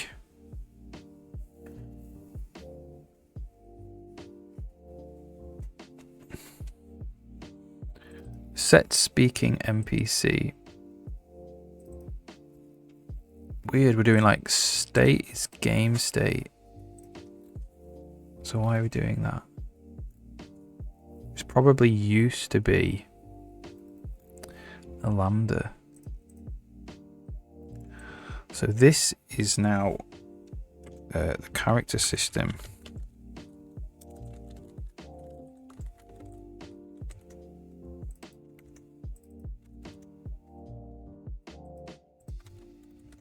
And what is NPC? NPC controller.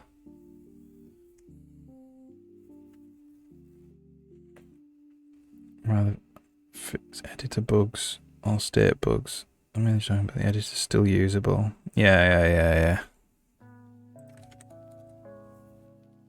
And you gotta keep like working at it, and it will eventually get good. I had quite a hard time getting all the bugs out of the behavior system in the engine, because that's quite state driven. And that took maybe like a week of just going through and tightening it up. End dialogue, clear speaking NPC.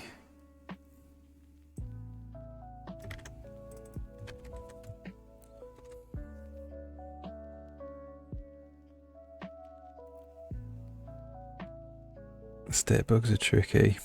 Yeah, they can be, yeah, definitely. You have to write tools to visualize the state. That's the best way to get around that.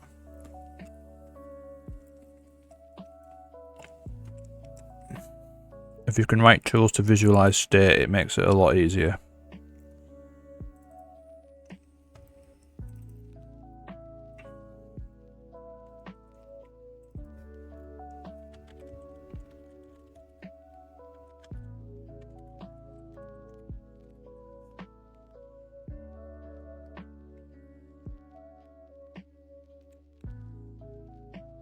Yeah, I know what you mean. Yeah.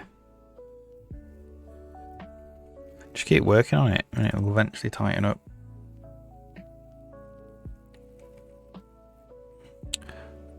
So this is playable character. Get location. I think like one of the more advanced coding, like, well, one of the more advanced things you can do with coding is build systems that kind of are strong against state bugs, like APIs that make it difficult to get into bad state. That's one of the more like elite levels of coding. You need a lot of experience for that though.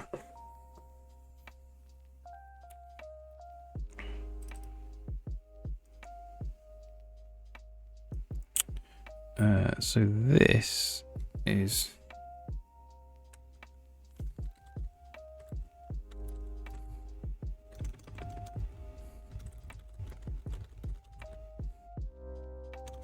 okay. Character system.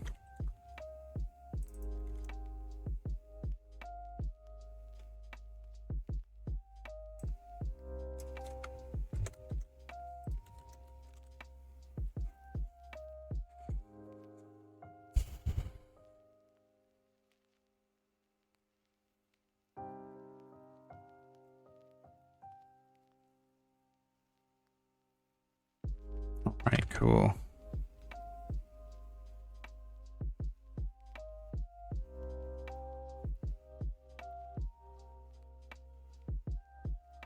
That's one of the reasons why I do a lot of tree stuff in the editor rather than code it all. There's like dialogue trees and quest trees and behavior trees. They're all very state driven. And if you do it in an editor, you can visualize the state a lot easier, and it helps you find bugs.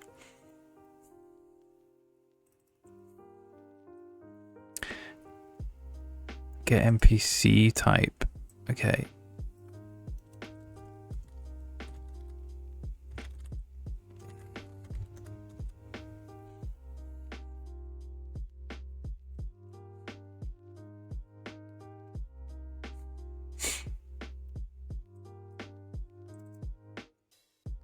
G-Systems undeclared identifier.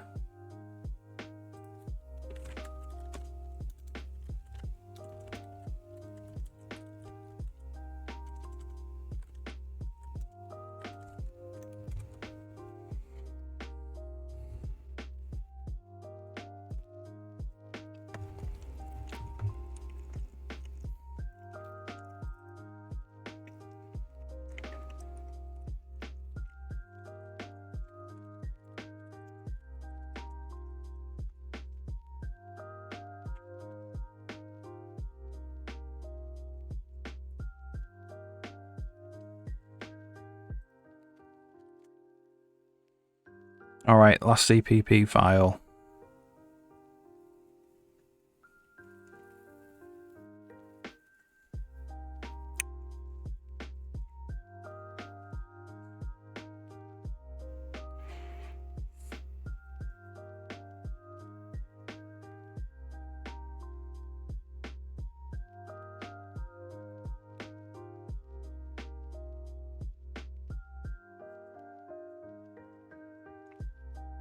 That's it. Looks like we're built.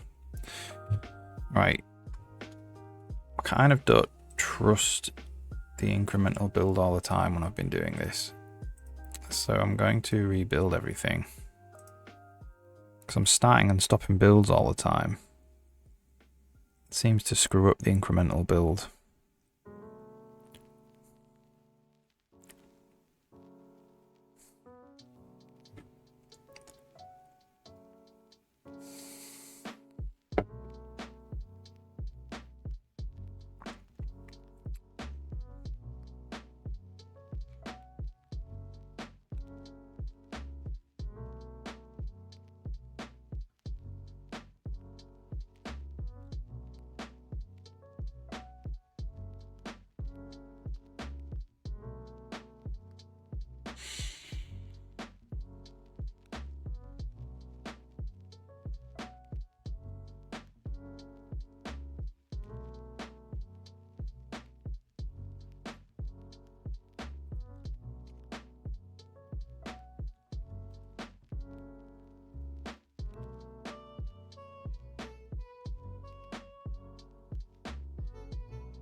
Then after this, I need to go through and potentially remove quite a lot of places we're including game state now. I did put that on the notes. And then we have to work on Jenny doesn't stop at the right place when waiting for a monorail. That's like a gameplay bug, which we can work on.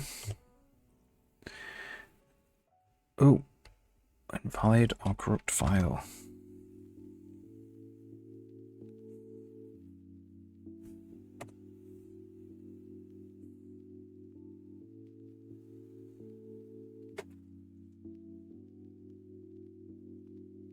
Right then, so she's got her, that's an immediate problem. So I press E, does she want to talk to me? Look at that, I'll run all the way over to her though. That's a good use of the pathfinding system there. So she's always wanting to speak.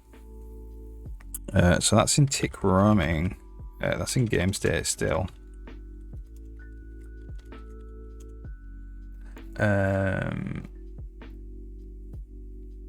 Is that right? No, that's an NPC controller. Wants to speak is always returning true for some reason.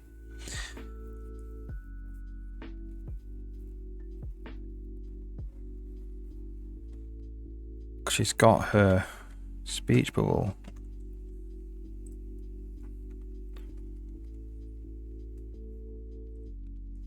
Jenny does want us, so this is get speaking NPC.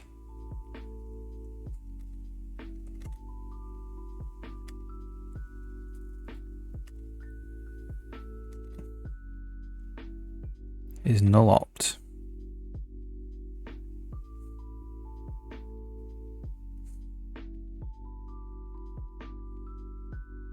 Oh look, we've got the wrong, we're comparing the wrong.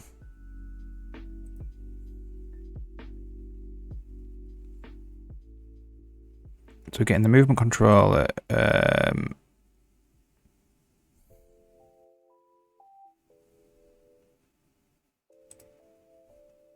So this is playable character. Move, get movement.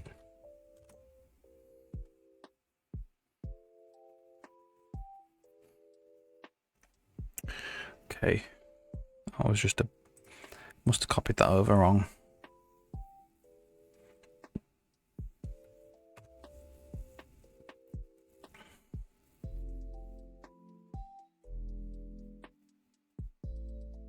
Okay, now she doesn't want to speak. If I just go here. Ooh, what's happened there then? She's just disappeared.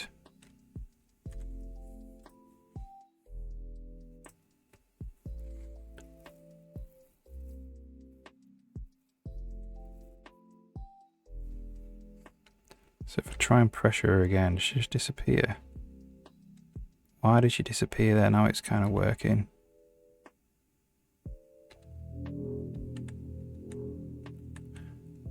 That's probably because she's warping to the where she needs to be.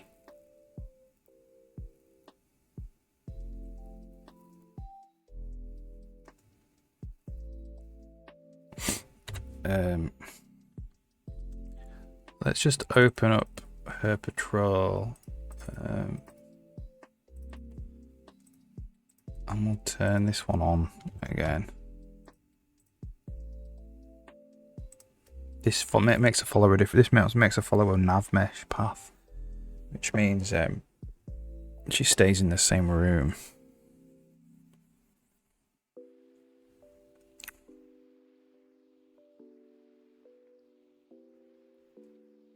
I was pressuring her there into not being able to pathfind, and perhaps she was just warping to her destination.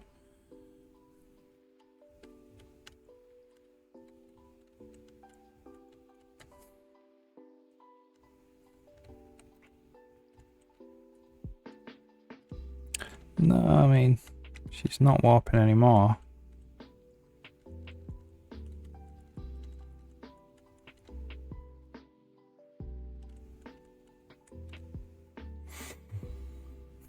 Alright, let's put that back and see if we can catch...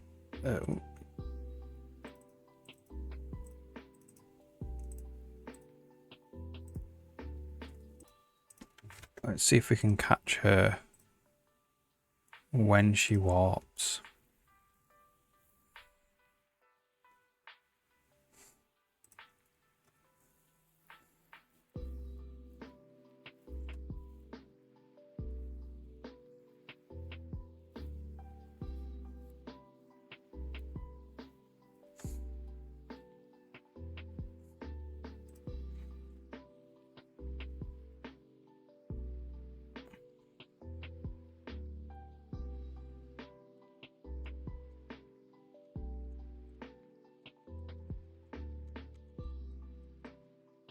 There we go, she's gone. Where is she?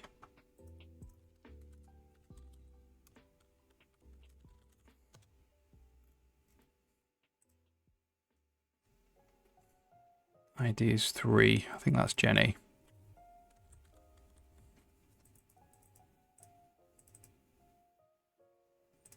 Oh, I can't type into my watch window. Silly bug. That is Jenny, I'm pretty sure.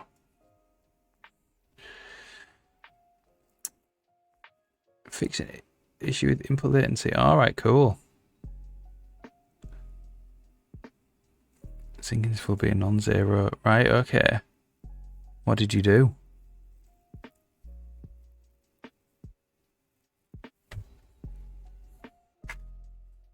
So I can't type into the watch window, unfortunately. Oh, there we go, we've got it in the autos. Jenny, so where is she? Location. She's warped to the monorail station. She's warped to her destination. So, where do we do this?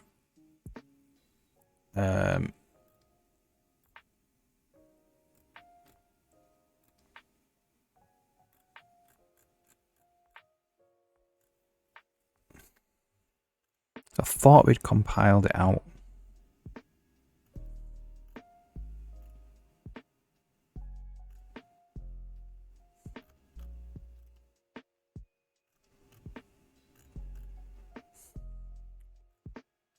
So let's have a look at a star. Is it in drift? Try drifting.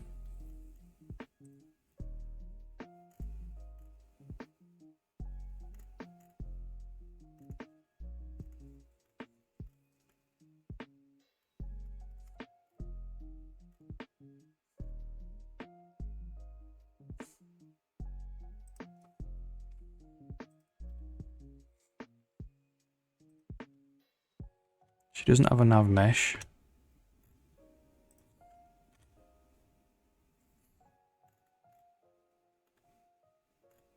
I don't think this is going to warp her. It has to be in the movement controller.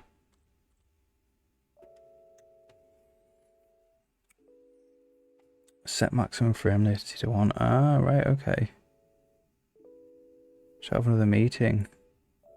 Ah, right. So a new starter. Ah, right, cool. So that to create the new SDK release. Please do it today. Talking review. That's the lead. That's the job of the lead, isn't it? Unfortunately, is it's managing. It's manager stuff. Set maximum frame latency. Have I heard of it? I don't think so. Let's see if I have it. No. IDXGI device 1. Set maximum frame latency. So what does that do?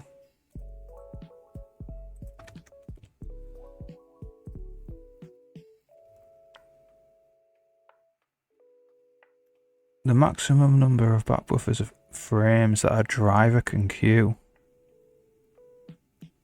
Alright, so you kind of handle this manually in DirectX 12.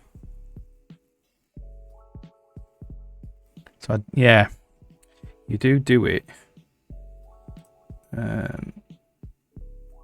More responsive, yeah, so that's immediately pushing to the screen. That's the idea.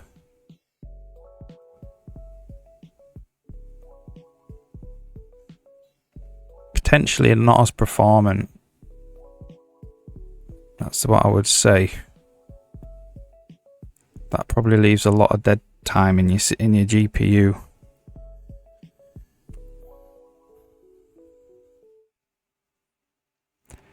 Defaults to 3.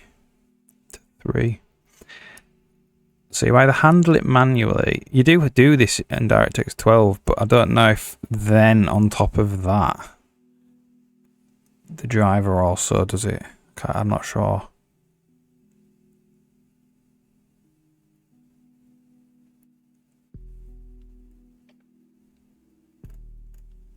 Interesting. Yeah, so in my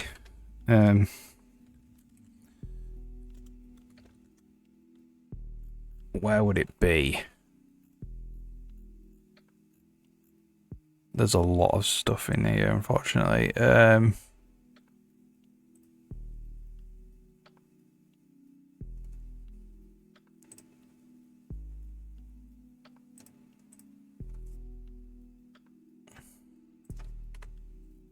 believe I have mine at 2.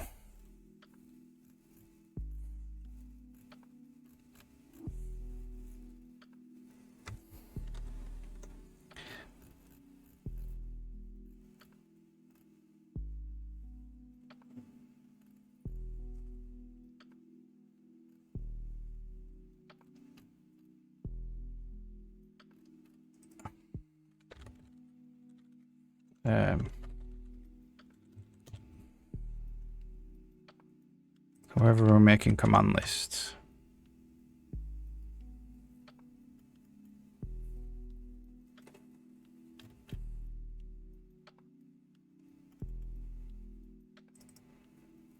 Queue command list by index. The queue.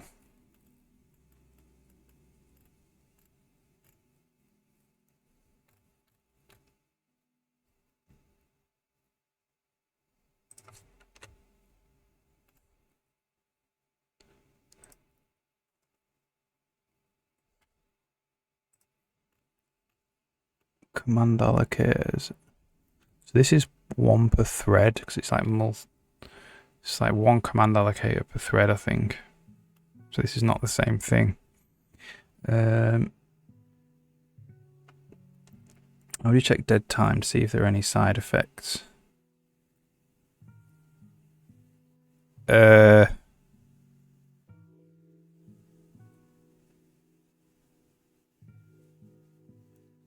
Well, I don't know the internal workings, so it's a bit difficult to say. But I only said that because if it's only got 1 buffer, the CPU can't submit calls at the same time, so it has to wait for that buffer to be finished rendering.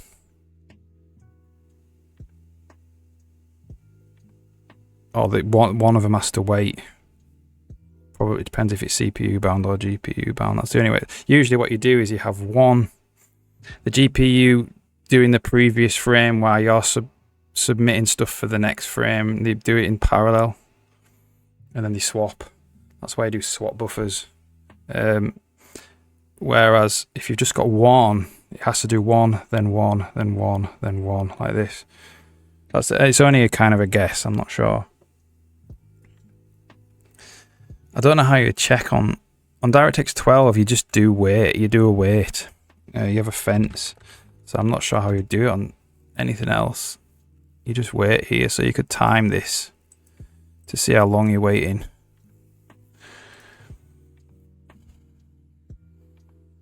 Do you think it's fine? Yeah, it's probably going to be fine, yeah. If it's still running fast enough, it's going to be fine.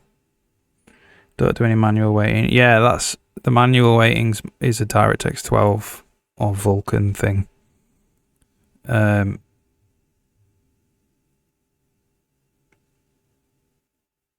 If it's still running fast, like if you said it sorted out a lot of problems with latency, so if it sorted it out, I'd keep it the same.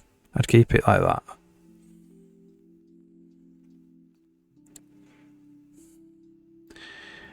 Yeah, Nario. Hey, how's it going? C++.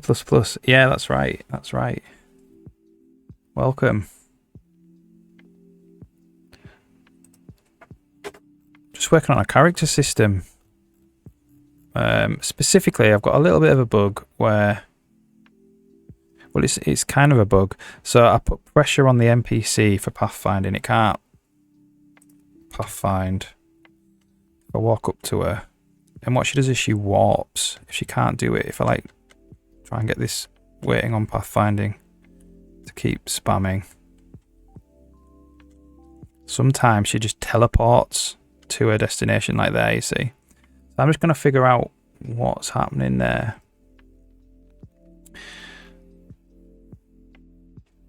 Project 2 working on. I'm making a game engine and a game in the game engine at the same time, really. So it's just games technology. I'm going to make it's like a sci-fi gardening game where you're on a space station and you get to garden on the space station. Then you go down to planets, get plants, bring them back to the space station, fight little creatures, that type of game. Wonder what happened to that big bug. Big bug. What do you mean the big bug? Do you mean the character? I know what's happening because she's warping to a destination. I'd kind of probably prefer her to just wait. She only needs to warp to a destination if she's somehow in static collision geometry.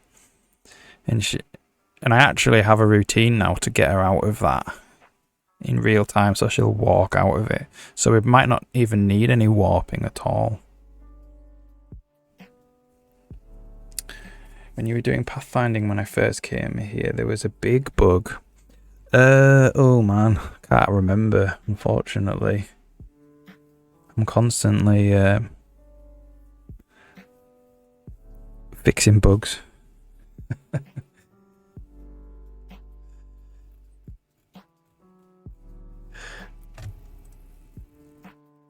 Pathfinding's pretty solid now. It's good. She can do all sorts. She can so this path, she's going to go down here. She's going to catch the monorail. The monorail's going to take her off. She's going to get to the monorail destination. She's going to get off. She's going to go and she's going to take like the fast travel beam. So she's doing a lot of cool stuff now. The only thing that I need to work on is she's meant to wait on this boundary rather than right in the middle of where the monorail's going to be.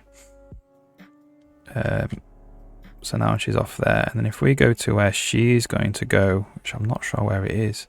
I think it's down here. There she is.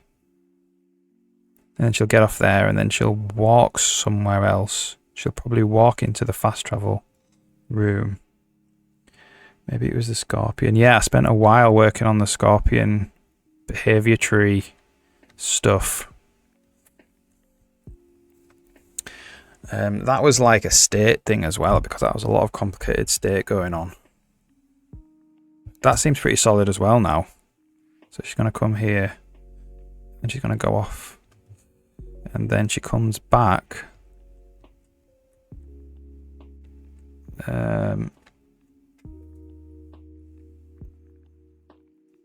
Oh, she's gone off up there again.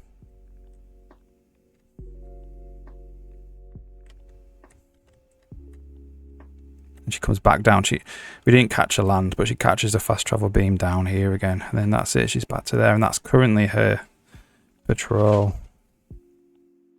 Which is good. It's using a lot of different systems there. Just need to sort out why she's warping. Isn't a scorpion a bug? Oh, is that what you mean? You mean an animal? I thought you meant a coding bug. Yeah, the scorpion bug. I'll show you that.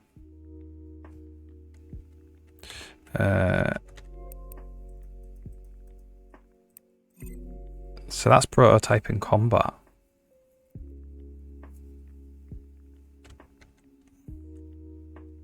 So there's 2 of them now. And it's raining.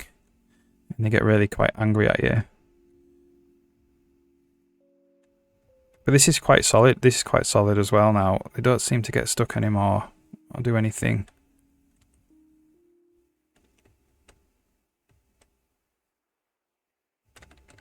And I can like attack them.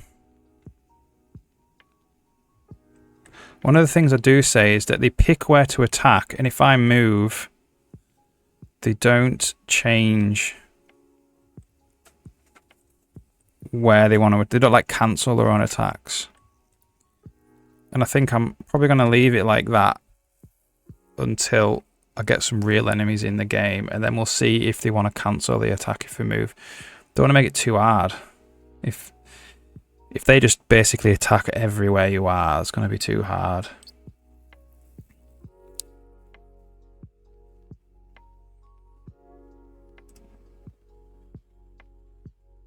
You can imagine like a faster attack, and that would be fine then. They just attack where... So what they do is they like pick where to attack, and then the animation plays. And if it's a long animation, it gives you a chance to move out of the way. But if obviously if the animation's too long, and this tail comes down, you can easily avoid the attack. But if the animation's a short animation, it will probably be fine. Yeah, that's what you meant by the big bug. Yeah.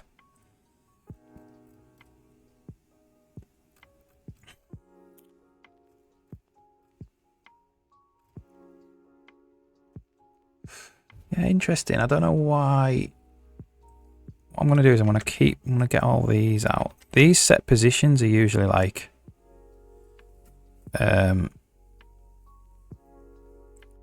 where you would do the warp.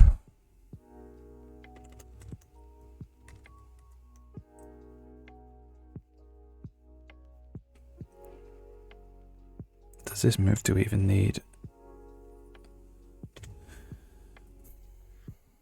Doesn't actually need a callback.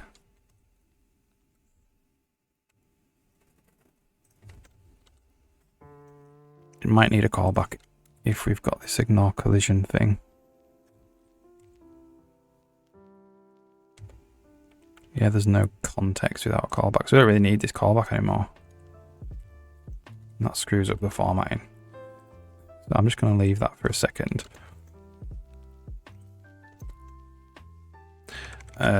Yeah, we need one where you can pass a context, like a move context. This is like move and ignore all the collision, but you don't have to supply, because it might not need to be called back when we've finished the move, you see.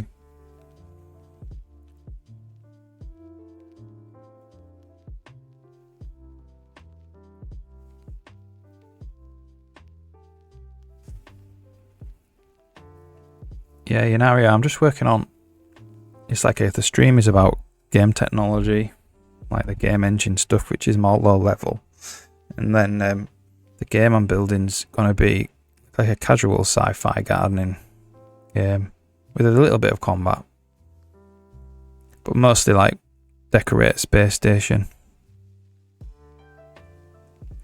Came here for free beer. Give you virtual free beer.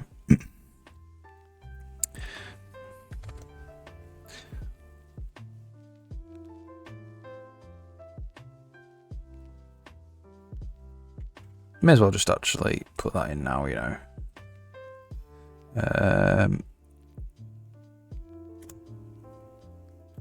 So we want one without a funk. I'll just copy it for now.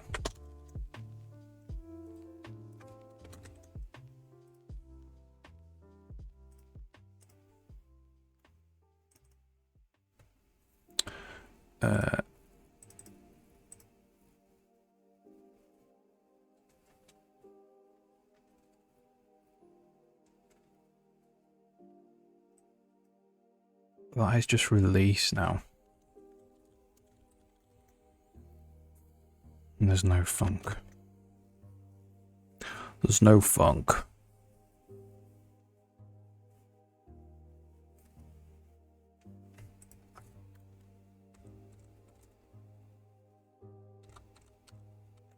Check the after move. Yeah, just check that it's there.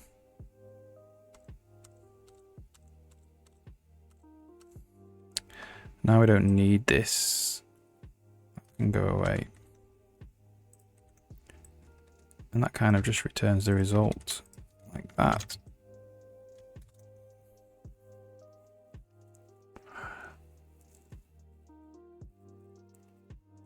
That's when the start is in a collidable. Is that what was happening? Let's see what was happening.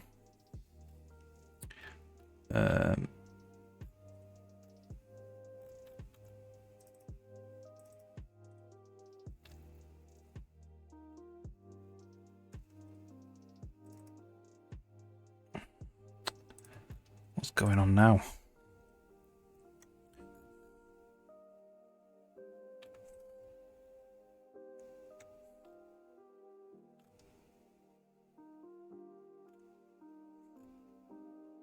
Just getting those two mixed up now.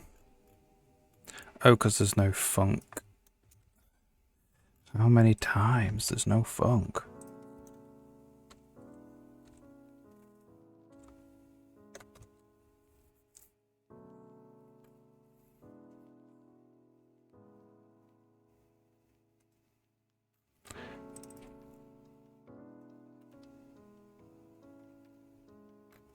G-Systems have got a random error now in the movement controller.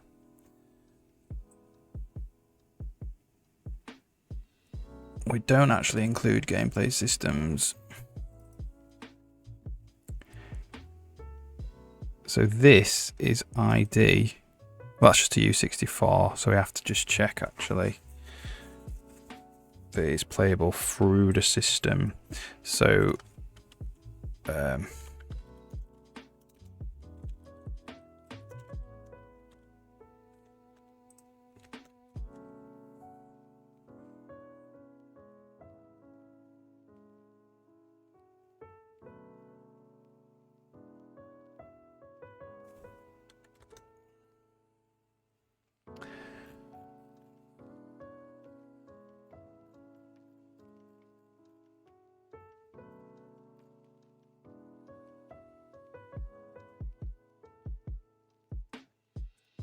after move, does that actually set it? I'm looking for the place that sets the position to be the move target. If that happens anywhere.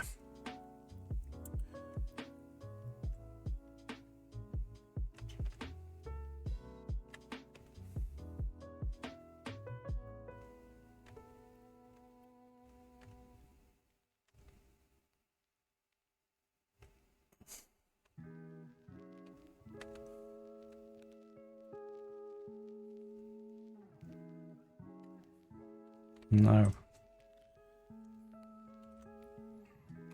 We'll probably need to actually put a little breakpoint on when Jenny changes room.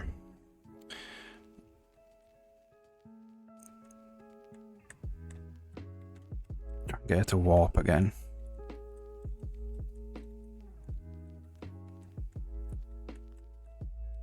What's interesting is maybe what didn't compile the movement controller. She's not doing it because we had that compiler with G-Systems. Oh, there you go, she warped there. Okay, so what we need to do then Let's put a breakpoint on when Jenny's room changes. So if we look at this location room, P begin, break when this value changes.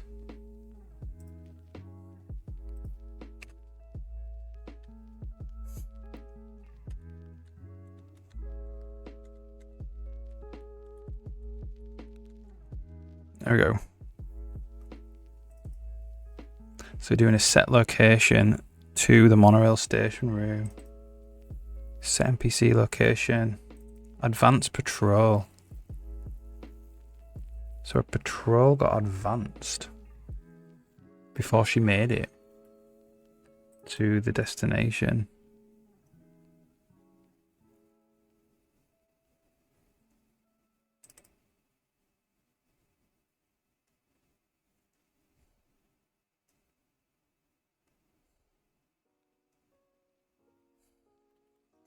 So this,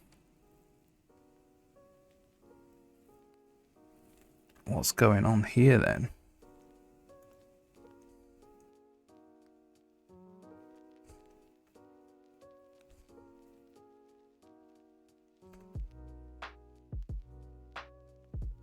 The room is empty. Oh, the room is empty because we're about to assign the room.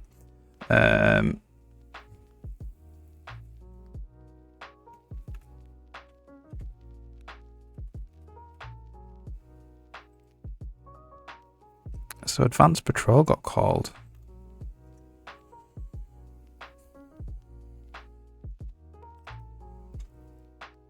Because it was at goal.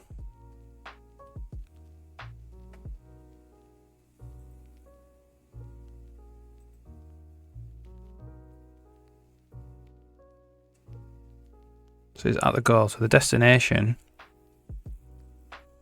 that's the middle of that move controller. And her position now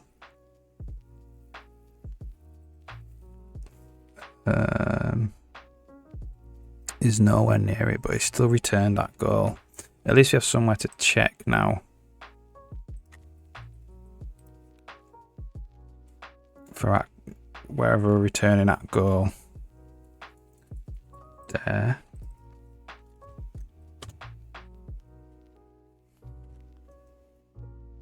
There. There.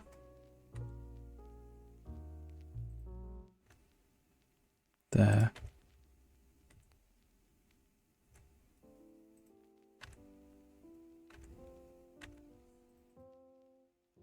There.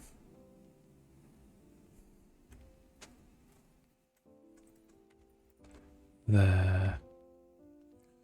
There. Okay.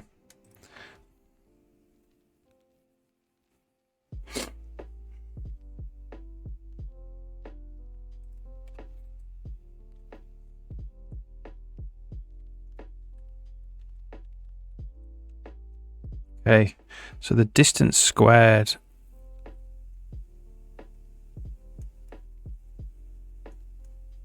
I'm inclined to believe that is correct. Between her position, so apparently her position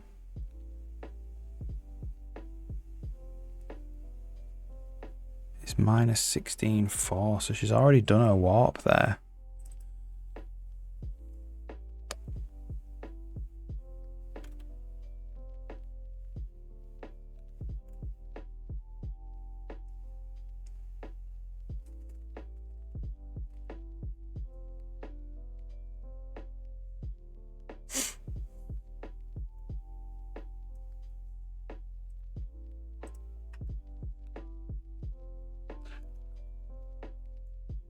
Like her location is...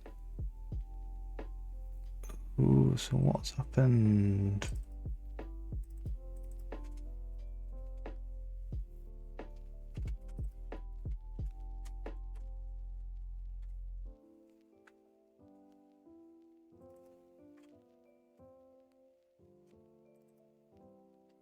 Not not sure.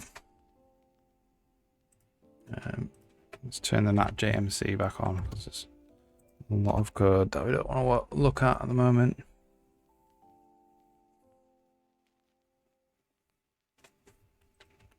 So this is where, oops, hang on.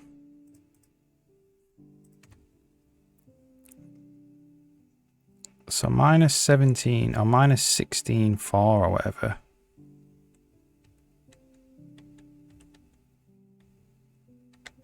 It's like here.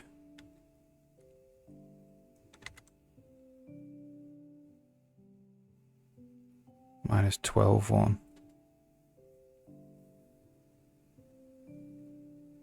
So what are we in at the moment? Is this because we're trying to walk?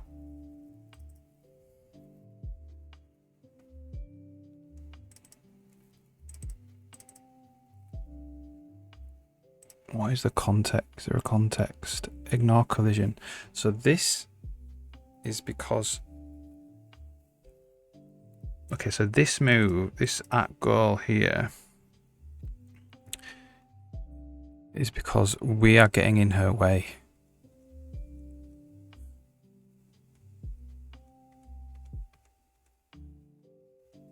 So it's going to return at goal.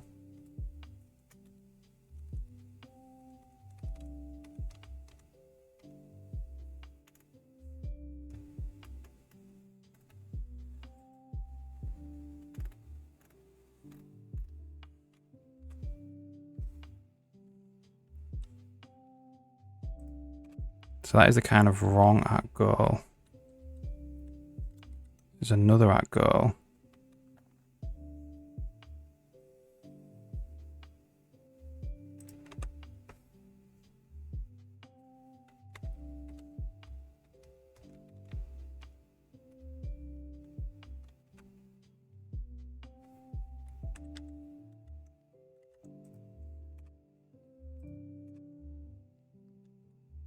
That had a warp in.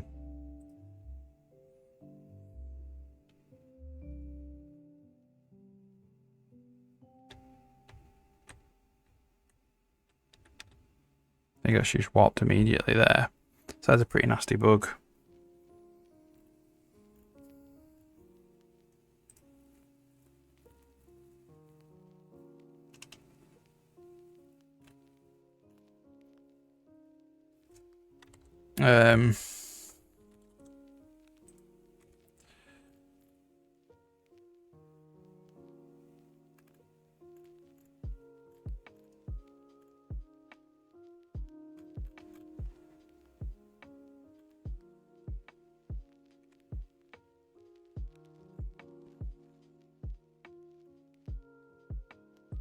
Destination.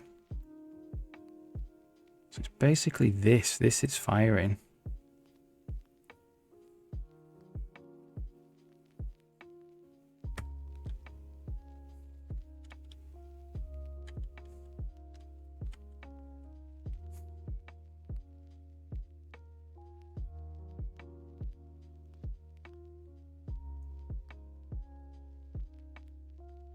So the destination is kind of wrong.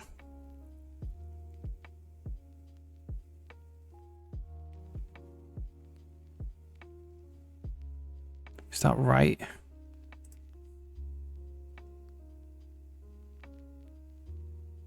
Ooh, wonder if that's good. It's coming in 2 times.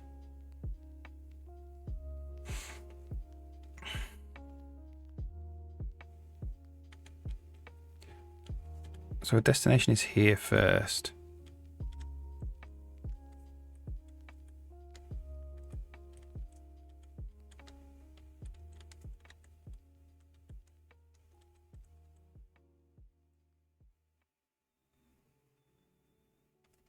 So call advanced patrol.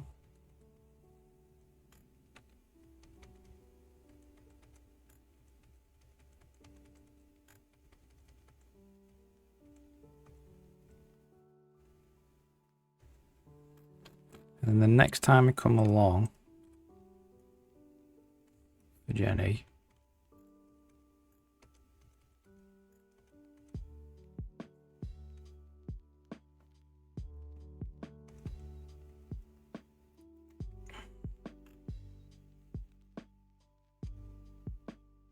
That's the middle of her. That's the middle of the fast travel, the monorail station. What is the reason printing to console is slow?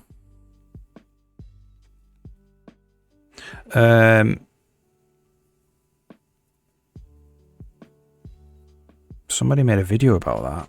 Who was it? Oh, I can't remember.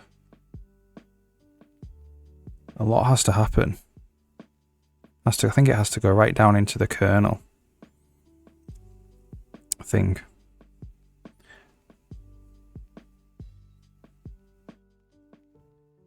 I'm not sure. I can't remember. There is a video about it. Who did it?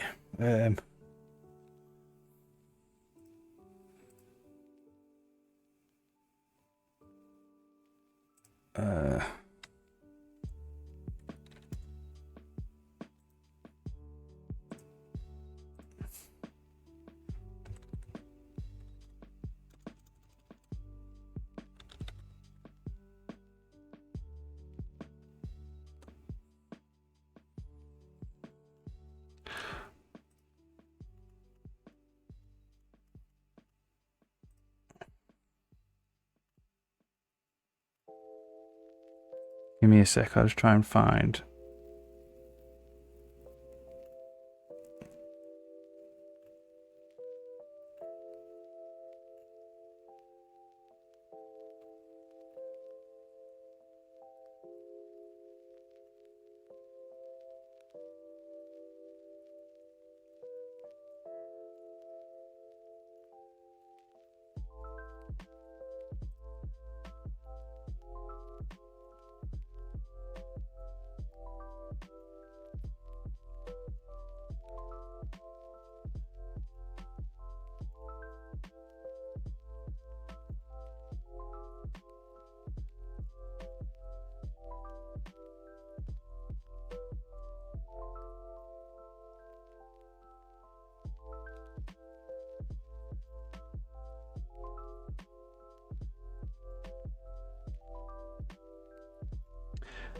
I can't find it, unfortunately.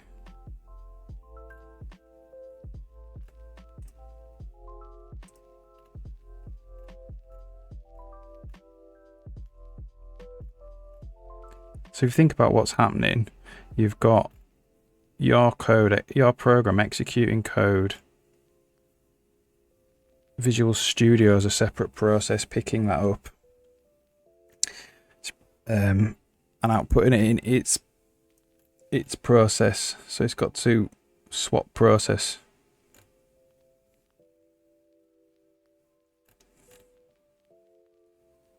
Which might be a file. I'm not sure. Could happen via a file.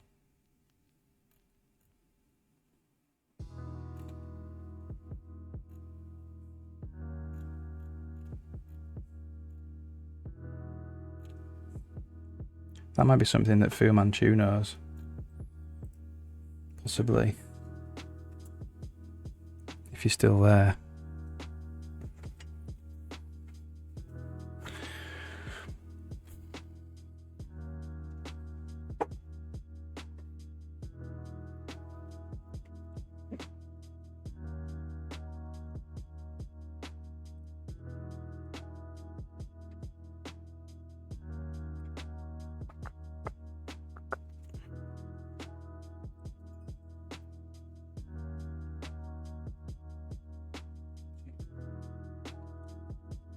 Yeah, thank you.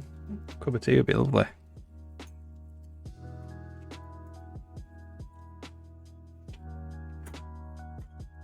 So this move to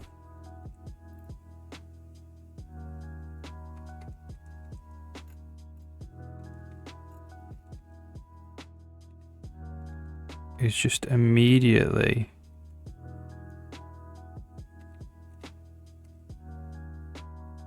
it's working.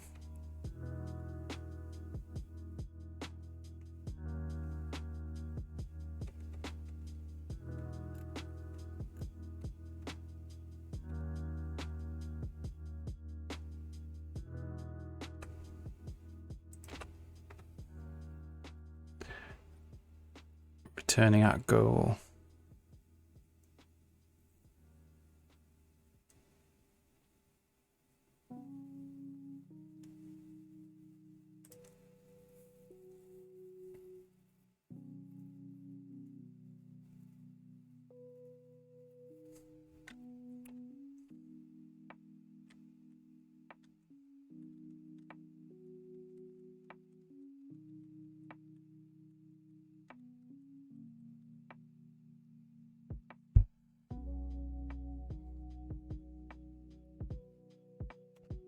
Yes, it's immediately returning at goal. It's not like it might not be the next frame. It does one A star. That timer ticks thing is the A star, which immediately returns to at goal. So well, let's just have a look at that.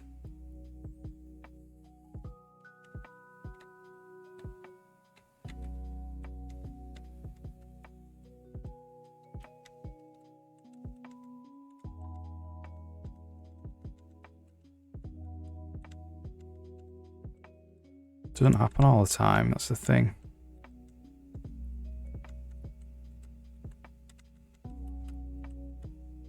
He's gonna get to a goal at this rate. Start again.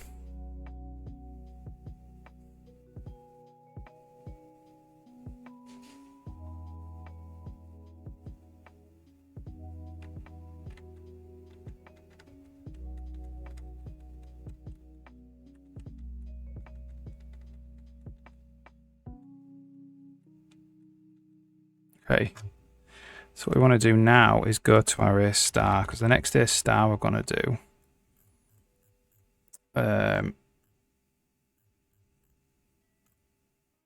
which is here, is probably going to be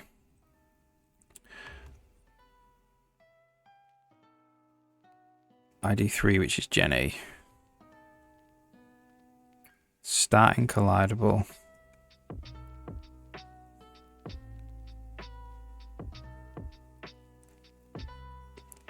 Okay. So the next time we come along here, start is in collidable. So we're actually setting it to fail.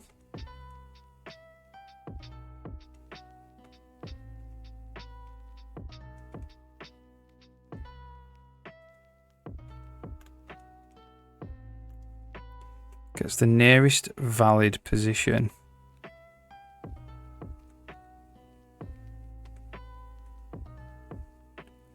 And it moves to that. This is Jenny trying to walk out of start being in collidable.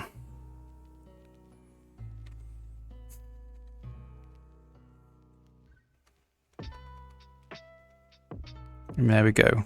We're going to return at goal.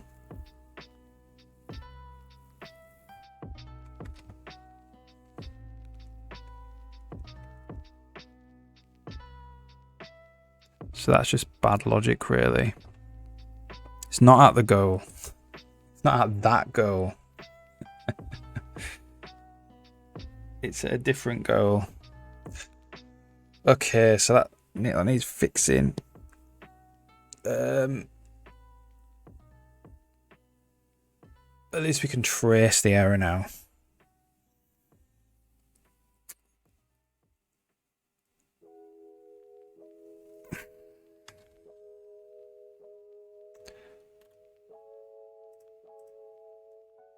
So I think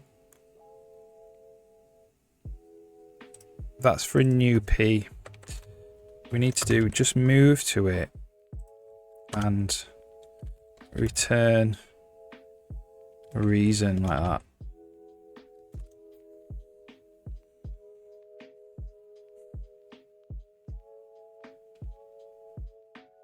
Can we do that? We have to return eMovement controller. Calculating path, I think.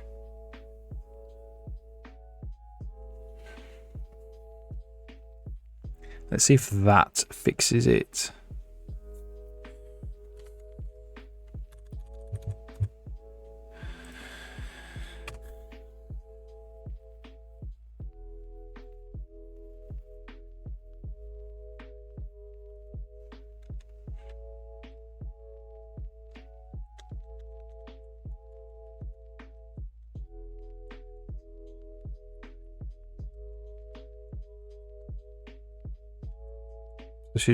She's really trying hard to get to a goal, but I'm just being annoying and standing in her way.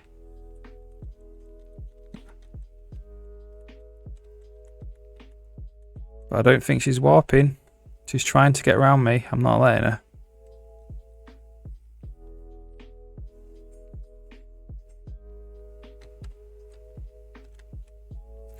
okay, I'm happy. That's good. Is that bug sorted? And the new, what looks like the new NPC system, new character system. Thank you very much. Grand, thanks.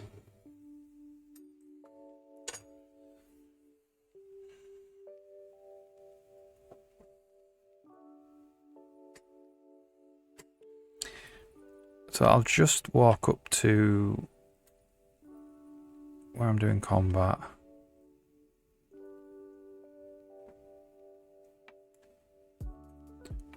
Because that's the other place where NPCs are.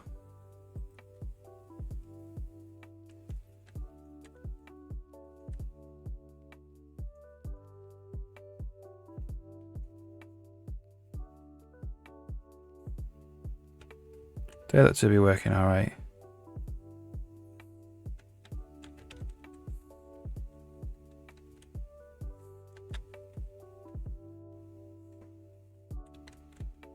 It's actually quite, if you get that poison on you, it is actually quite difficult not to die.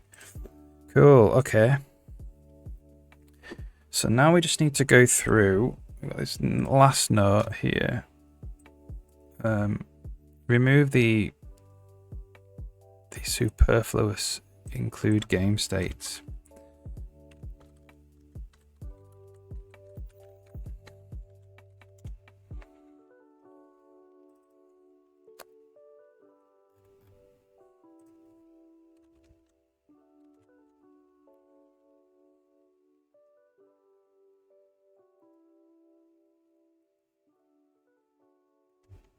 What might be easier is if we do this, we turn on the diagnostics.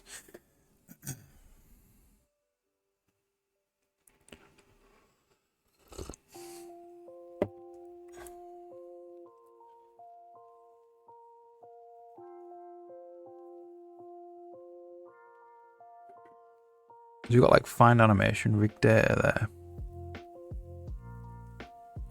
That could probably be, there is no such thing as like an animation system really.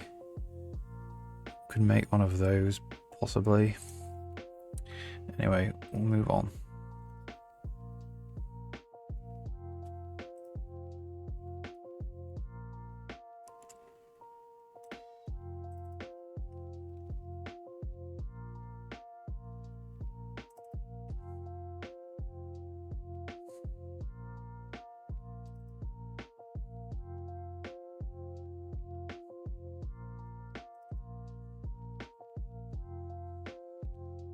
There you go, it can get gone there.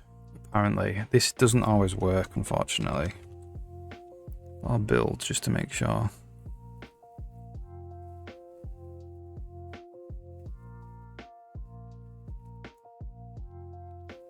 Yeah, that's good. So that's a good place.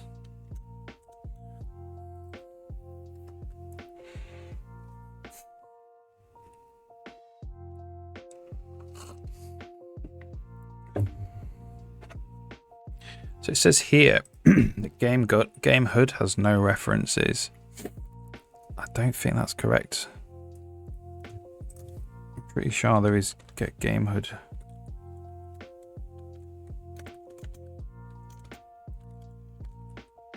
Well, it's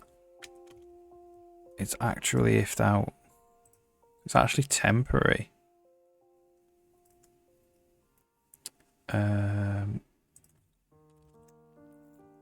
It's just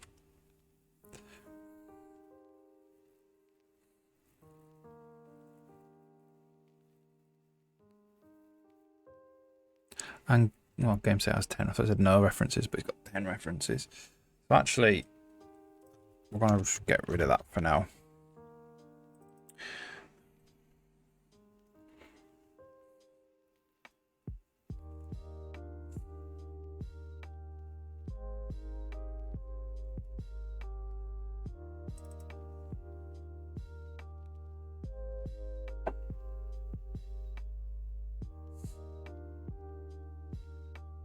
Apparently we can get rid of that.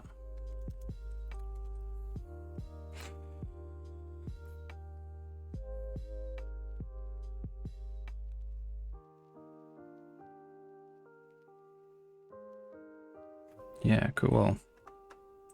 Because game state's getting so stripped away now. We don't need to include it in a lot of places we used to.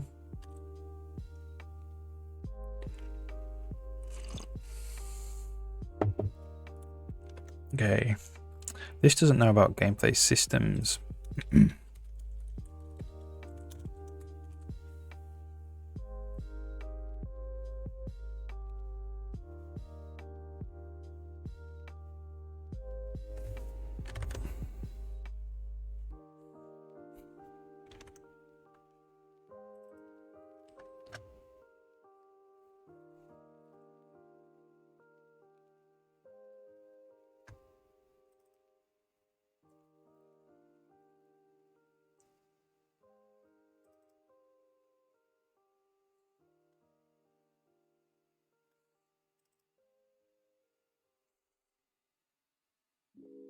This might take quite a long time to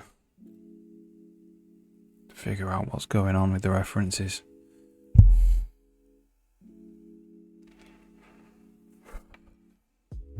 It's this stuff I wish was faster.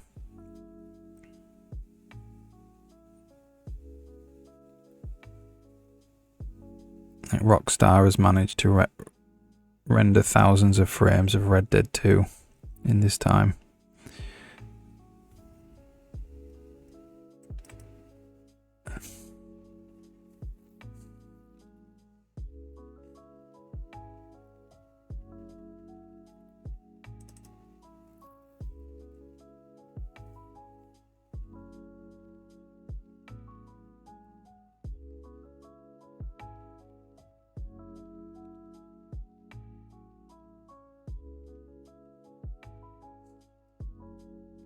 Game HUD events. Apparently, there's no references.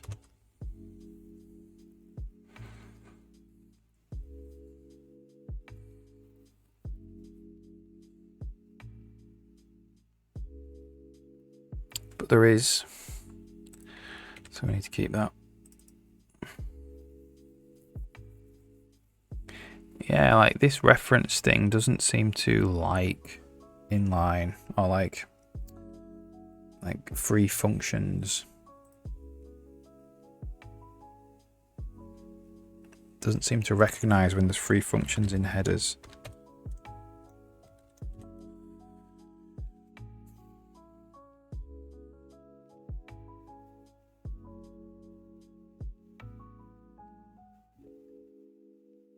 Yeah, game state's needed there.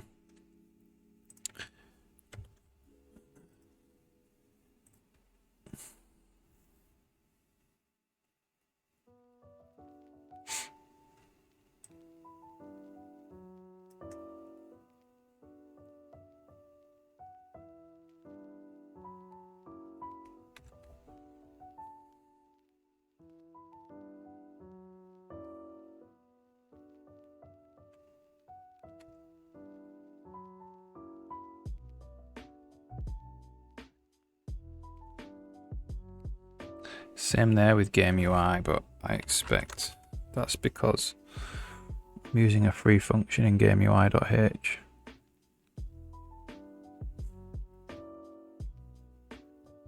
Yeah, I'm using get game UI, you see. It doesn't recognize that.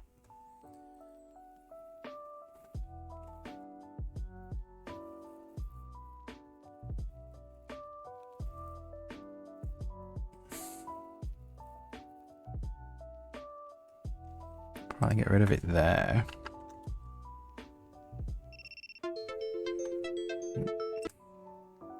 Staying a bit late tonight, don't have to go at 3. I'll go until 5 today. So that does need game state.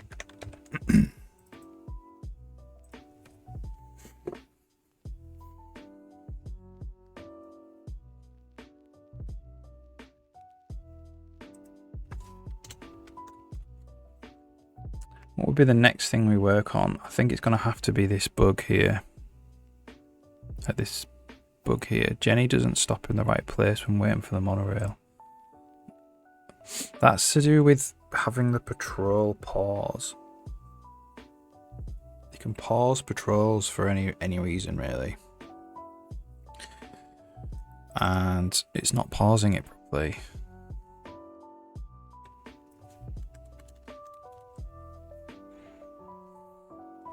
Couple of hours to fix that. I mean, I don't think it'd take a couple of hours, hopefully. Yeah, see, that needs... Oh, we don't know about G controllers.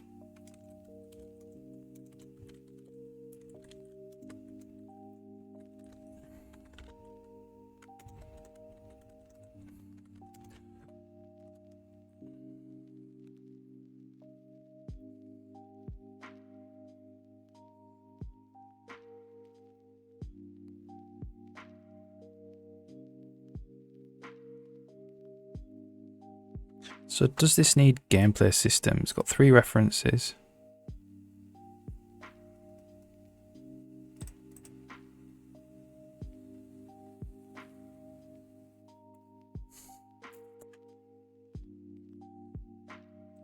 So really, that's just this.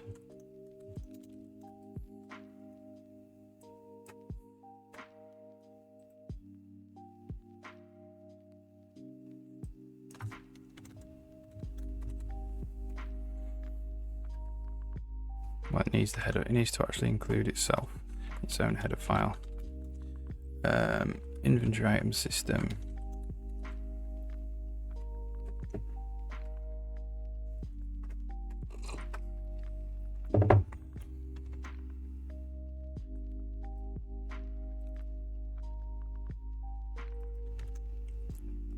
We need to forward declare inventory bag controller.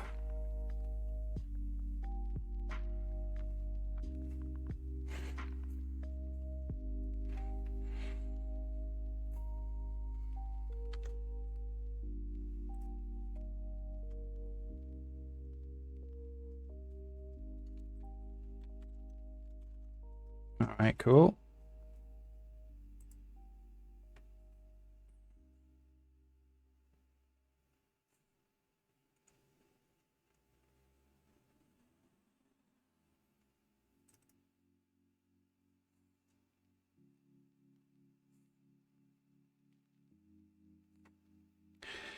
Doesn't include game events.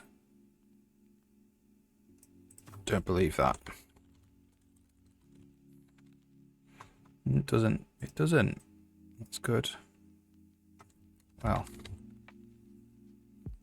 it needs to include game event types.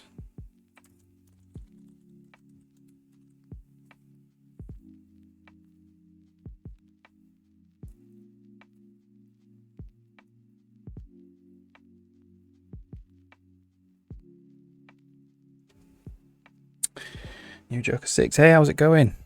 Welcome. Hope you're alright. You unfortunately caught me in a not very exciting part of coding. I'm just going through these includes and I'm just clearing it up a little bit. I've changed quite a lot of stuff past couple of days. Yeah, if you've got any questions, New Joker, then just ask away, no problem.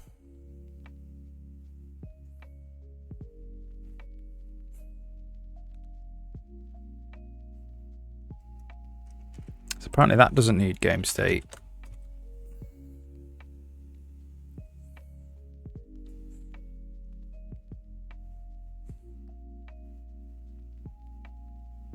No, it doesn't make an engine for anything specific. Only for myself. Making a game with it at the same time. It's my thing's kind of like games technology, really.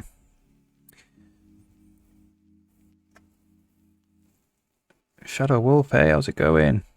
Welcome back.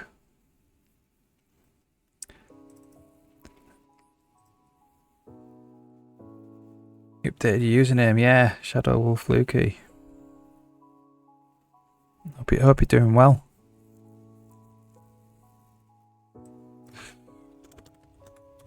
Yeah, so the game engine is for a game. the game engine is very like the design is meant to be kind of a quest-based 2D casual. There is some combat, lots of dialogue, lots of story, lots of choice, that type of engine, you know. G systems, so this can include gameplay systems as well.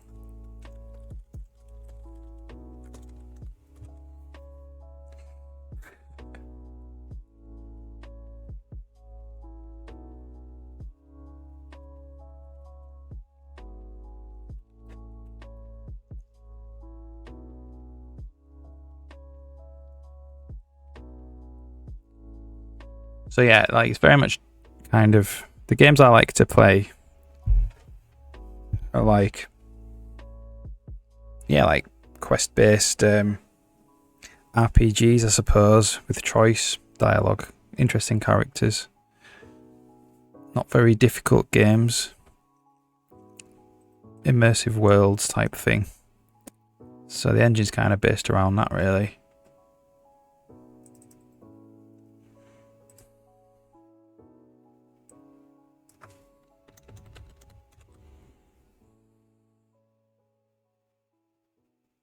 Oh yeah, nice one.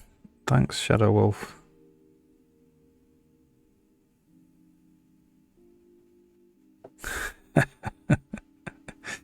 Yeah, you'll have to talk to him about that new Joker.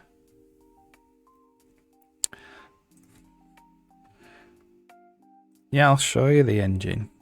I'll have to put a previous build because it's not compiling right now. So you're on you're on a big space station is the game. Although it doesn't look like you are. There's no real artwork done for the game yet. It's all prototype. So this artwork I've brought over from a project I've already, like a previous project. And there's like NPCs that you can talk to. This is like a monorail station, or it will be. So the NPCs travel around the world and they do their thing, catch the monorail. You can talk to them, they'll give you quests. This is the planting prototype room. So you're going to plant using a droid, which is a green square right now, but it will have an animated rig eventually. And you like destroy the grass, plant like a pumpkin seed, and then you fertilize it. It turns into a pumpkin. Or I've got things which take time to grow. So there's no artwork. But now it's an apple tree shoot, so it's in like a separate stage. And it'll grow into an apple tree eventually. So when there's artwork, you'll be able to tell that. And like blast rocks. So part of it is going to be you're on the space station, but you can go to planets, asteroids to get resources and things like that to bring back to the space station to plant. Pumpkin seeds become pumpkin. Yeah. And then you can like pick the pumpkin. And you can pick an apple tree, which is a bit weird. You should be picking apples. I understand it's weird to pick an apple tree. But I'll get there with that. And then this prototype room does a chest. So there's 2 apple seeds in a chest. So it's just a bunch of prototype rooms, one after the other at the moment. And this would be like a shop, the basics of a shop. You know, the first thing I'm going to do after this pre-production prototyping stuff is make the proper game UI. So that's going to probably be September until Christmas that I do that. This is the data charger. So this is to do with the... Alright, yeah. Cheers, new Joker. This is the data charger. So this is to do with crafting. So you get given, from dialogue or quests or whatever, you get given these radar coordinates. So this is the radar, and there's a hard-coded coordinate in the corner there. So you like lock on, and you put these data cards in, and then you get the right channel, and it starts charging these data cards up. And this could happen over like, it doesn't have to happen in real time. It could happen like after a quest or whatever, you know. And then eventually I want to, you know, I want there to be dialogue and stuff that happens here as well. So you're like communicating with Briggs Spaceport, and he's like, I'm sending you over the new recipe for this blueprint or whatever. And then once they're charged, you go to the downloader and you put them in there, and then you can like, you get these blueprints from quests, or you find them. All right, see you later. Or you can find them, you know, throughout the world. And then you download the data into the blueprint like this, and it unlocks, you can unlock it, and then you get recipes. So the blueprints will have recipes in. And then you use like your resources that you would go get from planets or whatever, going down to planets or asteroids to help craft. And then this is like the crafting bench. And then, so you can select the blueprint and you can add things to the queue. And then, you know, you can upgrade how many slots you have on the queue or whatever. And then you get more apple seeds, and then you can use those apple seeds to plant apple trees. And then this next room is combat that I prototyped. So these guys will attack you, and so the combat's pretty basic at the moment. Like, you're not going to have a sword in the game. The game's going to be kind of like Star Trek. Feel like Star Trek. It's going to be like a utopian style. Like, it might be like, maybe some of the planets will be dystopian. And you get loot bags. But the space station itself is going to feel very utopian. So you got like a cannonball off that guy. You can kill that guy. And then, so that's the game. And then this is the editor. So I'm also making the engine. So this is the editor for it. So, you know, this is where you like move things around. Or whatever. And then it has stuff in like, it has a full node system. So what was driving the combat was this behavior tree system here that you can put together. So you can put together these behaviors and assign them to NPCs. So you can have different NPCs like reacting differently. And these are all like, you know, context based, so that you can read in like stuff from the game, like what level is the playable character. Nice glowy. Yeah. And then you can like, you know, go and do different behaviors based on different, like everything's very kind of generic and open, so you could make like anything you want really. And then there's also like, you can write dialogue trees. So this is one of the NPCs dialogue trees. So it evaluates from left to right, and then you have like conditions on the nodes, and then the nodes just probe into the game data. It's like this is like, the condition is quest has started. So if the quest has started, she'll say this, which is like, how's the quest going? If that quest with that ID, which is, it's a trigger hunt. So this is one of the quests you can go on. If the quest's not started, she goes to this one, and then it evaluates conditions, and it goes all the way through. And these are all dialogue trees. So if like with choices and then replies, and then they kind of fire events and stuff. So this is like Jenny gives items. So this is like all prototyping what things can happen. So this is like some dialogue where the Jenny gives the playable character an item. And there's like cutscenes and all sorts. It's cool. Fast travel. So this is the fast. So you can, in order to be a bit more Star Trek-y, I did like a fast travel beam. So you can go. So you can imagine like fast traveling off the planet back to the space station or whatever. It's meant to be like the transporter room in Star Trek. And you can like catch the monorail. So the whole idea with the monorail is, because it's meant to be quite casual, you're going to have all these nice gardens everywhere all over the space station. And the monorail's a way to just like travel around the space station, looking at all the gardens. And the NPCs can use it as well. So if they're going to like work, if they're going to work on a morning, they can catch the monorail.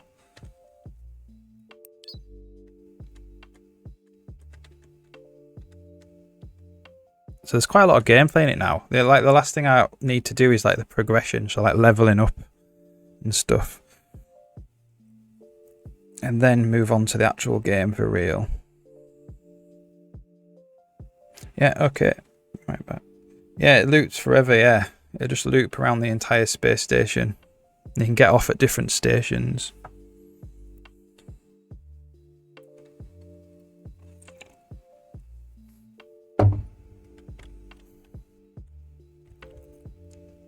And it's another fast travel, so you can actually just use it for fast travel if you want. So you can use the actual beam, or you can just fast travel to like here.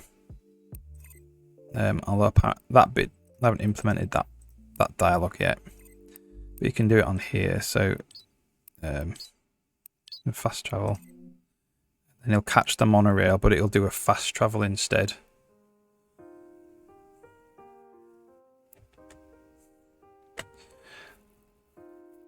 But all I'm kind of really doing now, because it's the summer holidays here and I'm not streaming or working on it as much as I normally do, is I'm just going through the code base for the gameplay that I've just written over the last 5 months.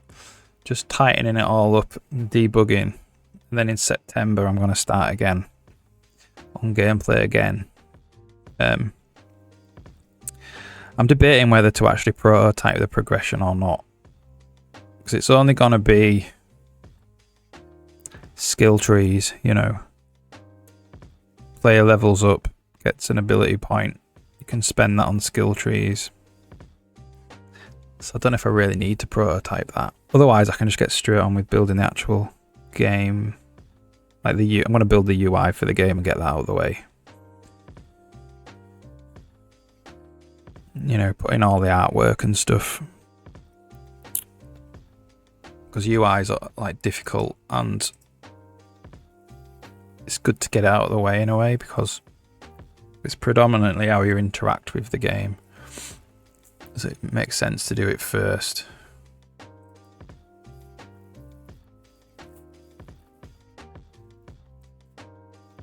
I thought about for the UI, I'd do it like on Star Trek, you know, like they have the little panels that they tap the fingers on, like the keyboards. Might make it look something like that, maybe. You know, like on the bridge.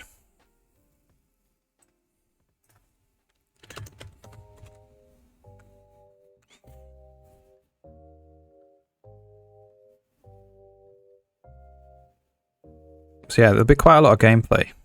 There's the core mechanics like the planting, the crafting, and the combat. And then there's also the questing and dialogue. So if you're just a solo dev, that's probably enough, really. And the progression, the player progression.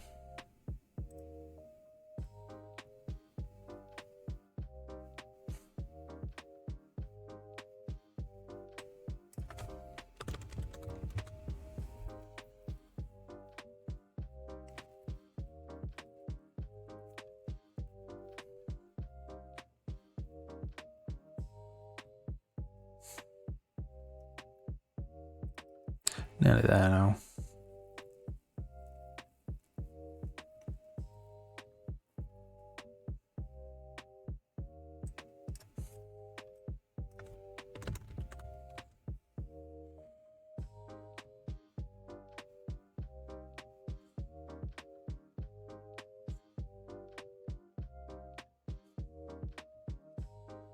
I'm sure I'll think of more gameplay.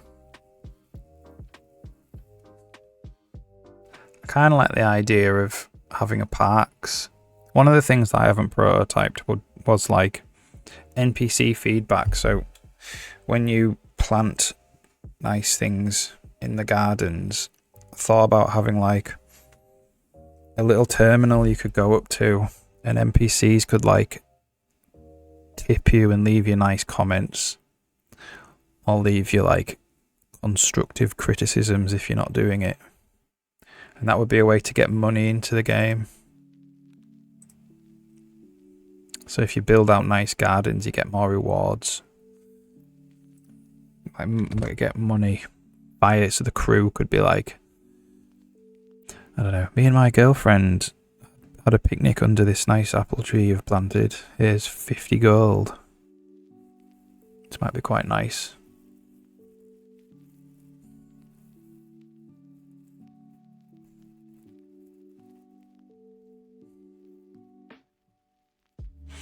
Alright, that's good. That's all of it. So I'll just turn these include directive things off because I don't really like them.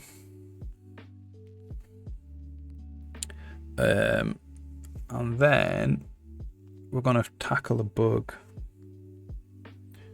which is Jenny doesn't stop in the right place when waiting for the monorail. See if it's... Okay, so that's done.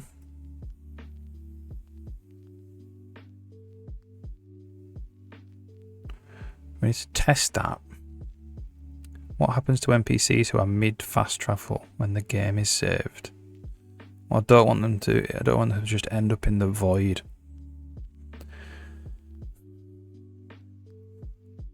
Should quest markers be available to the player to use the monorail, even though the monorail costs money? That's going to have to... I reckon that's going to be... Because the monorail... It's a bit stale, this comment. The monorail takes tickets now, and you buy tickets from the ticket booth. So if you've got no tickets, it should probably not show the quest marker. Alright, so let's have a look at this bug.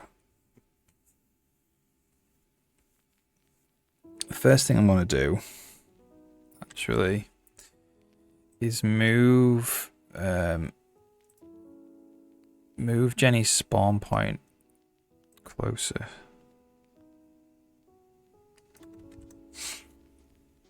And that means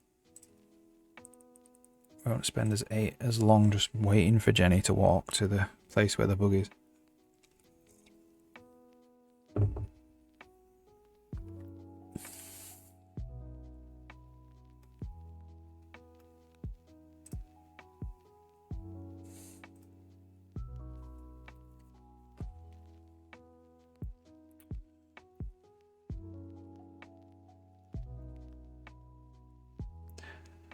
Well, that didn't work.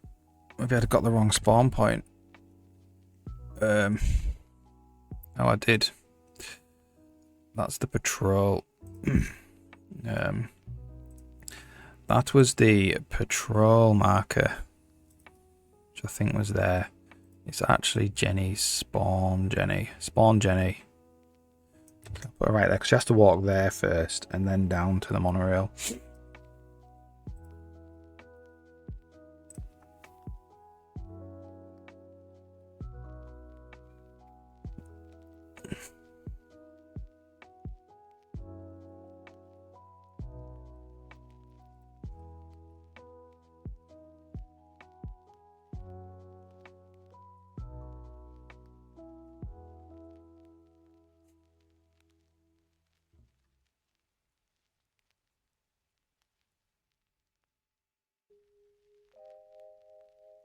Alright, she walks there and then down to the monorail. So she's meant to stop here, but she's stopping right on there. So that is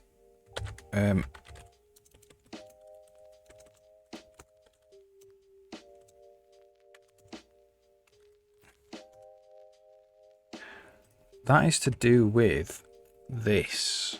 Is it here?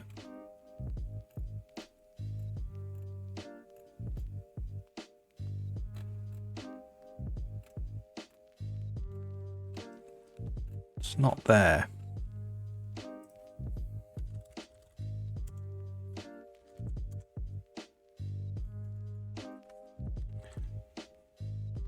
Oh, it's the fast travel system. That's where it is. So the fast travel system is meant to like interrupt her patrol.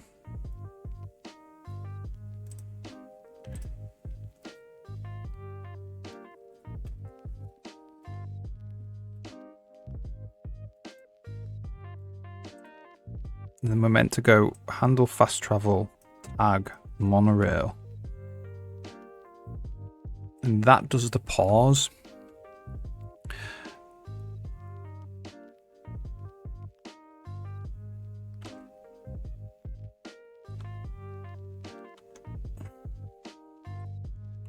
So we're meant to get the current fast travel region.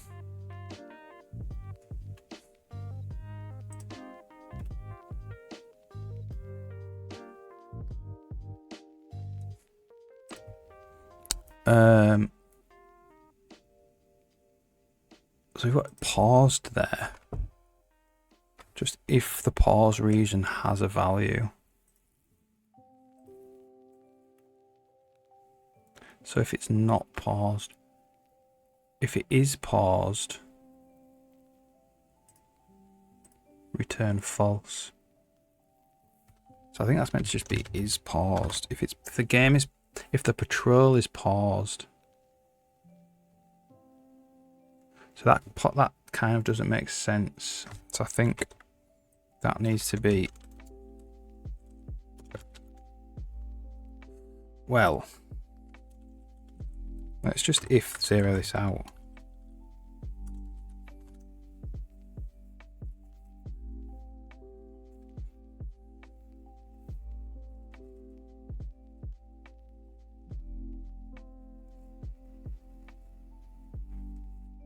That's maybe all we need to do there.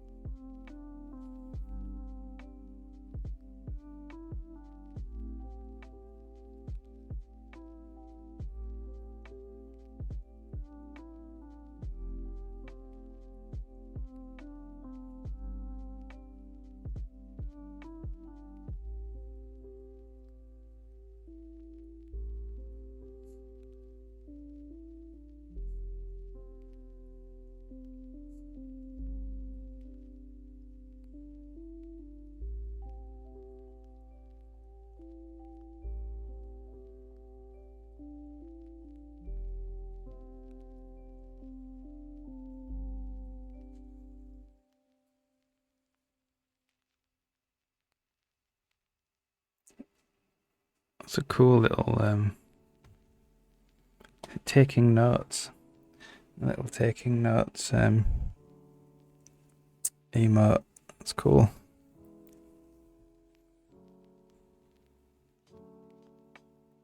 Yeah, if you've got any questions about are you a coder, new Joker? Or you just follow game dev.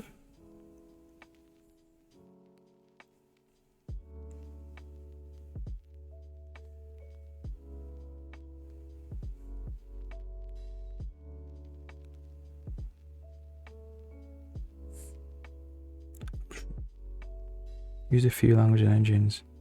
Teach people to make games. Oh, that's cool.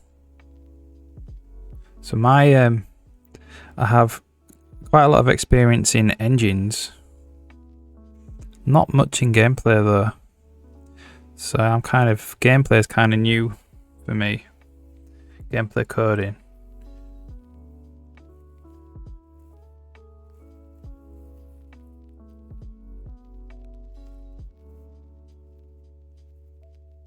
You know, I've been tinkering with the overall gameplay architecture, coding architecture for a while, because it's not, it's kind of been difficult to kind of land on something that is quite good.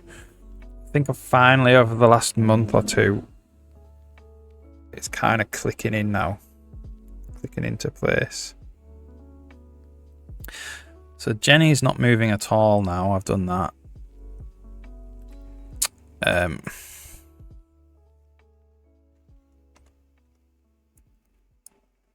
So if it's not fast travel in, we return true. kind of can't really remember how this works.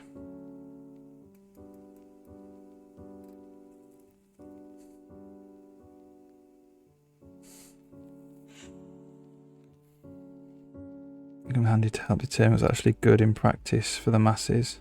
What's good in theory. Yeah, exactly. Yeah, there's not enough of my game in there yet, really, to get anyone else to play it. But, you know, I'll probably just hand it out to whoever wants to give it a go eventually. It's quite hard coding something that's fun. That's a challenge. Well, the patrol pause reason. So it's like, if it's not fast travel in, what does that mean? If the pause reason is not fast travel in, that means we're waiting. That means about to fast travel. We return true.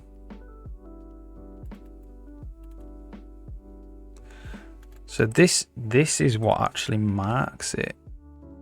Or fast travel on. Also, there's in, on, and out. Alright, so let's just put it back.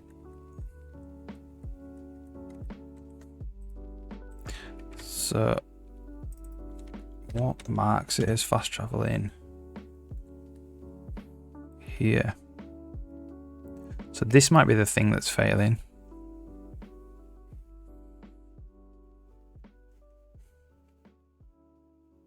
This never gets...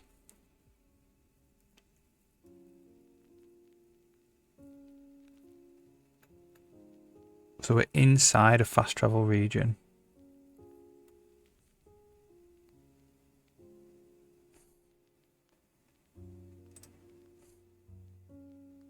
So this only happens when we're advancing the patroller.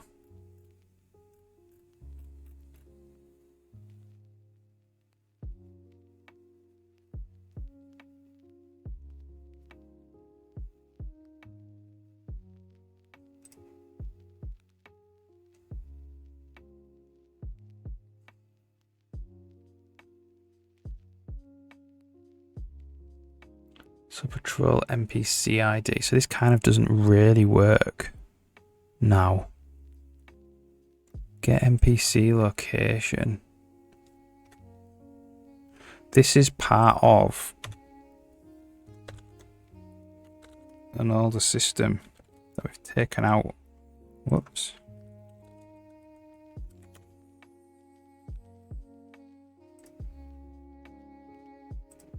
Okay, so this doesn't work anymore. Because NPC IDs are now...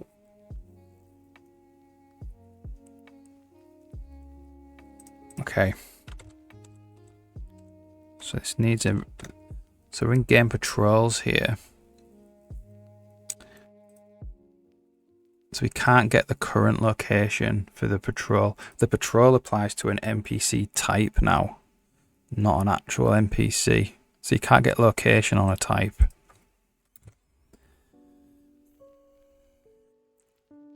Okay.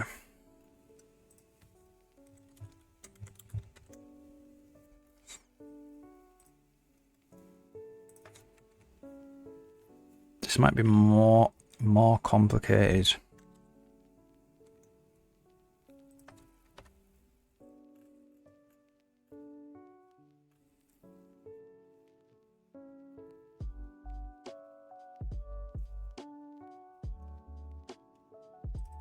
I want to see who uses game patrols.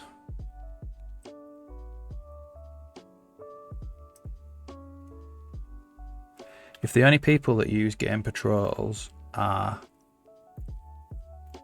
people in the game, I might move this over to the game.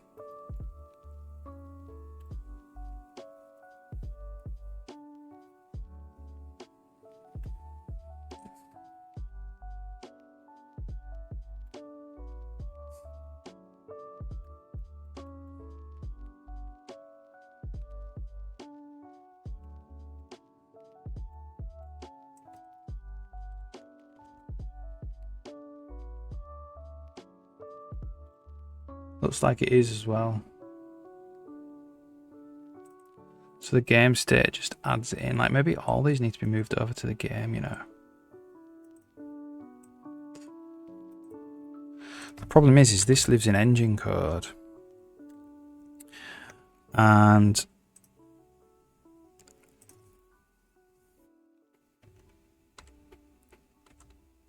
the engine doesn't necessarily know about what NPC is where in the game.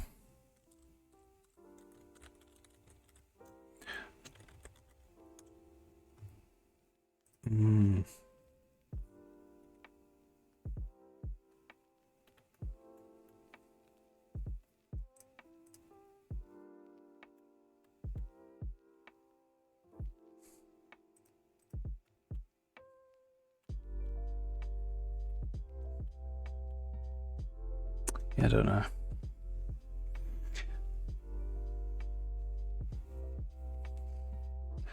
So this isn't an NPC ID anymore. This is an NPC type.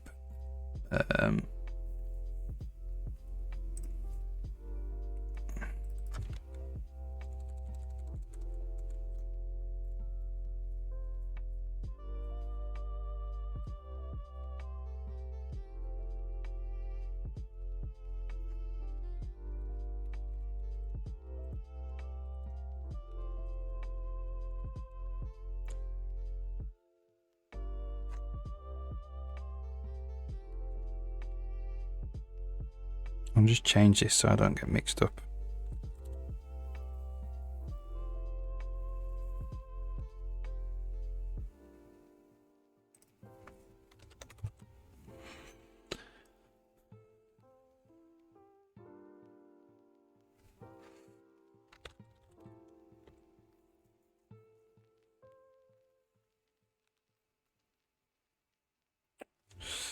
Yeah, interesting.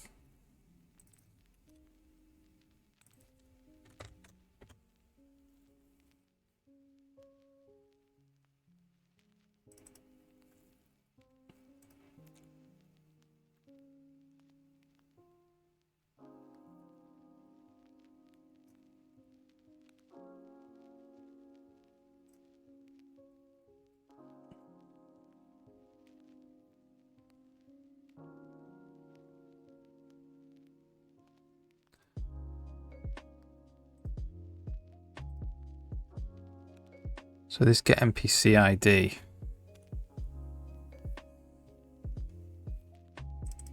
is really NPC type as well.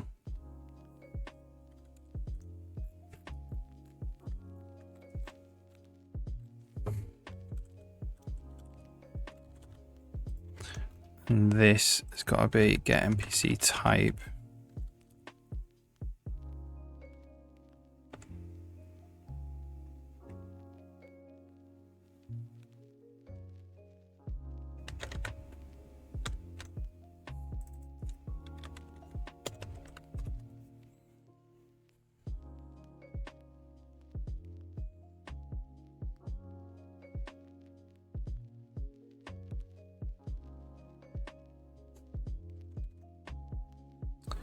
So let's just check this still builds.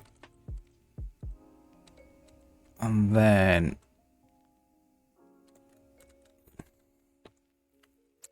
so this is going to come in. Let's get this to build first.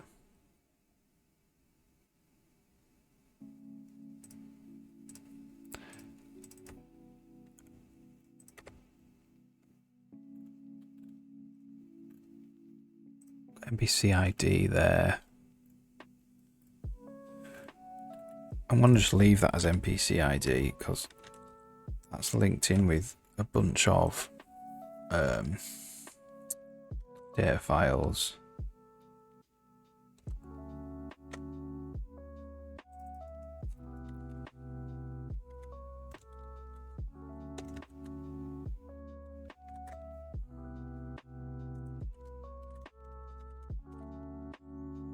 Build for me, please.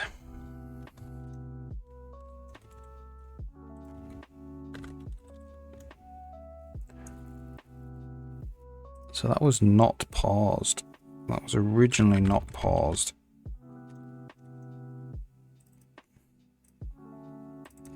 This is get NPC type.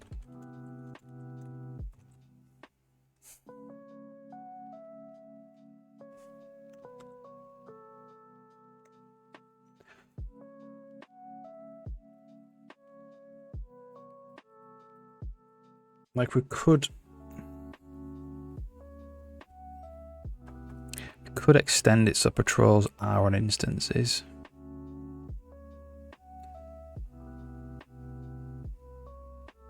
That might be something we have to do actually.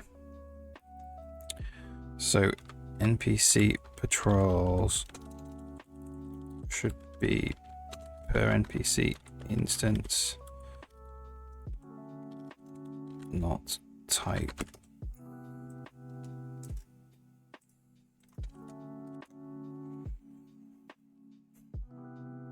Let's fix this bug first.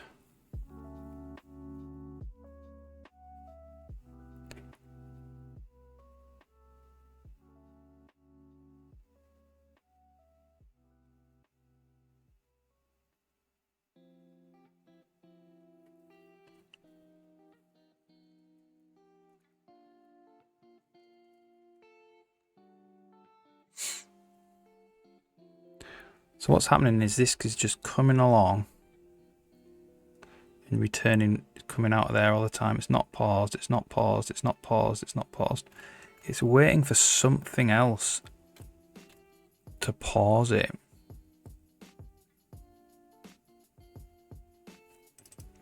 To set it to be fast traveling. The only place that sets it is here, and so that's obviously not being set, but this only happens when we advance a patrol, which is not very often. So I'm just wondering how this worked.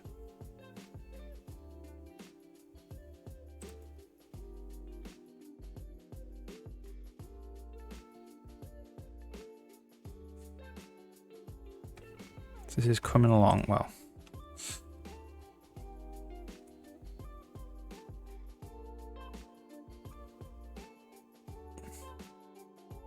So it goes down there. So basically that line's never going to get hit. But it's getting hit there. Okay.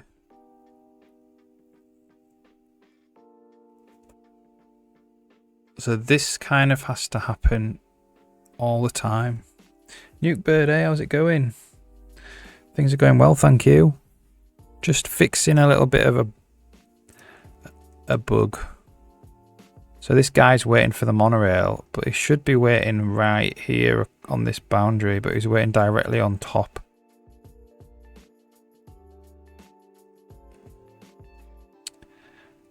And then he goes, so he needs to like come in, and then that needs to come in, and then he needs to walk towards it and get on. I'm wondering if it is a bug or I just didn't implement it like that. I thought it was working like that.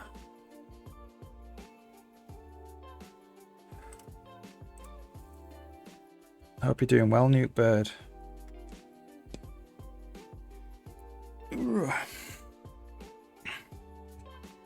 See, the thing is, like, he's going to come in and then he's going to advance, but he's going to be nowhere near.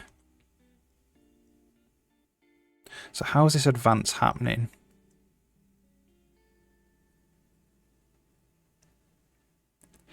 I wonder if it's because before we were saying move to an area.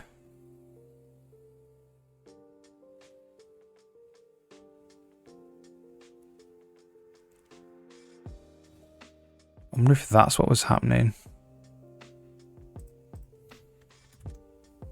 So what is the actual API for move to? It's not telling me. It's a position.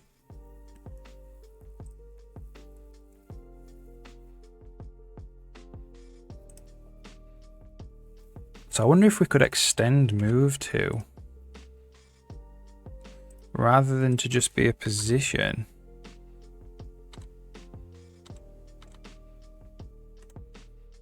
but to be an area, move to within a certain area. How difficult would that be?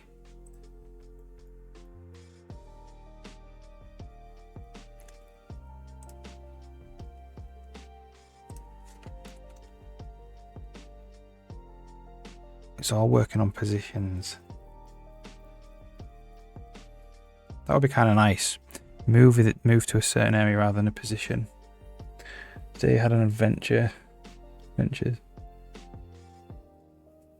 40 degrees. Oh right, yeah. God, that's hot, isn't it? Get more and more features. Yeah, it's cool now. It's a bunch of stuff. I've not put in anything new really. Not in the actual editor or anything for a while. I like unified. So I'm tightening all the code up. So I made something called gameplay controllers, where you can just list them all. So these are all the bits of gameplay. So an entity, which is an ID, can just register for these controllers. But I did it like this because now,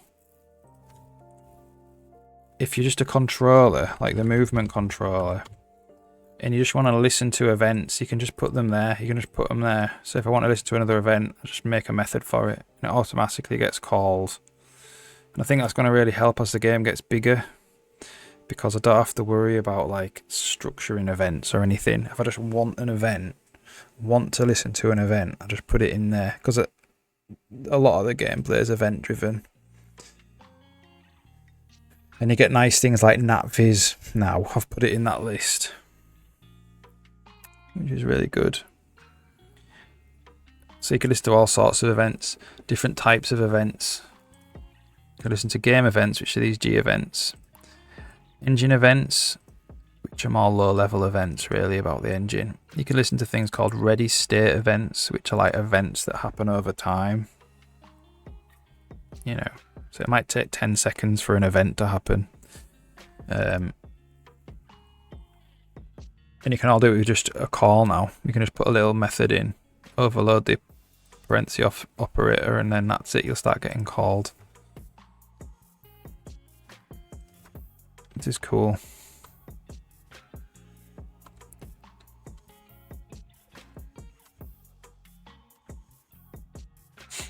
Yeah, so the hacky way, because this destination's actually a game region.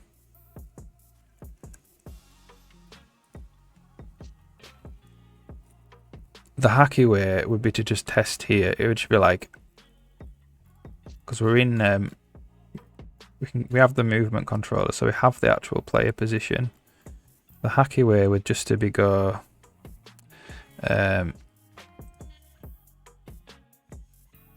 so this is a, what does a move to return? An E movement controller result. Move result. Is failed, right? And then we can go if movement controller,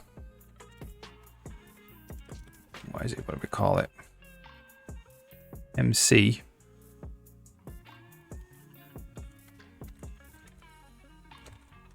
get position, well, what would it be? If destination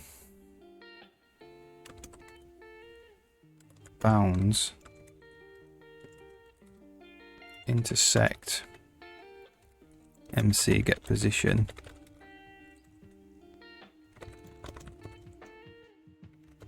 move result is equal to at goal. Have to be in the same room as well.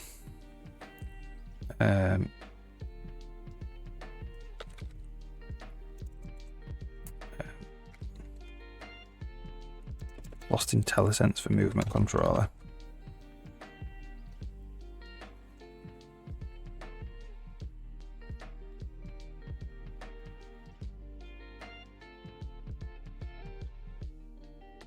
So it can't be a straight intersect because that's a rectangle intersect.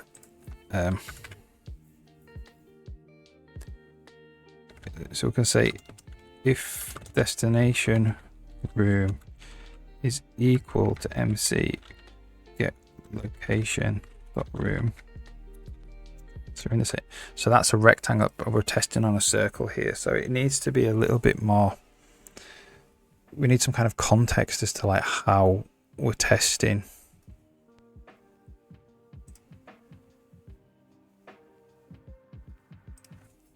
How we're testing the actual position of the NPC. Because the monorail stations are circles. But we don't want to just limit this to circles.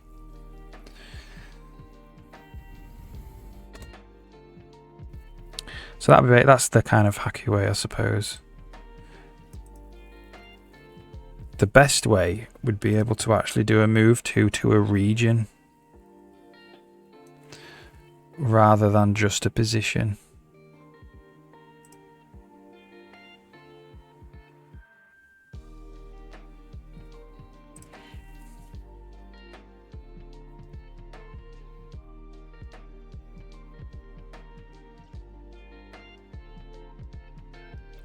We'll just see if this fixes it for now.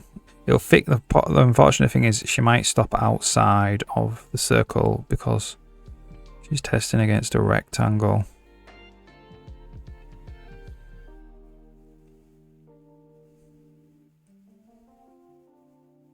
There you go, she stopped. Just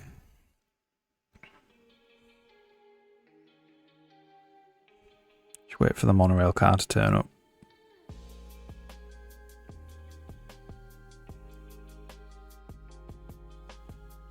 Does she have enough time to get on it? Oh, she runs onto it. Like running for the train. Yeah, cool. I mean, that is not a bad way to solve it, really. We just need some kind of contextual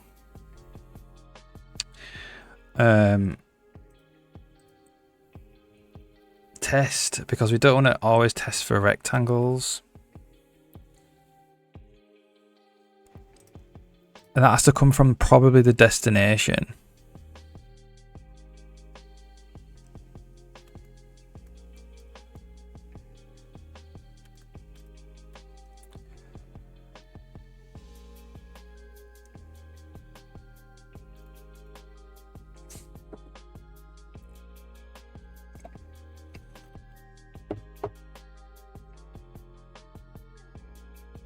So let's, how do we even actually calculate the destination region? So if we just draw quad in world or quad outline in the world, destination bounds.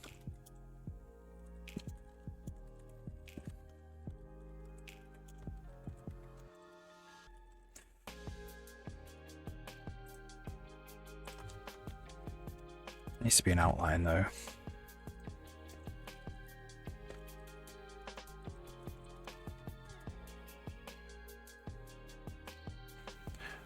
Yeah, I'm interested to know how these bounds get calculated. Because if it knows how they get calculated, it presumably knows that it comes from a monorail station. And if it comes from a monorail station, we can say it's circular.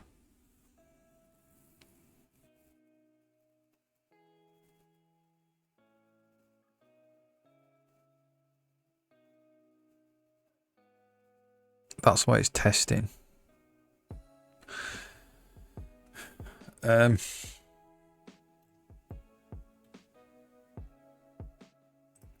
Let's just figure it out. Can't remember how it works out. These bounds. Is that getting called every frame?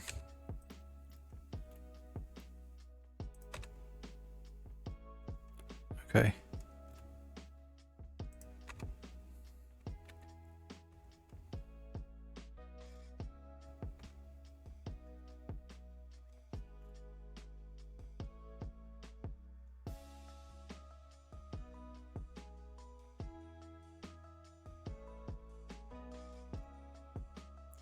calls get world path 2. Calculates a path.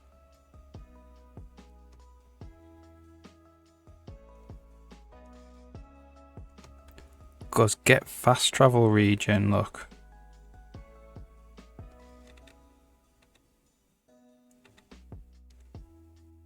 So we have a thing called fast travel region. Does that have the tag? That has the tag. Okay. So the tag is like, how are you fast traveling? You're going from a monorail station, you're going from the other various types of fast travel.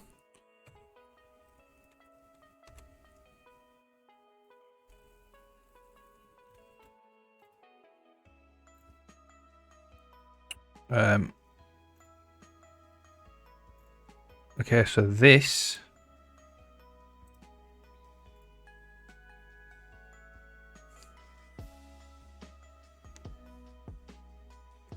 have a destination. It's not a destination. If there's not a destination, return.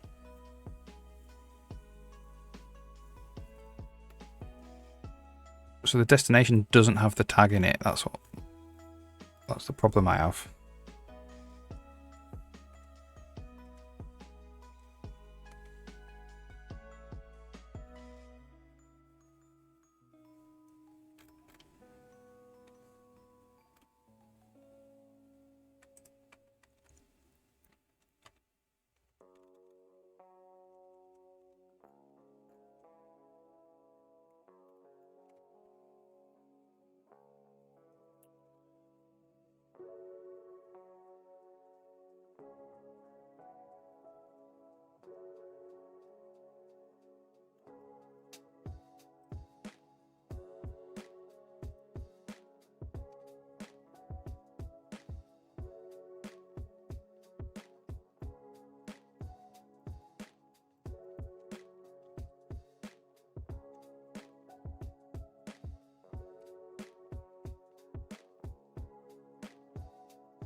How do we solve this properly?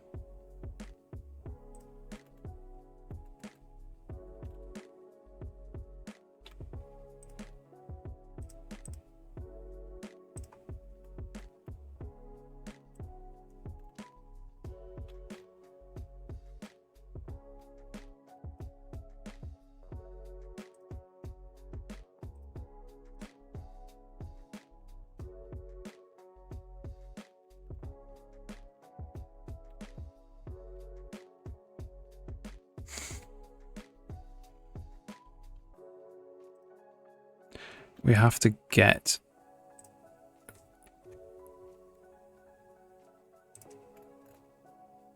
the fast travel region back out. So it would kind of mean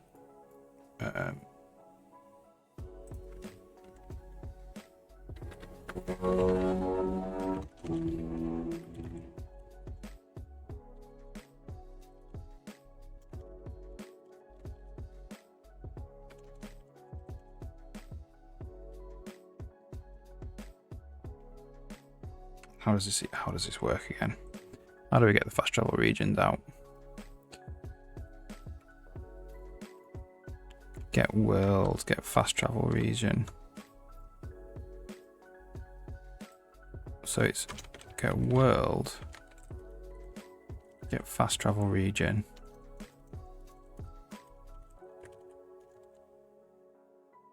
For the destination.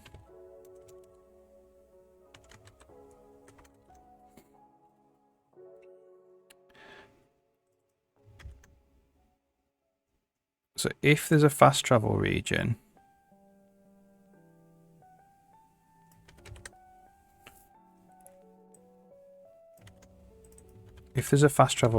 right, then we need to go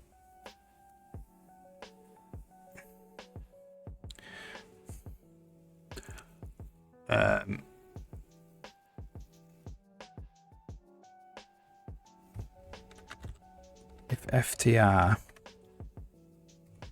tag ID how does this work? Is monorail station. So if it's beam,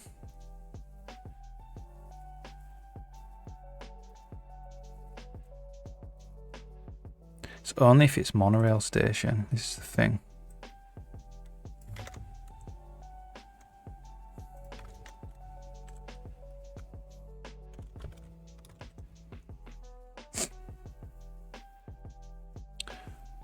So this is a little bit polluting. We're polluting the code a bit here.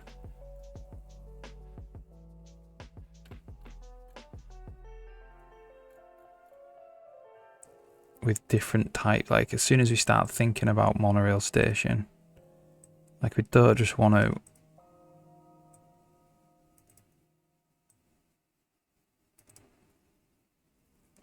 handle it as monorail station, really.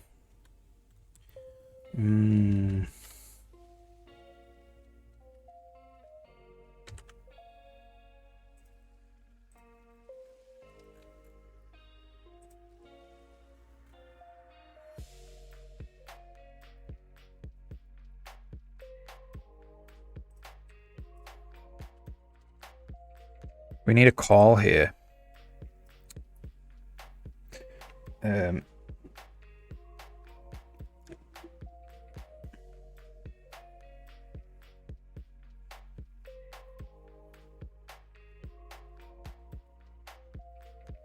Which goes into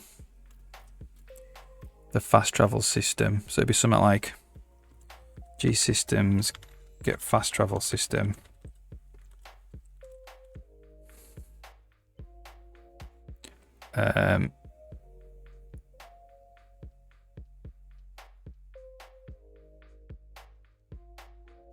Move to.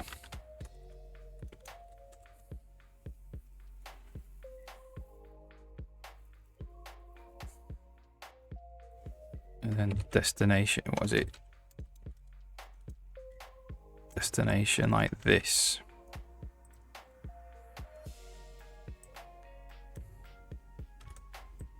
So that goes like that.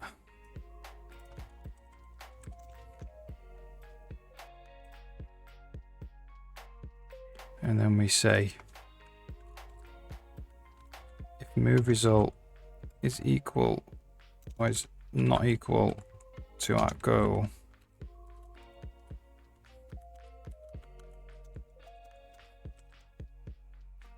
we do the other move too,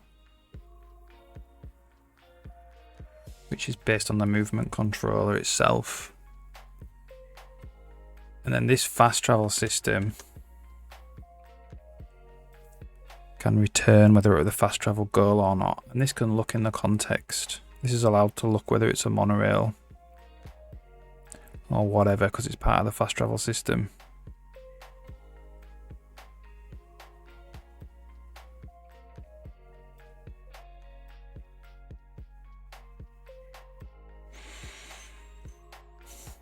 We just need to implement this now.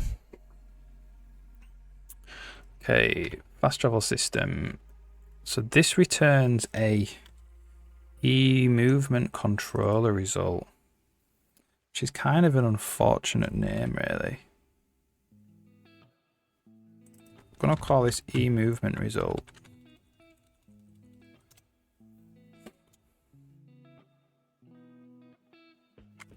It's not really to do with the movement controller anymore.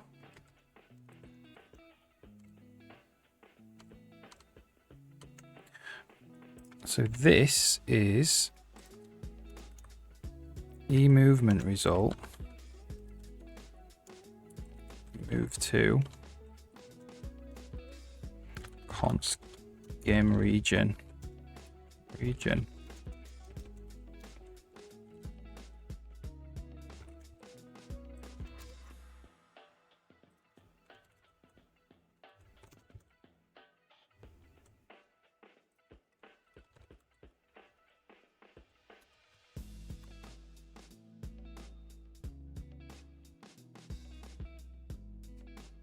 Right.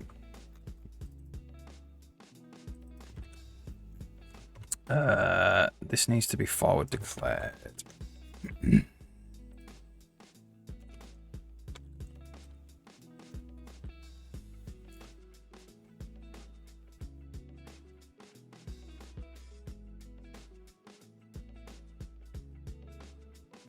Okay, so what this does now is it does this. This is just region.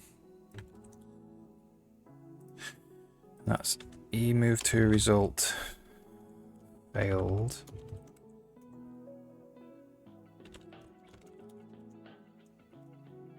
And then what we need to do is we need to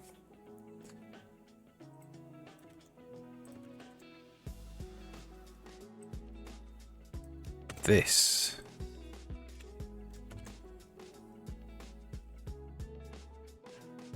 So this kind of actually has to take the NPC instance as well that we're working on.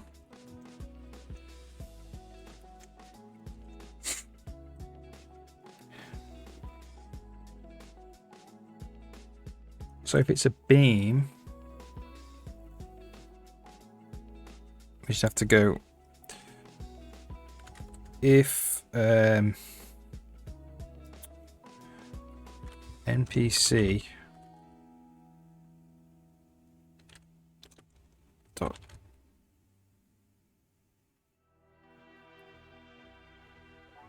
okay, so what we're going to do here, we're going to go if NPC get location dot room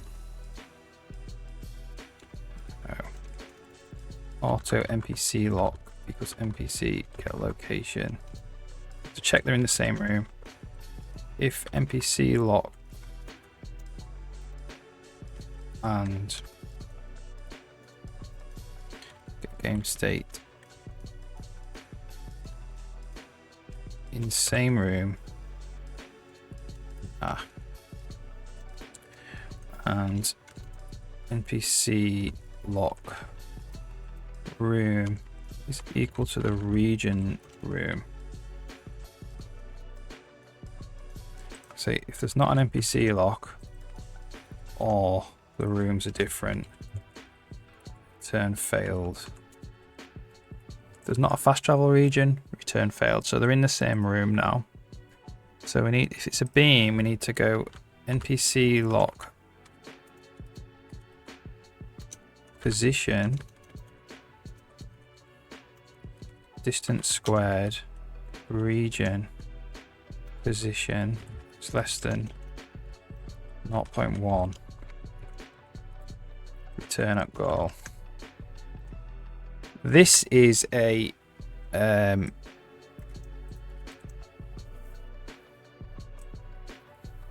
circular check, which is probably just the max of the width and height of the actual region. So auto radius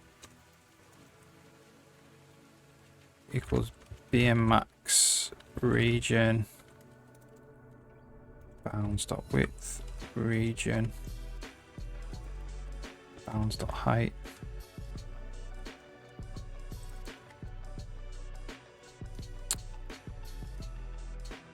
And that's radius times radius. So if we're traveling on the fast travel beam, we check we're just pretty much at that location.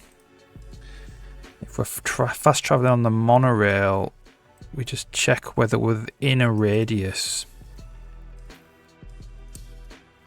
Like that. And then we're at the goal.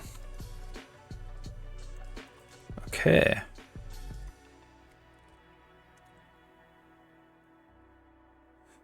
So where was NPC, wasn't it? So this is ID, is it?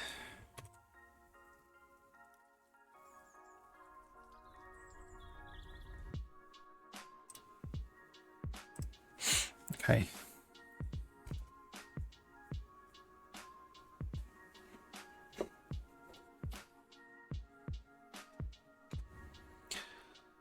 basically all that's going to happen now is just before we're about to move, we just want to check we're near a fast travel region.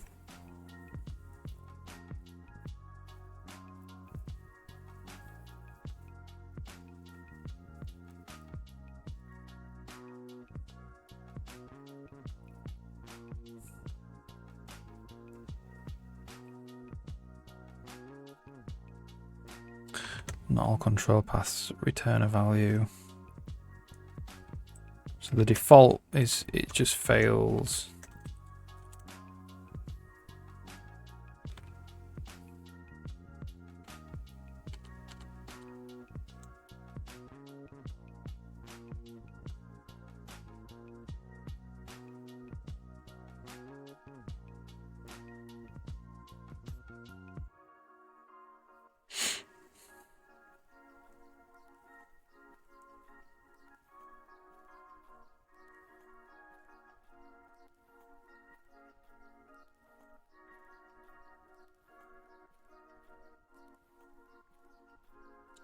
So where are we using this movement controller?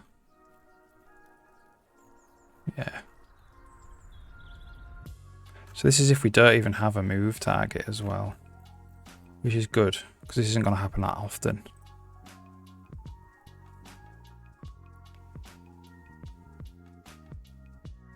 I don't think. It might do with patrols. Okay, so that return failed, so we're going to do our standard move, which is just following path.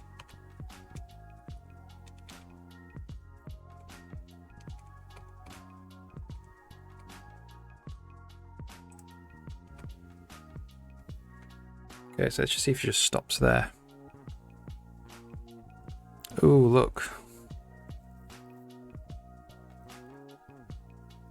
Oh, that's not built.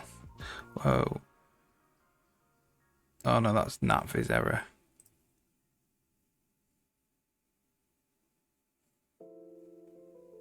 So that moved it too early.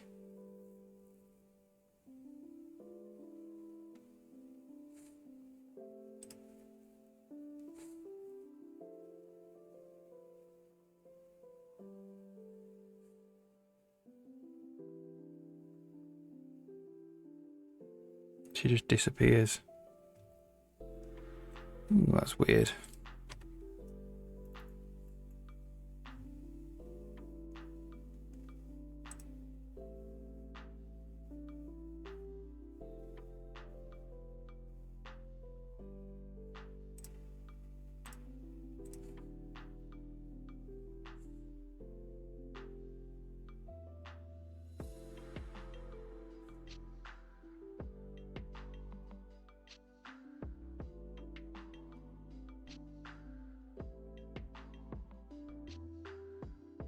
Oh, no. It has to be times a half. It's the radius, not the diameter.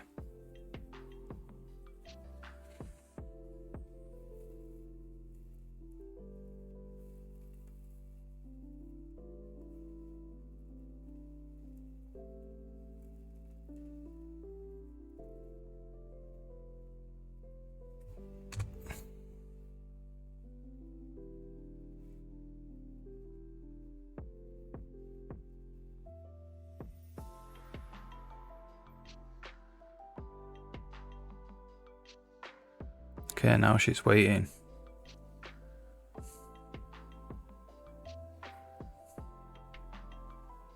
And she should wait exactly on that circle, more or less.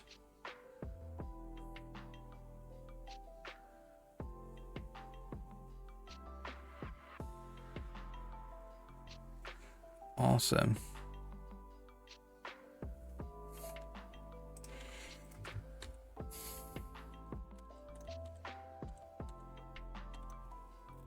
So the downside with this is it is checked at every frame, which is it's okay though.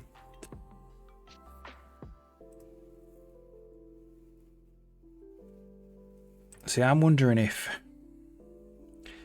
this move to could check this.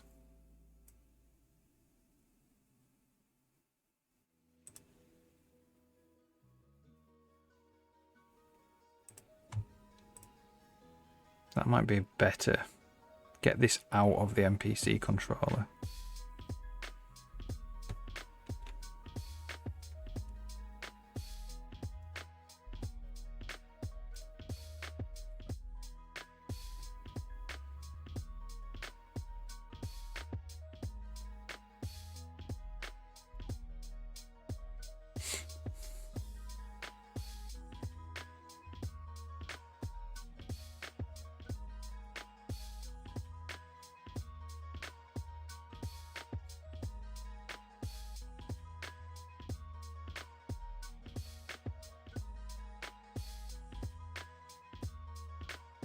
Nah, I think we'll. So this is it, because movement in general can be not just for NPCs. Where there's right now we're in the NPC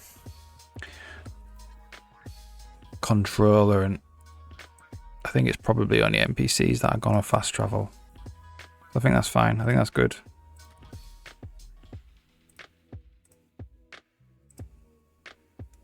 So we can check that off the list.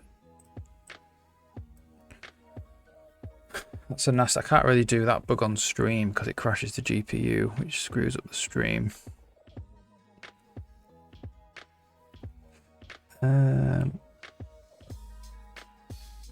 NPC patrol should be per instance, not type. Maybe should work on that now for the last bit of the stream.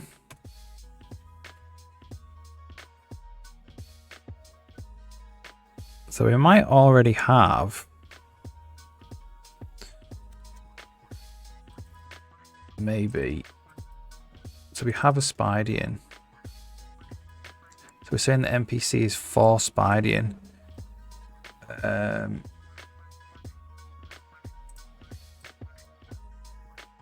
So we could say NPC, that could be an NPC instance.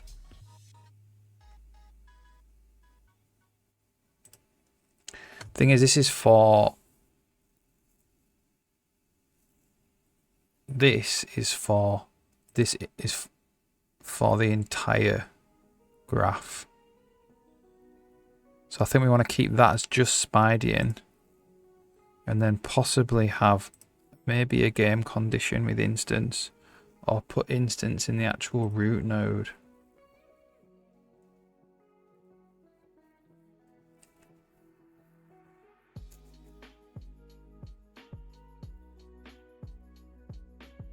So we could have a condition like NPC is instance,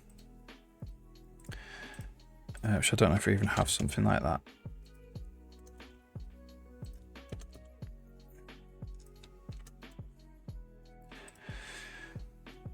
Or we could put the instance here, default it to instance 0.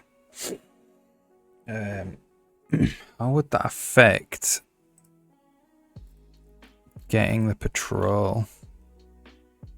It would mean find available patrol.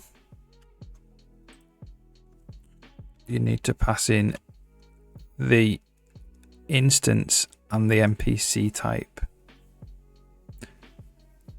And it would be get patrols for the type. And it would again be find available patrol for the instance. So patrol state would have in it an instance ID. NPC instance. That's how it would work.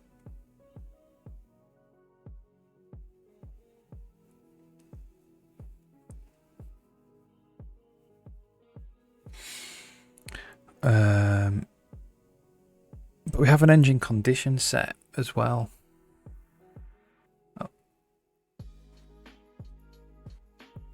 So we could just make it a condition.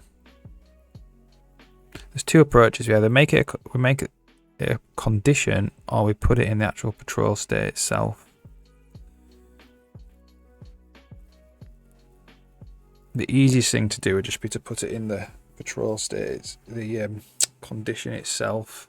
Make it a condition.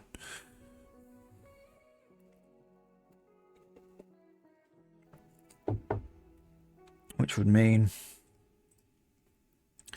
because we could just mark up. Oh, no, but the thing is though, we're having to pass in that. So we'd need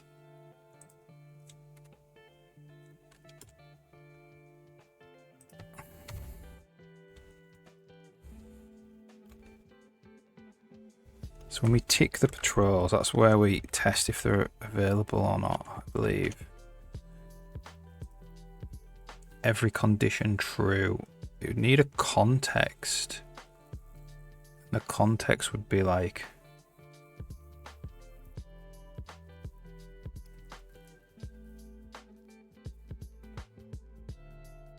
no.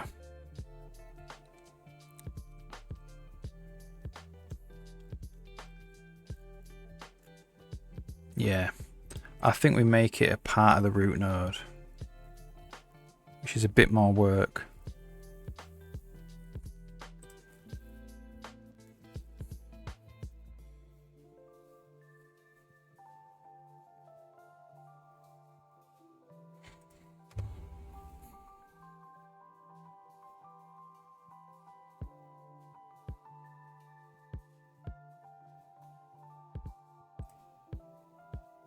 Okay, so that means going into the editor code.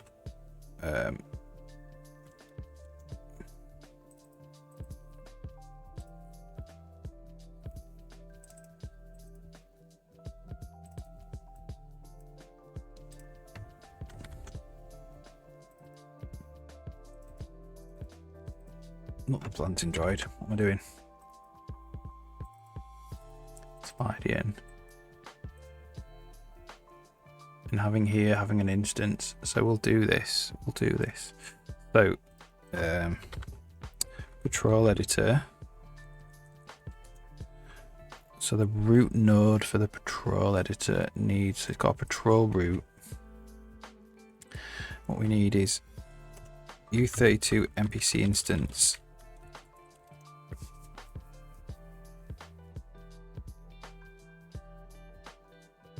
Like that.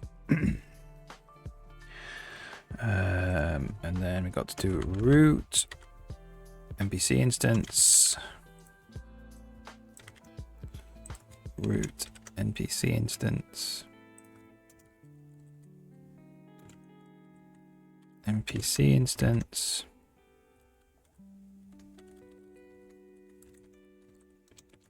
NPC instance. I think that's all we've got to add in. And then that means that the patrols have got to get rebuilt.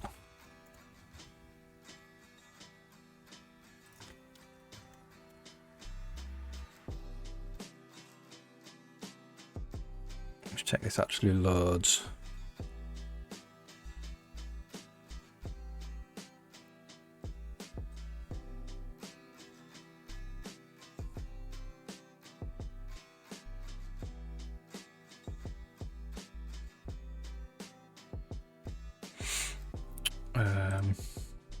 Maybe two compiled patrol node. So it's literally just stop, passed through, which is fine.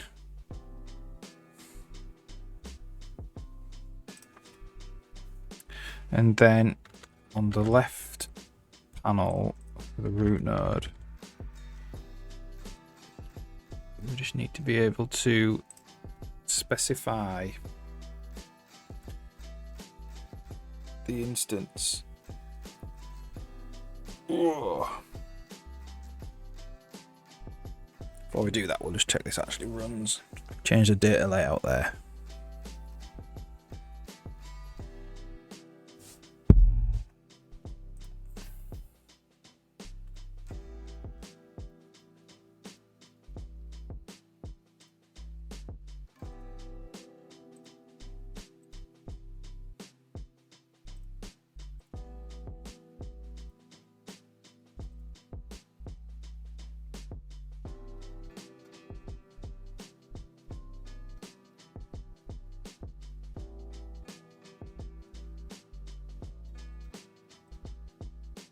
Well, she's waiting at the thing, which is good. That means the patrol's worked.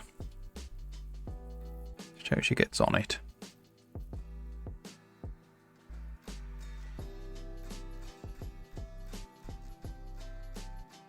Cool. Alright, so this is, we'll do canvas, draw text box, NPC instance, root NPC instance, min-max, EU32 0. I think that's it.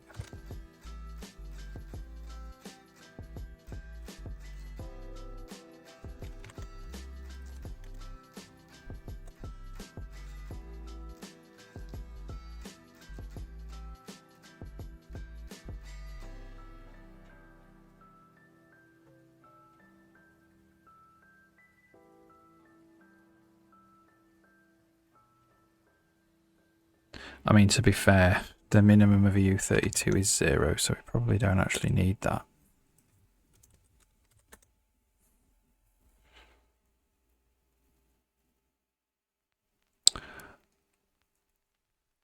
And then we need to, so this, so what we might, how are we going to test this? I think we'll have to get,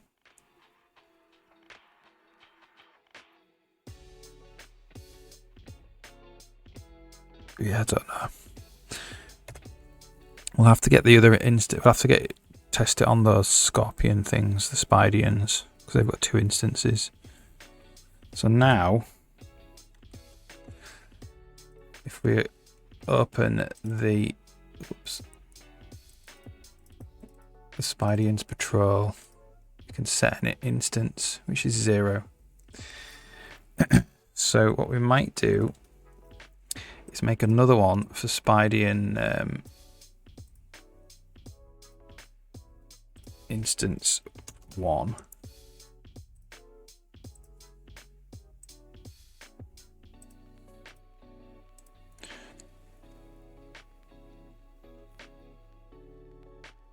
We'll copy the subtree over. Because it's the same one.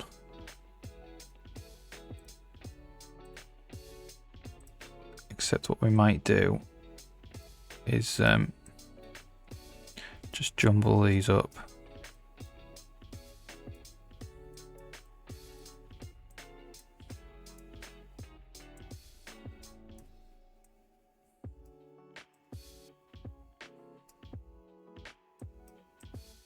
Oops. So they go to different nodes.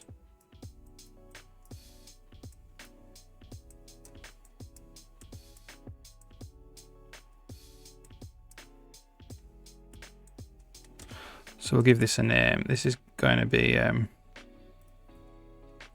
Spidian 0, and this is going to be Spidian 1.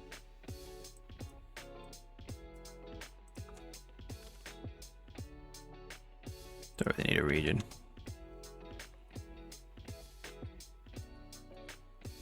Oh, interesting. Look, the region doesn't undo redo.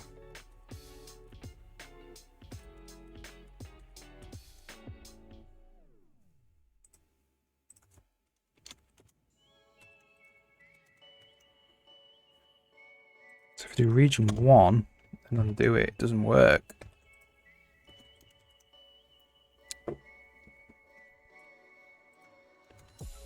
What about NPC instance? If I put that to 12, undo it, that works. So what is making the region not work for undo redo? It's pushing the state on. It might not, it just might not be letting it be 0. Like nothing. It's pushing the state on because when I do that, it goes to unsaved. So it's definitely pushing an undo redo state on. And then when I do this, it's probably not letting it go to nothing, to blank. Okay, I'll make a note of that.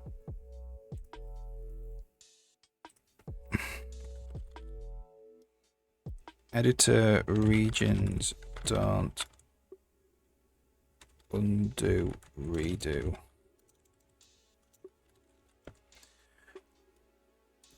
So editor node regions, because there's a couple of meanings for regions.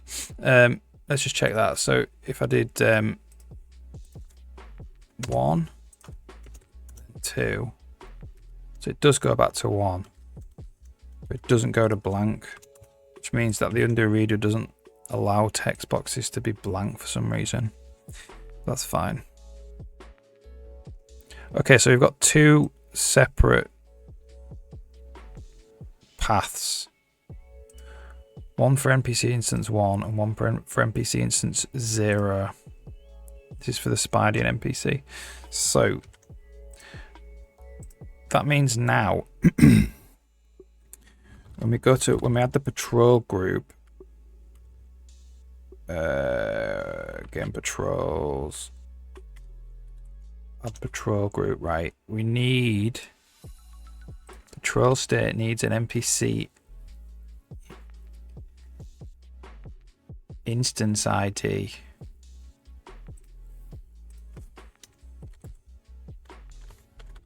Not NPC instance, which is after patrol ID. So that's dot NPC instance equals node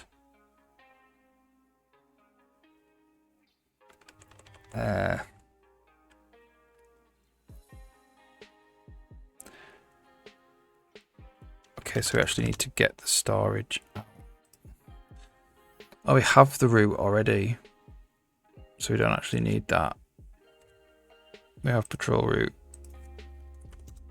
so we can check. So the patrol route init has the NPC instance. Okay, so how do we want to use this now?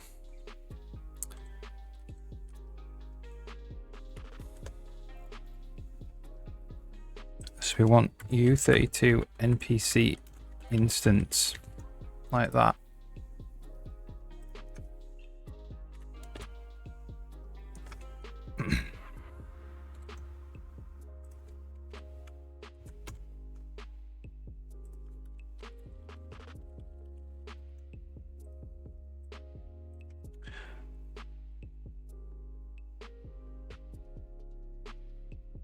And that's find available patrol.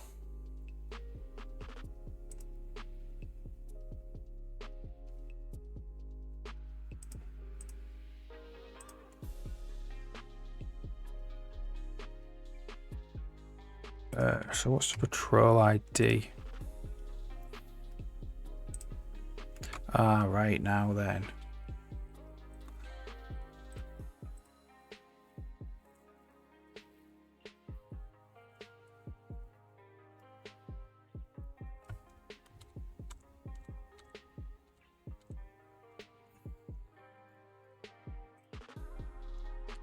So get patrols, patrol group, patrol NPC ID. So that is for the patrols for that particular one.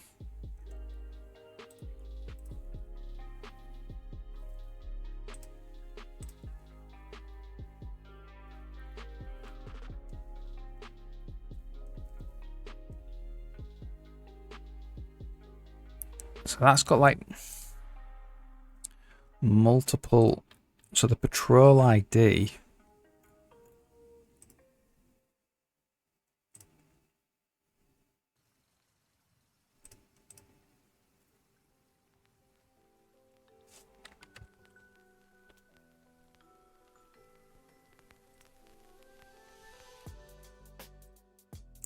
so it can't be on the patrol anymore.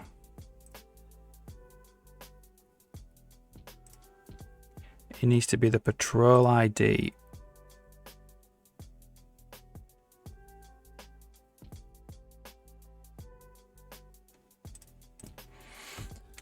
with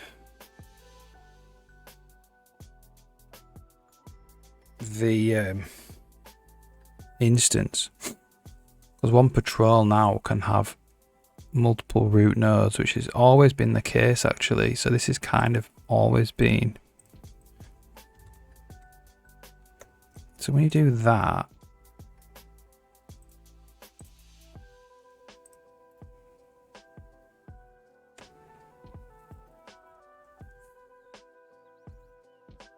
oh, what it is it's assuming that only one of them is available. Ah. Okay.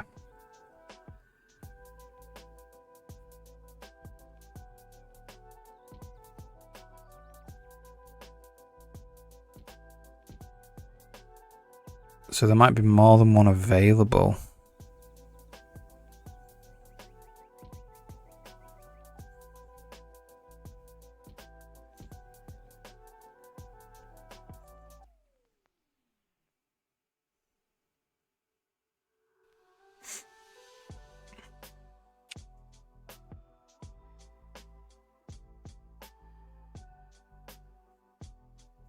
So this is U32 NPC instance.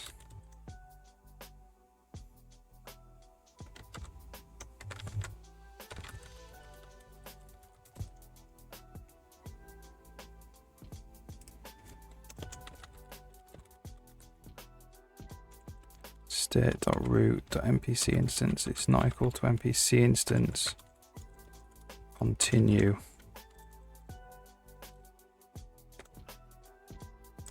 So this is npc instance. Now the problem with this is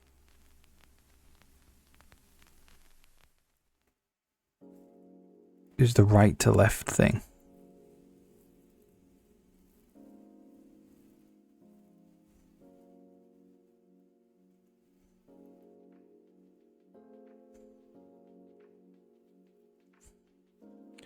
Is the left to right thing. Evaluating them from left to right.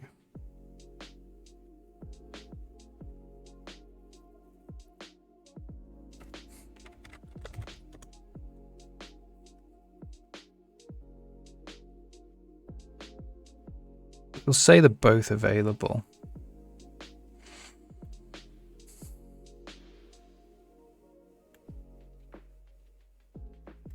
I believe.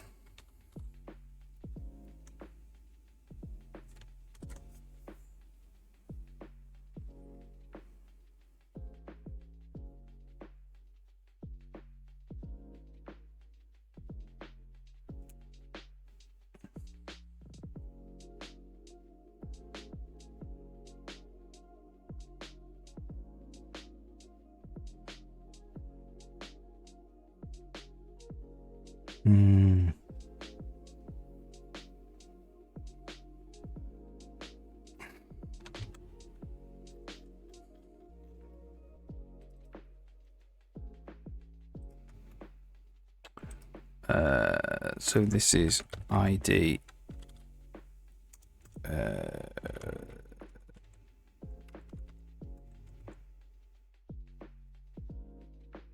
value, I think.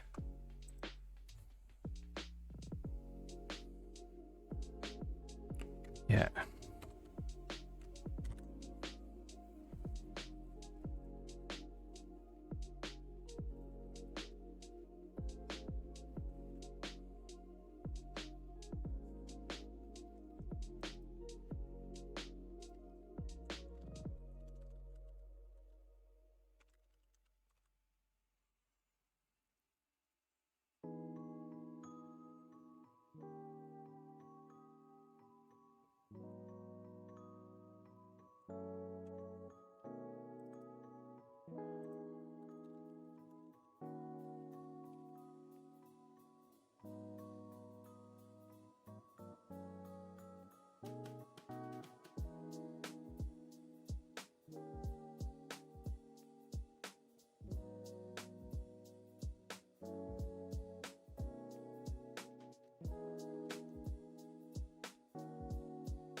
So most of the time this won't matter.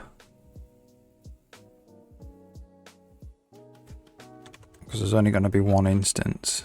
It's just sometimes there will be more than one instance that we need patrols for.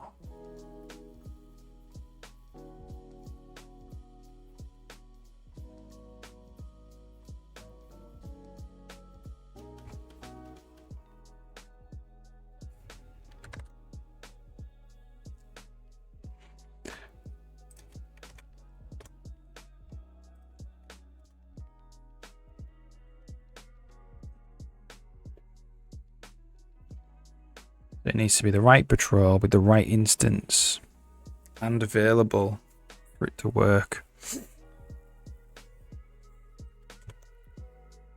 Alright, rebuild. While this is building, I'm just going to go and make a cup of coffee. Have a 2-minute break, I'll be back.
Not good.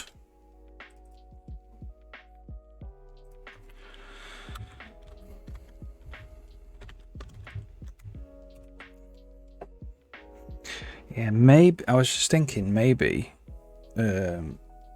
for these NPC patrols, this should be on the whole patrol itself, rather than just on the root node for the instance, the NPC instance. I have to sit with that for a bit and see.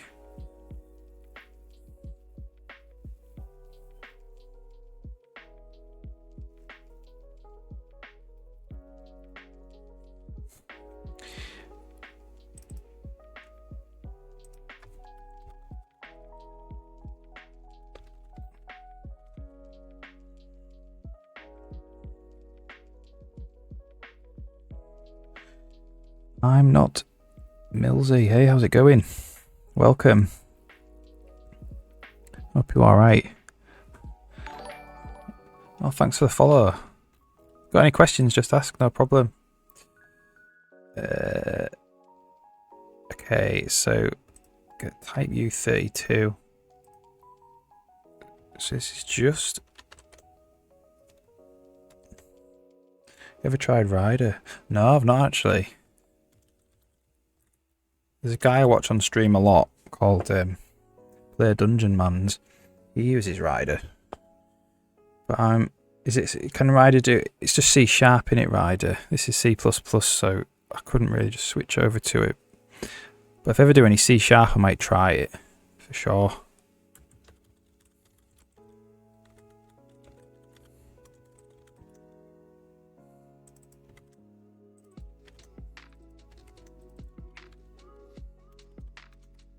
There's 2 instances by the looks of it. Oh no, hang on. Instance.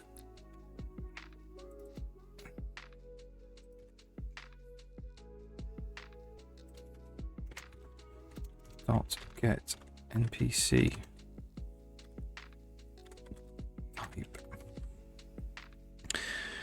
Use it for Unreal. Ah, right, okay. So it does work with C++, does it? Yeah, I'm not really that experienced with it.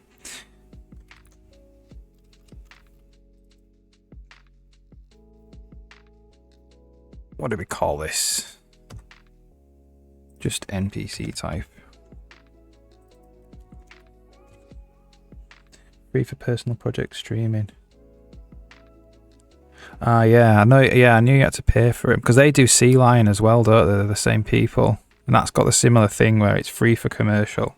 Free for non-commercial. Sorry.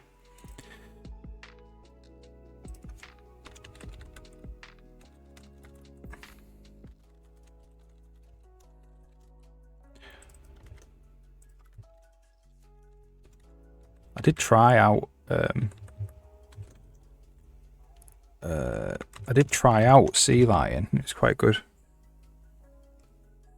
It used to be paid for personally. Yeah, I think when I tried out Sea Lion, it used to be paid. So I got like a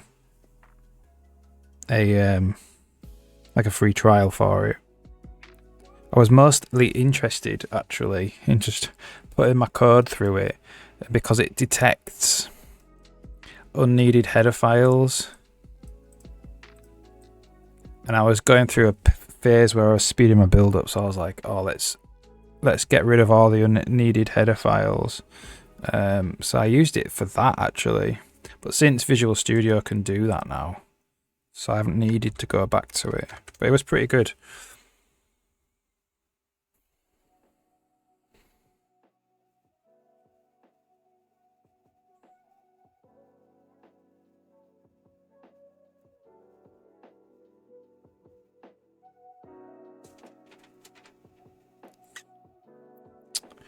If only there was one that done the removing and the adding. Yeah.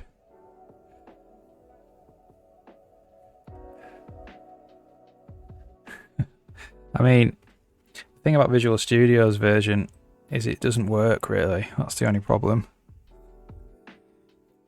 You know, yet again, they've released a feature that doesn't actually work.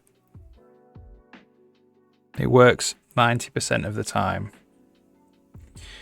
But obviously, that just means it doesn't work, because it doesn't work 100% of the time. So sometimes it will recommend that I delete a header file or an include, and it leads to a compile error because I am actually using it. I'm actually using that header file.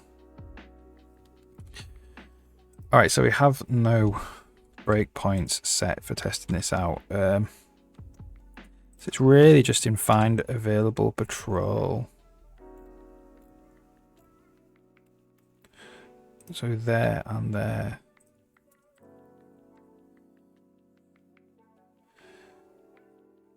Commonly forget to import headers. Yeah. My thing is, I'll import them and then the code will change. Then I don't need them anymore. But I'll still have them imported, you know. I'll still have them there.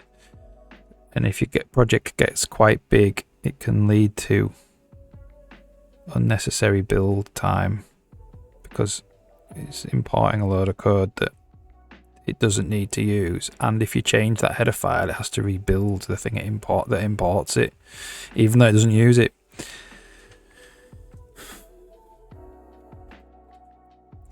Okay, so this is mostly just going to be 0. All I want to do is just look at the patrol states. There's only 5 of them. Jenny.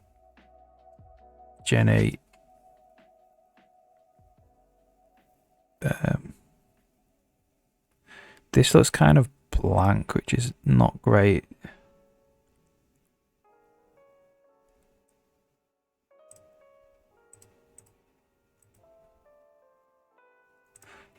We want Spidey. So Spidey in 0 has NPC instance 0.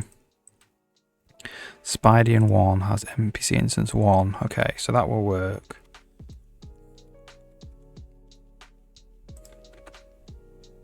So what we should see is the 2 Spidey guys on different patrols. If I don't... Oops.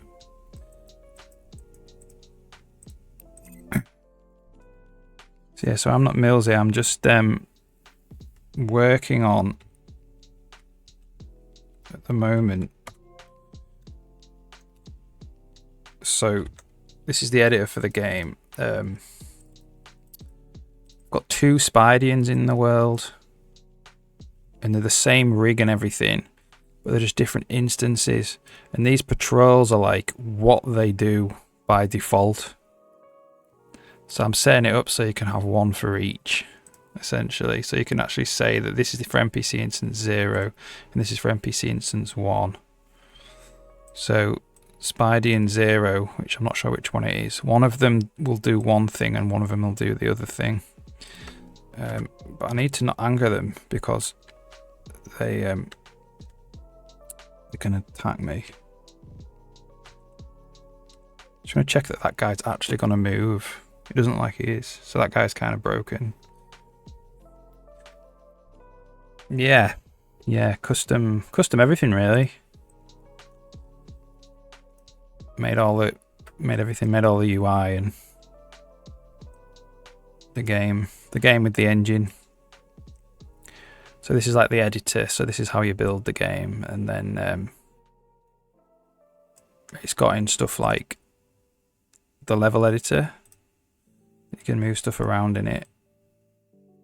It's just got like undo and redo and stuff, and then it's got this node based thing, so you can build like nodes for all sorts, like node trees for. So you've got the brain, so this drives the combat in the game, or some of the combat for the Spidey guys. It's just a test. A lot of it's all test. It's like I'm in kind of pre-production right now. 3D capable. Yeah, it can do 3D. I'm going to, after I've done this pre-production, which is probably another month or so left, I'm going to start on the real game UI. So not this. This is just standing and all this stuff. And I'm thinking the real game UI might be 3D. So when you like hover over a button, they're on like tiles that like come alive like that, you know, in 3D space. see where it goes. I want it's like sci-fi, the genre, so I'm going to make quite a sci-fi feeling UI and looking UI.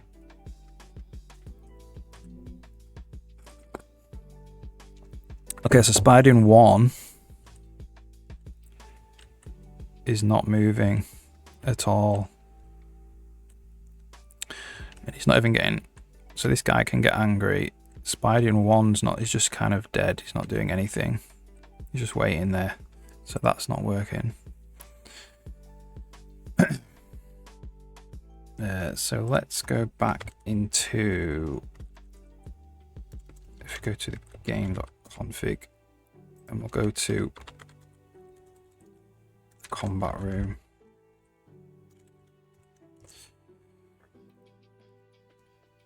I'm gonna make a large map, open world. Yeah, nice. In 3D. Yeah, that's got a lot of challenges. That's going to be a good project if you kind of build it for large maps. It's got a lot of stuff in it that I don't have to worry about with 2D. I don't have to worry about draw distance and level of detail and all that stuff that you would need to worry about.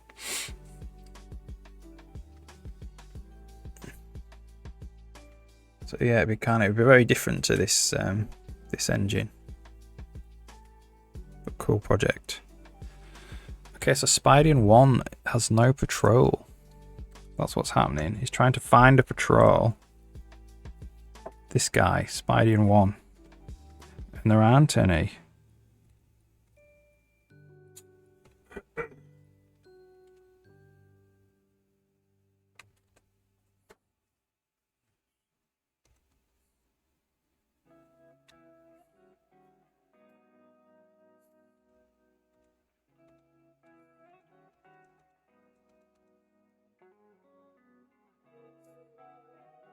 So the patrol ID should have the same patrol ID. Yeah, they do have the same patrol ID.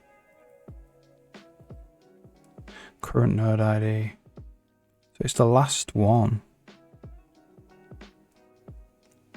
So that's Spidey in 0. So this is the one it should be able to find. But it's unavailable for some reason.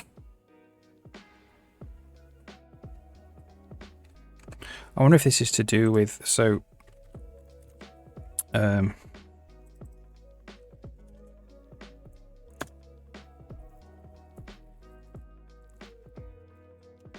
we tick them,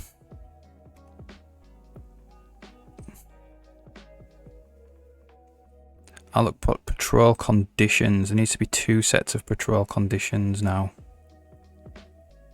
Ah, that's what it is. Alright, so where do we add patrol conditions?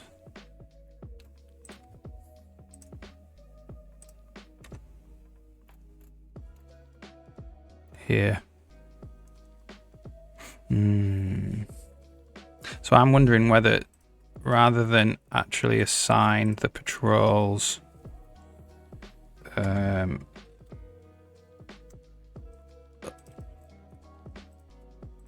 different route nodes.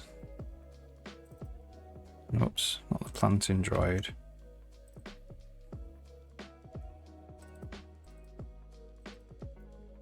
Here we should just have different files, and we should put the NPC instance here. Because this kind of works a little bit differently. This was meant to be all for the same instance really, and it's just like evaluate conditions. If they fail, go to the next one. So we might do that. I can't do that today because I've got to leave. I'm doing Unreal Engine for a long time and I'm young. At the time. Yeah, I think it's a great idea. For sure. I think like one of the things one of the great shames, there are lots of great reasons, great things that have come out of these third-party engines, but one of the great shames is people who feel the pull to write game technology might not get the opportunity because they're in, they've learned about an engine and that's their engine. But if you do feel the pull to write games technology, like you're an engine or anything, you're part of an engine, write an asset pipeline, I think you should do it, because it's going to be it's becoming rarer, I think. Okay, so I think what we're going to do is change this so the instance doesn't belong to the root node. It actually belongs to the patrol itself. But I'm going to have to do that a different day. Yeah, I'm not Millsy, like, happy to talk about game engine programming all day long, so you'll have to catch me in another stream. Right now I'm streaming Tuesdays and Thursdays, but usually I'm streaming like 5 days a week. It's just got the summer holidays at the moment, the kids are off school, so I'm not doing it as much. I'm spending more time at home. But yeah, hopefully see you around. I'm gonna have to head off. Go and get my kid. She's in call it fun club. It's like a summer school at the moment. Alright, so see you guys later on.